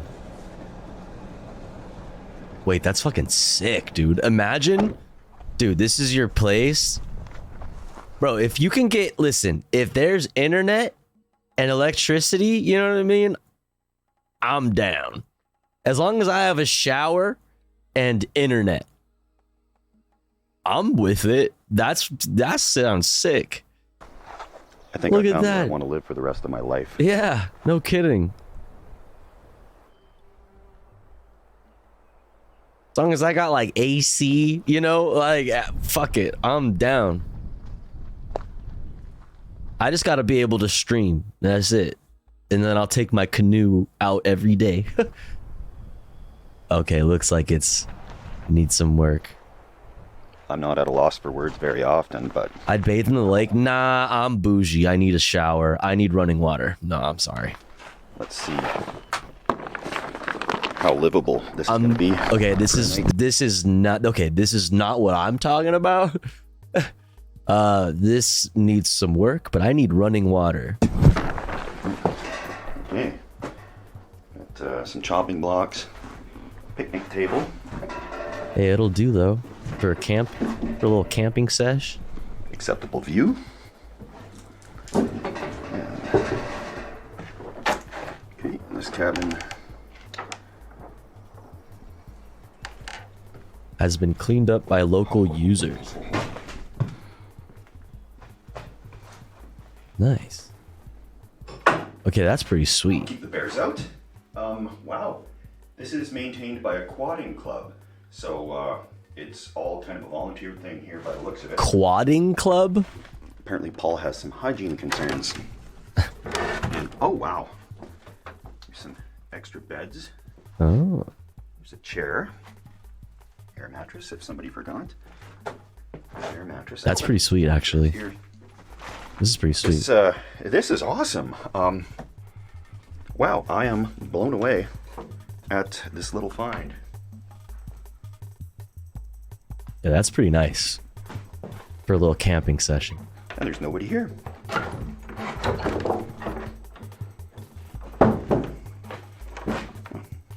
This will be fine for little old me. I don't think I brought a marker, so I can't add to all these names here. L. That's an L. So we'll be able to put something up here so people know that I was here. Wow. Anyway, back to the view. Looks like there's another campsite on the other side. So pretty. I can do without running water. I've had too many times. It sucks, but it's not a deal breaker as I don't shower anyway as a crusty anarchitty. I feel it. Valid. I mean, I've done it and I can do it. I used to work for a band and go on like long tours, and you know, like you'd have to like really you know, enjoy and get the most out of your showers when you can. There's like a lot of time just driving and being stinky and whatever. But I definitely don't want, if I don't have to, I won't. Like, no, I want to be comfortable. Okay. I like being comfy. Bit of a boat launch. And not feeling like I have a layer of fucking gross all over me. I'm no authority on hydrological nomenclature, but I think I can guess how it got the name Grizzly Lake. Gotta get that bear spray. Aha. With this in hand, was there a bear? Once around the cabin, look for any evidence of bears. I know I stress about this a little too much, but lately I've been made aware of our own mortality, and it's better to be safe than sorry.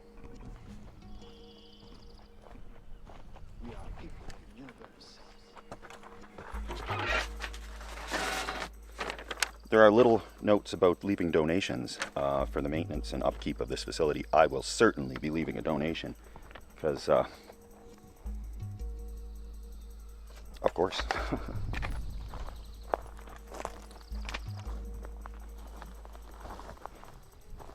So pretty.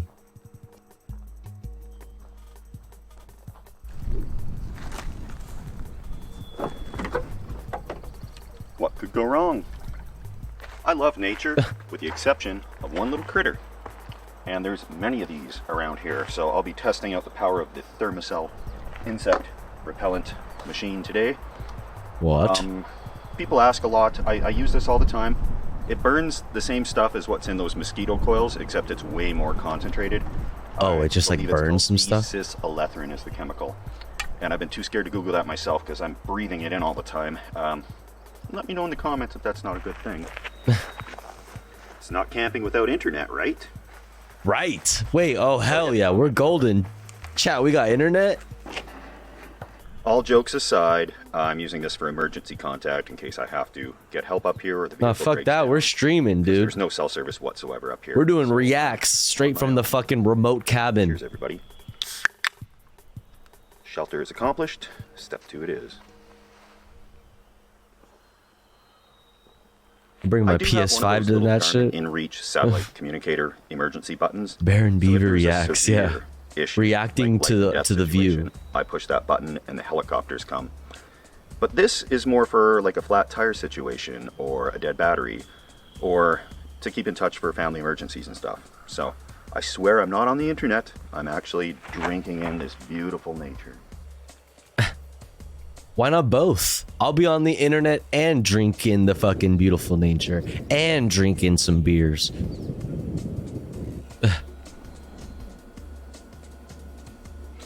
Luckily that rain blew over. I thought we'd be having to sit in the cabin all evening and hunker down, but it's so beautiful. Okay, that's here. It's fucking gorgeous. absolutely majestic. That looks like a literal fucking Bob Ross painting. A happy little cabin. You use the feather of the fan brush to make the fucking trees like this, pine trees. You do the same thing, but then you pull down, you know what I mean, with some white over the fucking over the reflection to make it look like a reflection. Literally, dude. The fuck?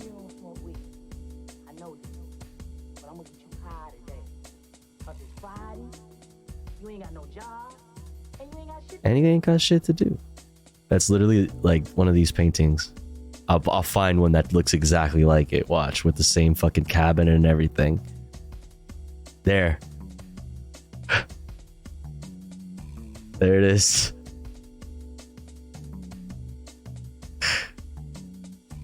It's literally the same picture.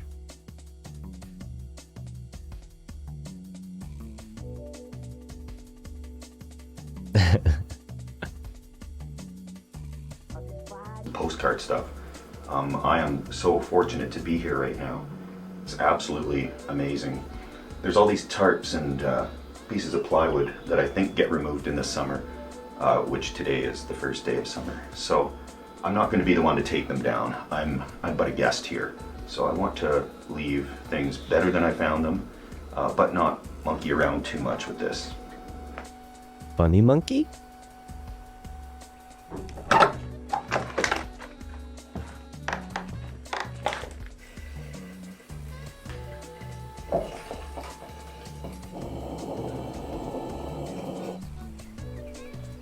Oh my god, it's so pretty. It's a fairly equipped kitchen in here. Really. 1995, it says right there. There is a stove here, the same type I use, and I did bring my own. I also brought some more fuel. Oh. So, I'm gonna start cooking some rice. I'm gonna be making I have one of those, but I don't know where I put it. Out here in the middle of nowhere. Means I can eat all the beans I want. Please work. Ooh. Wow. This is actually a much better... I used to have a pretty nice little stove thingy for camping like that. Kind of nifty. Only 3 things to prepare for tonight's meal. Gonna cook the rice, brown some beef and put in burrito seasoning, and warm up some refried beans. Then I can make these whenever I want. And that'll be a little bit later. But I think I'm in the clear. There's club members here that have priority on this cabin. So if they were to come by, I'd be sleeping in my car, which wouldn't be the end of the world. But nobody's come by yet, and it's about 3 hours, 4 hours until dark. Club members. Longest day of the year, so I think this is working out pretty good. Something Taksu. You made it in time for some Steve. Hope you're doing good. Oh, damn. Absolutely perfect. I was going to start a fire out here, but I'm going to save that wood for inside the cabin. That'll be nice to have the ambience and a little bit of heat tonight.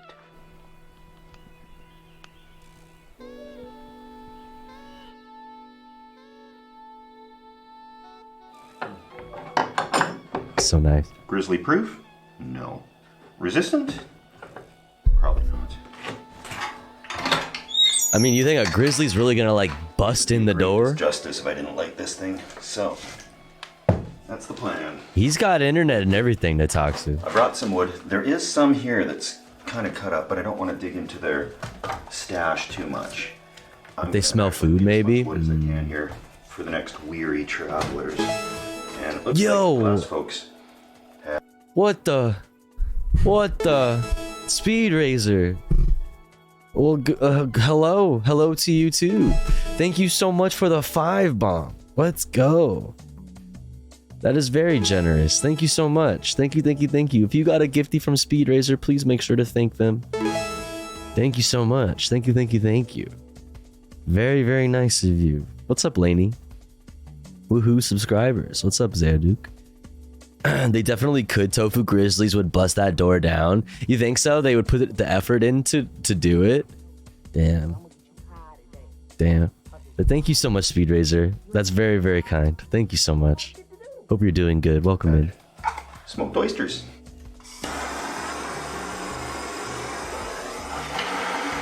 Smoked oysters?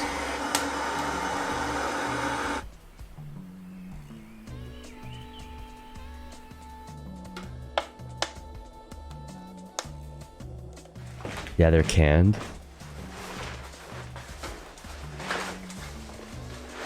very nice fucking spot, man.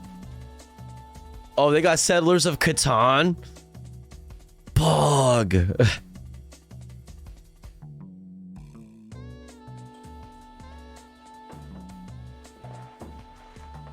Wow, this really throws the heat. This would be so cool in the winter, but I'm guessing the roads are tricky. There's probably a lot of snow, and there's no insulation. There's also little holes. There's a Star Trek. I'm sure there's really getting in. Oh, we have a moth. Oh, more the merrier. Did he say they have a moth here? Oh, Pog. No animals so far. Pet. It's definitely cooled off outside, so I'm really glad to be in here. I got everything ready for burritos when that time comes. They smelled food. If you're near their hunting ground, if you're close to their den. I can really see why people build little shacks and just go forget the world. It's so nice.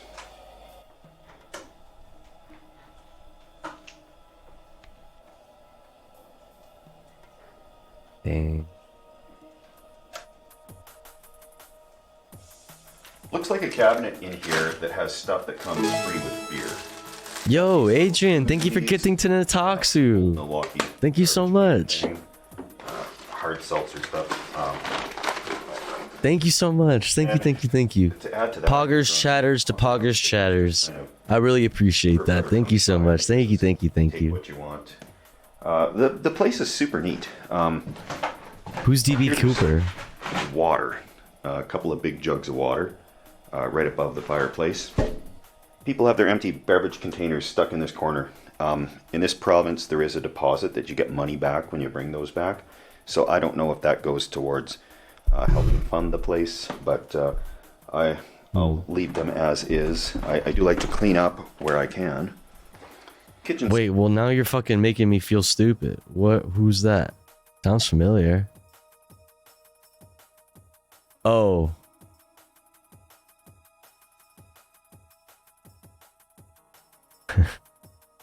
Okay. Yeah, this guy. Like that. This guy's like supposedly still alive, right?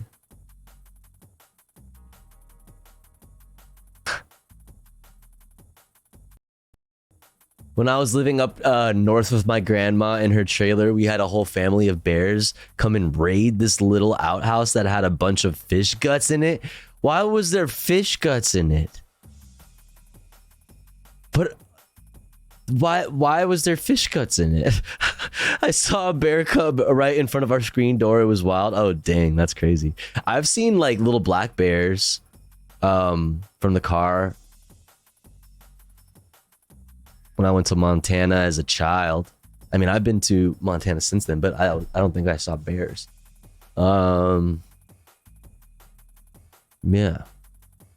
Because they cleaned the fish in there. Oh, just keeping them in there for funskies. Just to make sure that it's like an air freshener. Side of things, you got a couple of board gamies. I don't mess around with ancient wooden board games I find in old cabins. There's a few. Yeah, the Haunted Settlers of Catan board game. And some tools. This says, oh, please keep stuff in here away from the mice and rats. Definitely a good plan. And this is more dry storage. It is really cool. The amount of time it would take to drag all this stuff out here, the wood stoves. I don't know how old this place is. I'm gonna look around for the oldest date I can see written on here. That's fucking cool. Oh, we got guest Did I say books. outhouse? I meant ice fishing house. Perfect. A mystery can for those brave enough to try. But in an emergency situation, if you broke down out here in the winter, this would be a real gem to find. You could hold up here for quite a while. Okay, this is... My grandpa would go fishing and we don't have like a dumpster or anything, so you had to wait until you can haul your trash to the dump or the garbage man came by. So when he cleaned the fish, he'd stash the remains in a trash bag in a fish house. Damn. I have no idea what that is. Fish house. If somebody is familiar with this... What is it?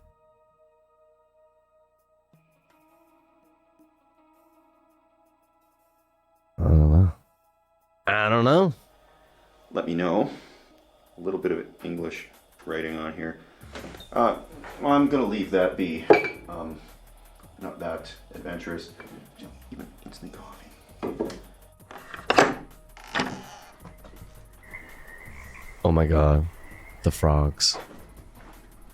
Wait, I need more of that. I knew I heard something. I wasn't sure if it was a frog ribbiting or a grizzly bear. What? It was frogs.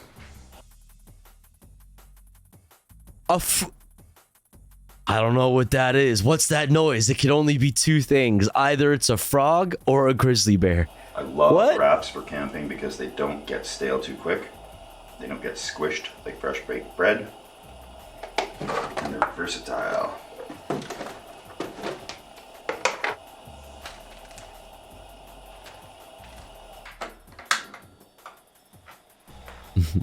Flip and grill ping. Oh damn. Oh damn, look at the grill marks on that bitch. Oh yeah, there we go. Tofu, you live in LA, bears be sneaky. We have different kinds of bears in LA. Hardy. I like to grill them because it holds them together. Otherwise, it's just an absolute disaster. But Yeah, wait, did he not turn off the grill? Is it still going? this is the life, guys. That shit looks bomb. Oh, I thought we were gonna get a little fucking close-up on the bite there. Damn, that makes me hungry. I'm hungry, chat.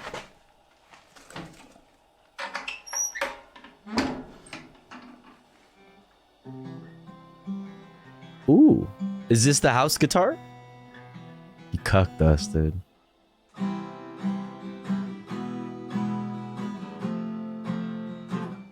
Hey, I'm Steve, and I'm camping overnight in a remote cabin. Hi, I'm Steve. Wallace is to be specific. Yeah, I'm overnight in a remote cabin. I'm Steve Wallace. What's up, guys? I'm chilling in a cabin. Yeah, yeah. I haven't played guitar in months. My whole That's beautiful. plan was to spend the winter writing music and playing guitar, and here I am, sequestered in a cabin. Wait, wait, what the fuck? But here I'm too busy fucking chilling in fucking cabins alone in the woods. Hello? What do you mean? It's like the perfect setting to fucking write songs. Are you joking? Ever heard of Bon Iver? Night, well into the morning almost, sitting around strumming and plucking and eating burritos. I got something you can strum and Said it pluck. before and I'll say it again. I got a burrito. You can, I don't know. Never mind.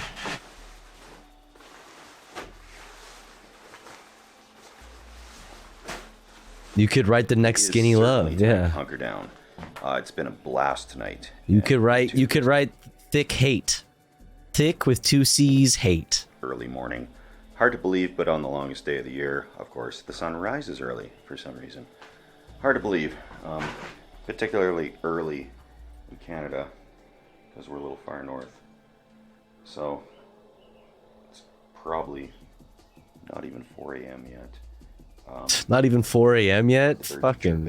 And the sun's coming. Those are rookie numbers, bro. Get your numbers up. I'm gonna tuck in for, I guess it's not night, whatever's left of the morning until I can't sleep anymore. Cheers, everybody. Cheers. See you when I wake up. Love you. Mwah.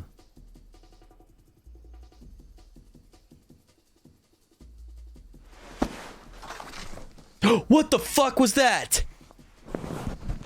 Oh, hell no. Whoa, it's a lizard. Ugh. Wait, what? Oh, it's like a... Wait, what? Wait, what the fuck was that? Was that a chipmunk? Get out of here. Get out of here. She just tries to reason with it. He's so polite. He's such a polite Canadian that he even tried to reason with the fucking little rodent in the fucking in the cabin. Please.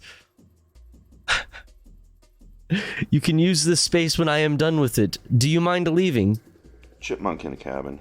So Okay, it is a let's see if I chipmunk. can flush him out, and then figure out where I'm going for the day and what I'm doing here.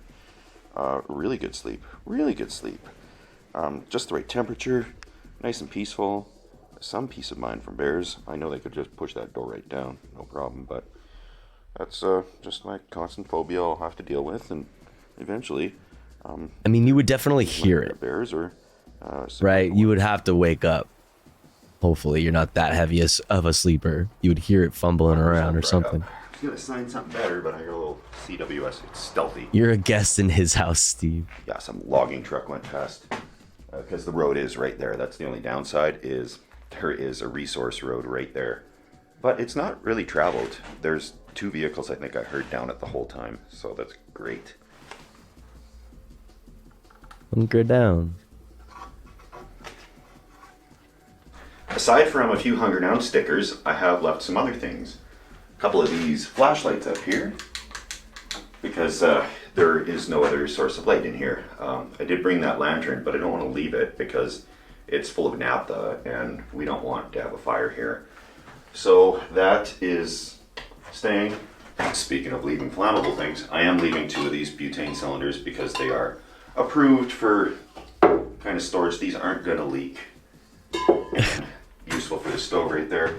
Leaving some Ziploc Blows up the cabin. containers.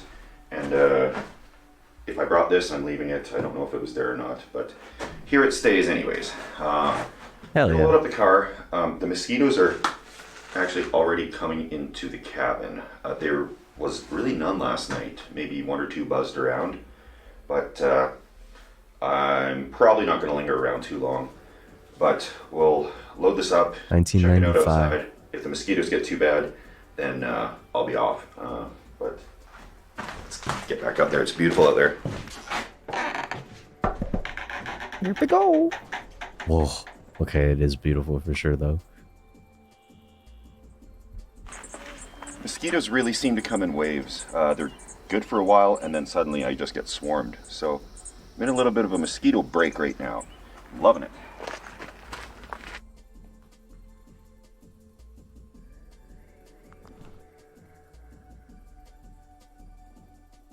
Also leaving behind a bundle of this $1 million gas station firewood. I'm leaving behind $1 million. It's been a fine accommodation for the evening.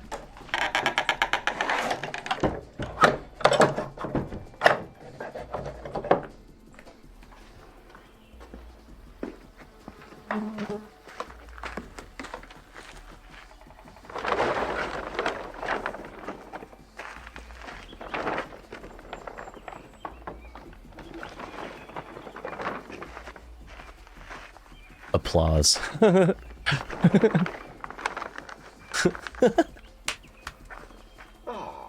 Just as I found it.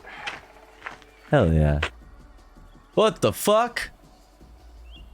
The fuck? Yo, that iMac just did a fucking exorcist head spin. What the fuck? What?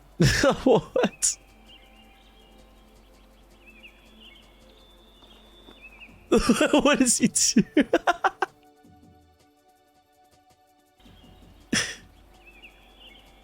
The mosquitoes are on me. Let's get out of here. Run! Thanks everybody for watching. Please consider subscribing. It's a phased antenna array. Didn't go quite how I expected. I had a big Yeah, whatever that means. do with this. I got a phased antenna array, a phased up, phased down fucking antenna array for your ass. But it really dumped rain for the last week, so it's been going from wildfire risks to evacuation prep to flood evacuations and flood prep. So it's an interesting state of affairs right now in Western Canada, and things seem to be leveling out. The rain has stopped, but with that rain, we have these wonderful mosquitoes now. So that makes camping extra good. But anyway, I'm just getting eaten alive here, so I'm just gonna grab the last little bit, and we're gonna get out of here, guys. Okay. That's all I got left to load up. There's our phased antenna array.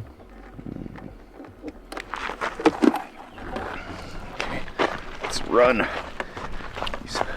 Damn, is that a phased antenna array in your pocket, or are you just happy to see me? Just all swarm at once. It's as if they're shooting off pheromones to let them know there's a... It's Starlink, don't call me a nerd. Okay, thanks guys. I would never call you a nerd. And one last shot at nerd. Absolute majesty here before... That is fucking beautiful, what the hell? Cheers everybody. Thanks for watching. Cheers. Oh, loud. Let's watch this new Shy video. We have been fucking putting it off for so fucking long. I want to watch it. What's up, cum gremlin? Good morning. Good morning. Oh my. Was it cold? What's up, Catalina Water Gearbox? particles were just going crazy in the air. Temperature dropped quite a bit. I bet being this close to the coldest river in the world didn't help as well. Hey, now it's 5:30 and the past like 3.5 hours were not fun. They were very, very not fun. I need to make some tea. I need something warm in my body. Hey, yo. Oh, God. Is this a Canadian? No, he's from... like he's like Lithuania. So I was like some Slavic country. I don't remember. Lithuania. That's what I've been doing on and off since like 2 a.m. I got colder than last time sleeping in the snow. Fuck.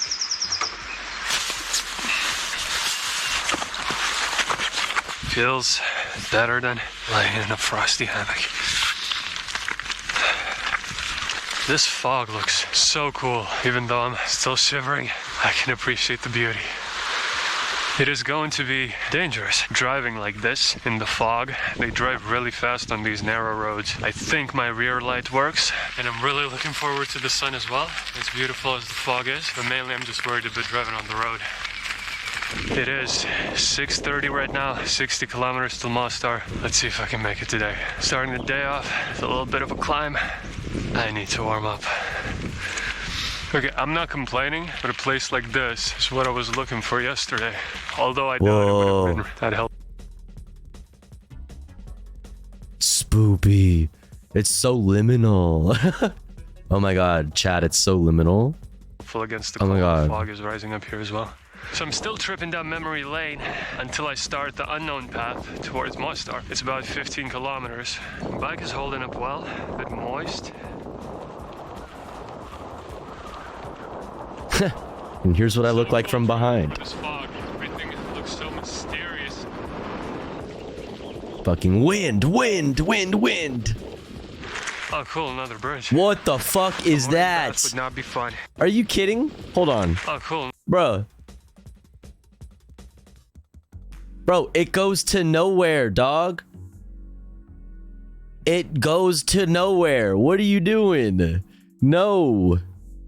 Another bridge. This hasn't been crossed since the fucking... like, since the 50s. What is this? A morning bath would not be Oh, God. fun. Just being on some kind of a boat and going into the blur there. I want to do It that looks as well so blue. Oh, look at that. A very, very sleepy skunk. Don't look at it. Wait, I think that was a badger, actually. A sleepy... Got 10 kilometers left. It would be nice to get to Mostar today, but like I mentioned yesterday, I'll try to exercise patience and focus. Sleepy little badger. I see puppies. Oh gosh. Hey. What? What? What are you doing here in the middle of the Yeah, road? what are you doing? What? Didn't even notice that. I can fill up water too. Why are there puppies here? What are they doing? This is the most adorable thing. Oh my god. I'm gonna cry. Why are they... What are they doing? At least they got plenty of water here. That's good. Puppies. I hope you don't think a car is your friend. Because you're going right in front of the wheels. Stay. Stay. Okay, they're not staying off the road. They're actually following me. Man, this dog seems struggling as well. It's like shivering, it's cold. Let's see what they do when a car is coming. Oh, they move a bit. What do you... Please protect them. I have a hill climb right there. I'm gonna be super slow, so I assume these guys are going to be following me. Bro, what do you do? I'm going home. I have to protect these animals. They need me. Yeah, what if they didn't move? That's what I'm saying. They hardly moved. Like, I don't care, whatever. I would pick them up and I would hug them. Yes, and I would never let go. Are you kidding me? I am now your mother. Yes. My new mission is to make sure that I protect these dogs, you know, with my life. I have to protect them. To follow me uphill, and I don't have the heart to scare them. They don't look in that bad of a shape. They've been surviving here somehow. I'm gonna try not to look back. No! And hope that their little paws aren't behind me. I really hope they're gone. I'm gonna turn around. The curse of the pets. No! Now I have You have to. No, you can't. No. companions. My heart. Stop eating my pants. Yo, what's up, Shireen? Stop it. Stop eating my pants. Stop eating my pants. I just remembered I actually have smoked sausages. What the fuck? Yesterday I gave the dog this pizza bun so it didn't have any sugar, but I completely forgot. As soon as I reach the peak, I think they're gonna stay with me. I'm gonna give them sausages. At least they're gonna be rewarded for their efforts. And then I'm gonna zoom down so they don't follow me. This looks like some kind of a peak. This guy really likes my right pedal. Oh, that mountain looks so sick. Oh, bro. It does, though. Wait. That does look very heavenly. Like, you got puppies following you. The fucking sun is beaming through the trees. Like, what is this? Have I would be asking myself genuinely, like, have I died? Have I died and gone to heaven? Is this a dream? It's just the abyss. What? Stop biting my pants. This is my destiny. It's just not that bad, getting accompanied by puppies and dogs and stuff. Who's this? Hi. So. Oh, nice guy. He came to feed them? Thank you. That really solved itself as quickly. Wait, so who's okay? Appeared. Seems like he knows about them. He's been looking for them. Nice people. Okay, so that was their dog or what? Okay, all right, cool. I guess we're good then. Guy with the car said this is the brought him food. Of the road I originally wanted to feed them and leave them at. Just zooming down. Next time I will be much more responsible with the petting for my reward. They're the mountains dogs. Kinda doing nothing. Those dogs belong to the mountain, to the forest. And this is what I look like from behind.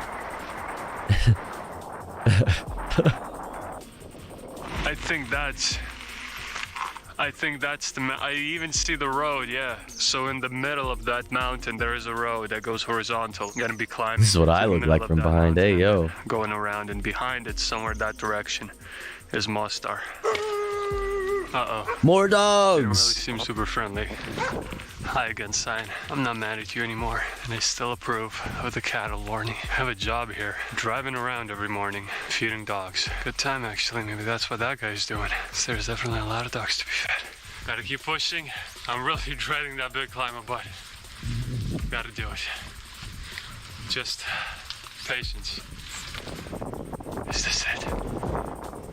Is this the mythical downhill? Feels good.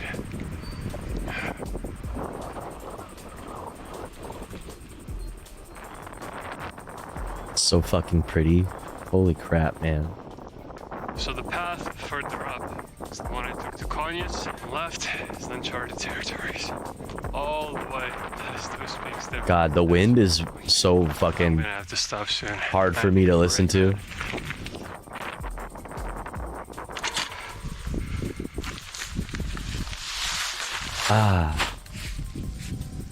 Have a little picnic. Where is this? I somewhere by the. We're going to the Adriatic Sea. Breakfast of a protein bar. Did not give me a lot of energy, but right now it is 9:26. I'm gonna take like a 30-minute break or something. Put the sleeping bag to dry. I need it to be warm for tonight. Sausages. I could have fed these to the first dog, to the second dog, to the puppies. It completely skipped my mind that I had these. I'm gonna feed myself with them then. Because I am hungry as hell.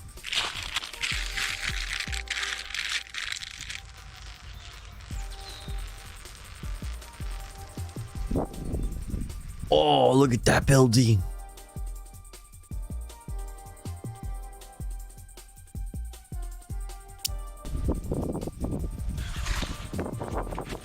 Let's climb.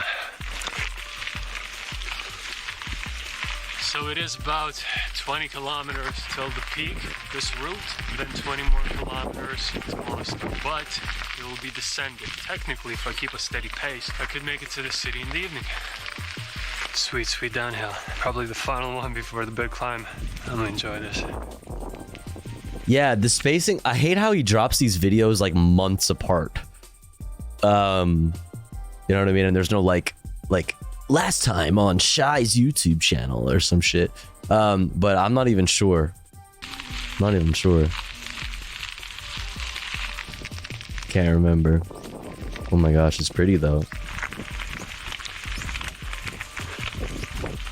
So the issue I realize I have is water, because the last time I filled up was with the pups, down to about 150 milliliters.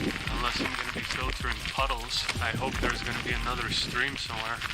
And on the other side, I was there. How things change. I want to see a whole puppy rescue side channel. Honestly, he could. And no cars. Now it's cold. There'd be a lot of content to make. Really enjoying this. The Puppies of the Forest, a series. How steep this is. The bottom is all the way down there with the zigzaggy path. This may be a bit desperate, but I notice water dripping from this moss. And I'll just put this here, take a little break. Hope I get some more. Chat, you drinking that? Chat, I hand you a fucking glass of that water. You drinking it or what? Yeah? Yeah, Grill Pain is. Laney's not. If I was desperate, says Sun Devil. Moss water's fine. Cum Gremlin says yes. Haha. Waited. You think that shit tastes bomb? I'm obedient.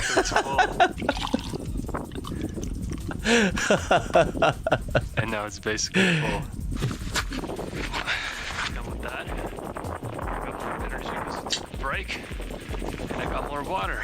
So I actually can make it to the top comfortably. All of these rocks, they're dripping wet. Water sources are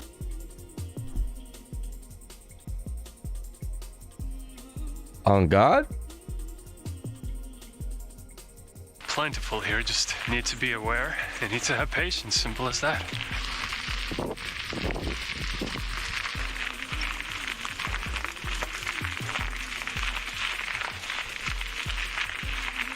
Do-do-do. Do-do-do. So cool to see how the trees are getting shorter and shorter as I go further up. Currently I'm at about 1,000 meters elevation.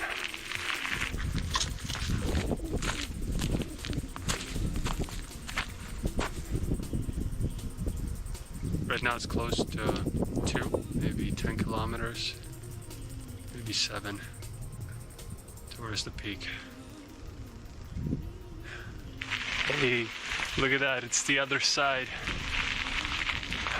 Yeah, he's pretty much just riding his bike.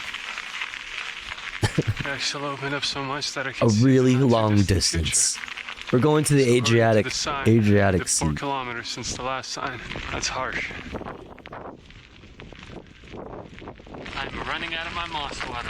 No more moss water. Oh no. Reverse. Pretty dry, surprisingly.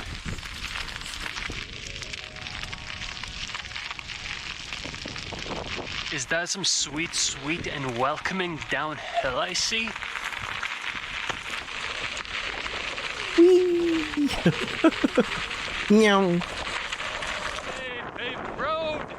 Holy shit, he's flying. This is just so smooth.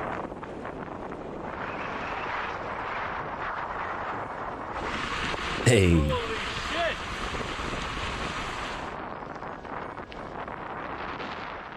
I believe that is the village I'm heading to, and then I'm gonna be going further past that mountain. And just like that, we climb it. Getting closer. It's getting to me a bit. The lack of proper I don't know sleep. how to ride a bike. Oh man. Feeling the exhaustion.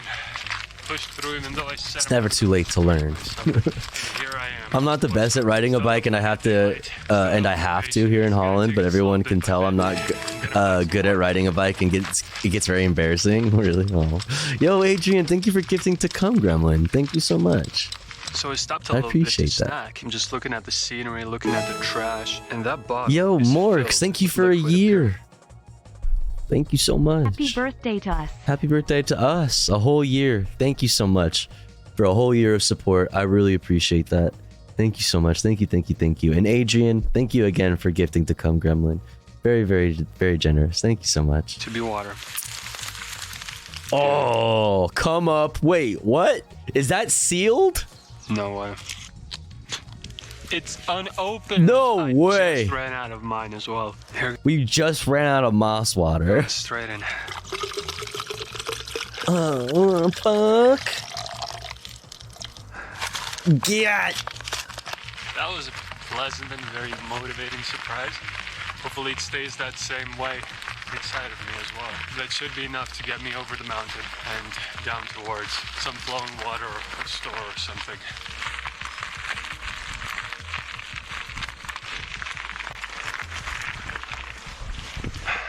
Smooth.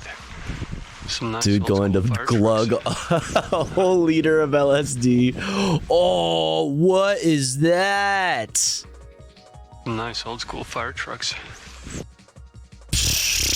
That's fucking sick.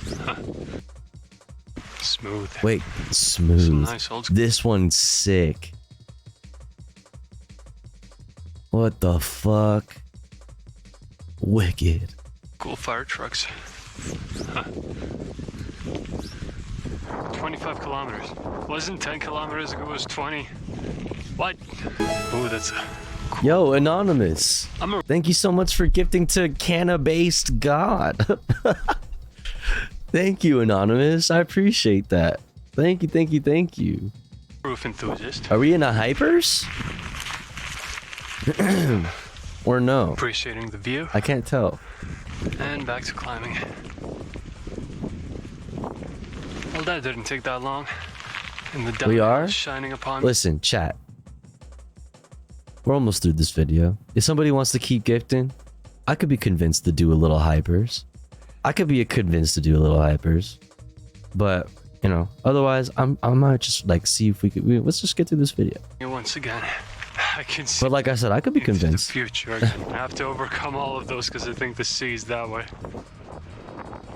Here's what I look like from behind. Meow. Okay, if you eat shit though, out there by yourself, you are shit out of luck. The fuck? What are you gonna do if you break your ankle out there? Nothing. You're gonna sit there, I gotta stop a bit. and the dogs are gonna eat you. I want to let the wheels cool down. Sizzling hot. Can't Wait, complain. really? Can't complain. Yo, Adrian, thank you for getting to Shireen. All right, listen, the people have spoken. The people have fucking spoken. What haven't we done today? What haven't we done today? You haven't done this today. You feeling slutty, chat? I am. I'm always feeling slutty. Let's go. No comment? That's a yes. Do what I want. I don't give a fuck. Hey. Smile when I suck. Let's go. Hi. I'm a slut. Do what I want, I don't give a fuck. If your dick's cut, hey, hey. Good luck, let's go. Hi, I'm a giant whore. Got boys and girls always at my door. Let's go. Fuck everyone till I'm sore. Threesome. For summer more. I'm a world-class hoe. Get dick down everywhere I go. Yeah, yeah, like a slow. And I always got that post-nut glow. 1, 2, 3, 4. I wanna be a whore. 5, 6, 7, 8. It feels great. 1, 2, 3, 4. I wanna be a whore. 5, 6, 7, 8. I like my pussy 8. Hi, I'm a slut. Do what I want, I don't give a fuck. Post a titty, make a zip nut. Proud bitch, I smile when I suck. Hi, I'm a slut. Do what I want, I don't give a fuck. Doesn't matter if your dick's cut. Always swallow, I heard it's good luck. Okay. Ew. Thank you so much, chat. I appreciate you. Thank you for the hypees. Thank you for all the support today, chat. Seriously. Thank you so much. Thank you, thank you, thank you, thank you, thank you, thank you. Thank you, thank you. So honored. That's so sweet of you. I'm trying to be the biggest fucking slut in the world. But not with you. 1, 2, 3, 4. I wanna be a whore. 5, 6, 7, 8. Call me a slut. It feels great. 1, 2, 3, 4. I wanna be a whore. 5, 6, 7, 8. I like my pussy 8. Hi, I'm a slut. Do what I want, I don't give a fuck. Post a titty, make a Soup nut. proud bitch. I smile when I suck. Hey, thank you so much, chat. Thank you, thank you, thank you, thank you, thank you, thank you, thank you, thank you. I appreciate it. Always swallow, I heard it's good luck.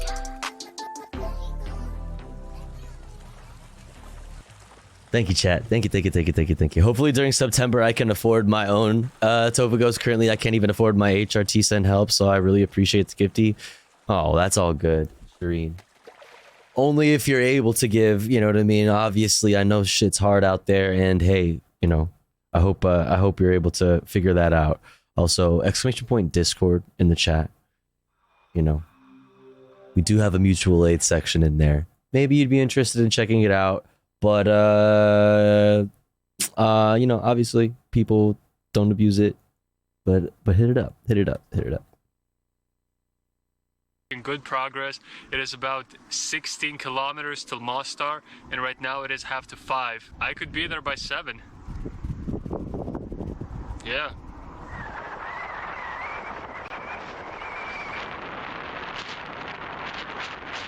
What is this emote? Exactly what it looks like. I'll join button Christian. All right. Good.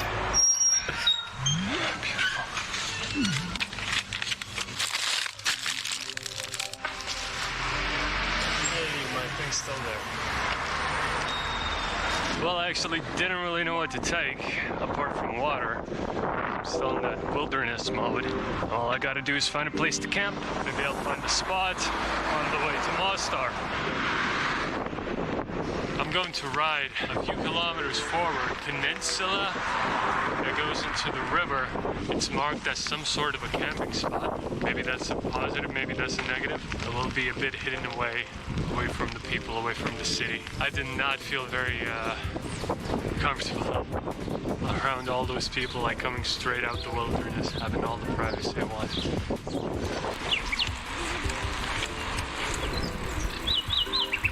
Alright, hopefully I'm gonna be able to find some peace here. He's in Bosnia in this vid, by the way, for whoever was wondering earlier. Oh, okay. Thank you for letting us know. I had fucking no idea.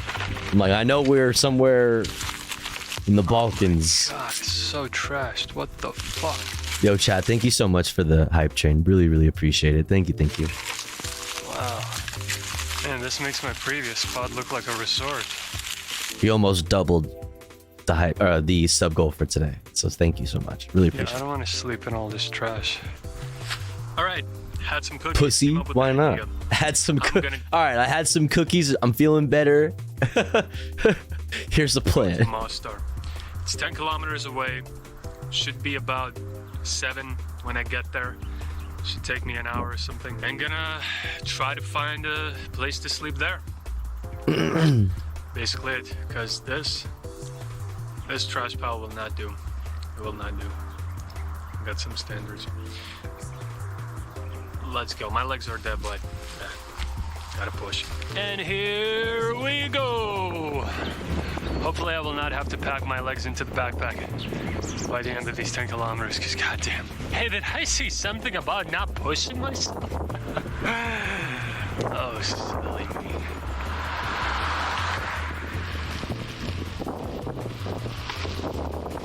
Maybe 1/3 of the road is done. Been pedaling for like 20 minutes. It's not that bad. And it's beautiful sunset. Should be good.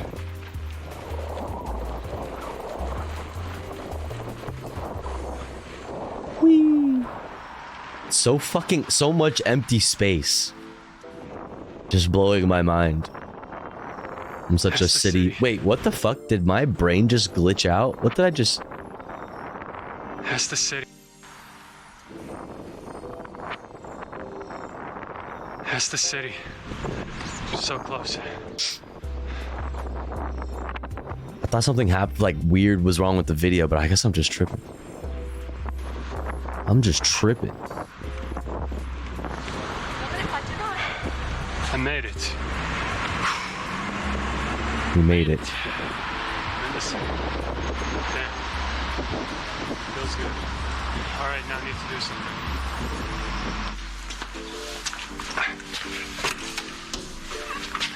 Oh no, she's hallucinating. Oh fuck. I'm off that Zaza. Yum. The fuck is this shit? Good night. I'll be back in the morning. Oh, did you? No. The apartment was for a bike. I just wanted to use the amenities, so I still have to find my place to Oh, sleep. he's so badass. I have a perfectly good apartment, but I'm gonna still fucking find a roof to sleep on, cause I'm badass. Let's go. I scouted out Mostar through the maps, and I realized it has quite a few abandoned spots in the center. And while I was going to the store to grab some food, I scouted one of the buildings, and coincidentally it's the biggest one, and it's doable, so going there. Nighttime Mostar. It is still hustling and bustling. I'm not sure if I'm going to have the most peaceful sleep, but I want to do it for the morning view. It's quite a pretty fountain. No guns. It's quite in the a park, pretty fountain. or are they allowed? I really hope there is not going to be anybody in there. I'm going to hop over and go straight to the roof. I'm going to try to shine as little as possible. Ooh, pretty water lights. Okay. Ooh, look at the graph though. Here we go. All right, so we're in a fucking random building. Lights on the hills look so cool. Perfectly good apartment. Fuck all that. Brief. Don't want to overexpose myself with the light here. Did great progress today, 60 kilometers. That's a lot of View kilometers. is going to be my reward. I am aware of the antenna, but since I'm behind it, it shouldn't be that bad. Good night. Good night. Mwah. Sweet dreams. Love you. See you in the morning. See you in the morning. A kicky feet. We're having a sleepover. We're staying up late. Alright, chat. A bitch is stoned and tired and hungry. And did I say stoned? Also, I'm stoned and tired and hungry. So I think we're gonna call it. I think we're gonna call it here, chat. We're gonna call it here. I will make you a meal. I'm hungry. What am I gonna make? I'm probably gonna grill up some tofies and make some rice. I don't know. We'll see. We'll see. But I hope you enjoyed your stay, chat. I enjoyed your company. Thanks for hanging out with me. So I stream Monday through Friday, as you know. Today is Friday, or well, it's now Saturday, but this was the Friday stream. However, Monday I may not stream. I may not stream for a few days because I'm gonna be out of town. Maybe I'll stream. Maybe I'll find a way to stream, but I'm gonna be out of town for a few days. So maybe I'll actually stream Saturday or Sunday, today or tomorrow. Little bonus extra streams to make up for it. To make up for my absence. But other than that, otherwise, if I don't see you, that's why I'm gonna be out of town. But I will be back soon, and I will keep you updated in the Discord of what that will look like exactly. But yeah, I appreciate you hanging out with me. Let's take this party elsewhere. Let's see. Where are we gonna take this party? Where are we gonna take this party? Bum bum bum bum bum bum bum bum bum.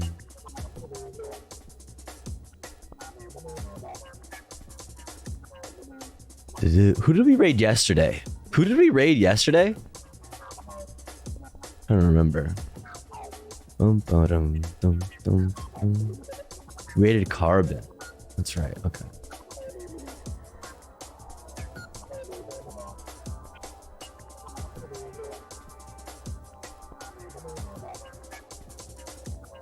You know who we never get to raid?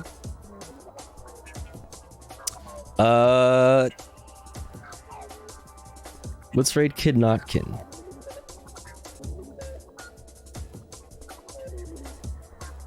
And what we're gonna do is we're gonna spam these emotes. No?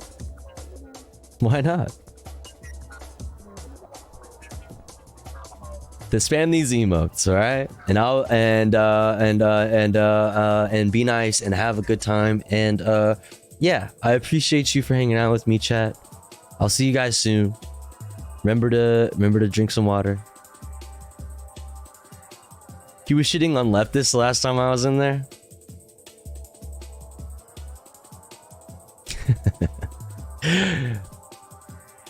Have a good night, everybody. Remember to drink some water. Remember to take your meds. Remember to be kind to yourself. Remember to be kind to others. Don't be a dick. But also, don't be a pussy. And I'll see you guys soon. Night, everyone.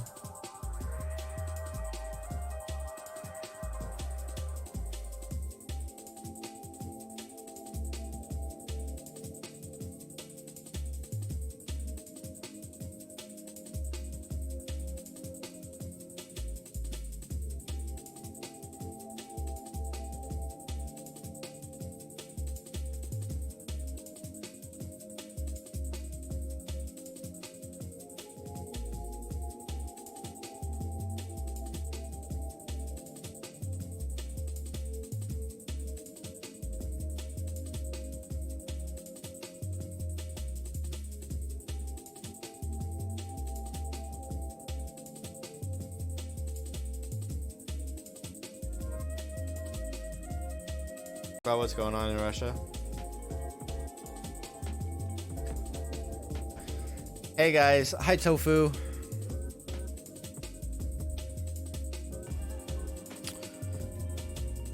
Hi guys, hello. I'll give another TLDR here in a second. Love your hair, also Tofu raid. Yo, what's up? Yeah, we talked about it, Nodders based. Yeah, basically what I was just telling everyone is that like right now, we're at a specific point in the war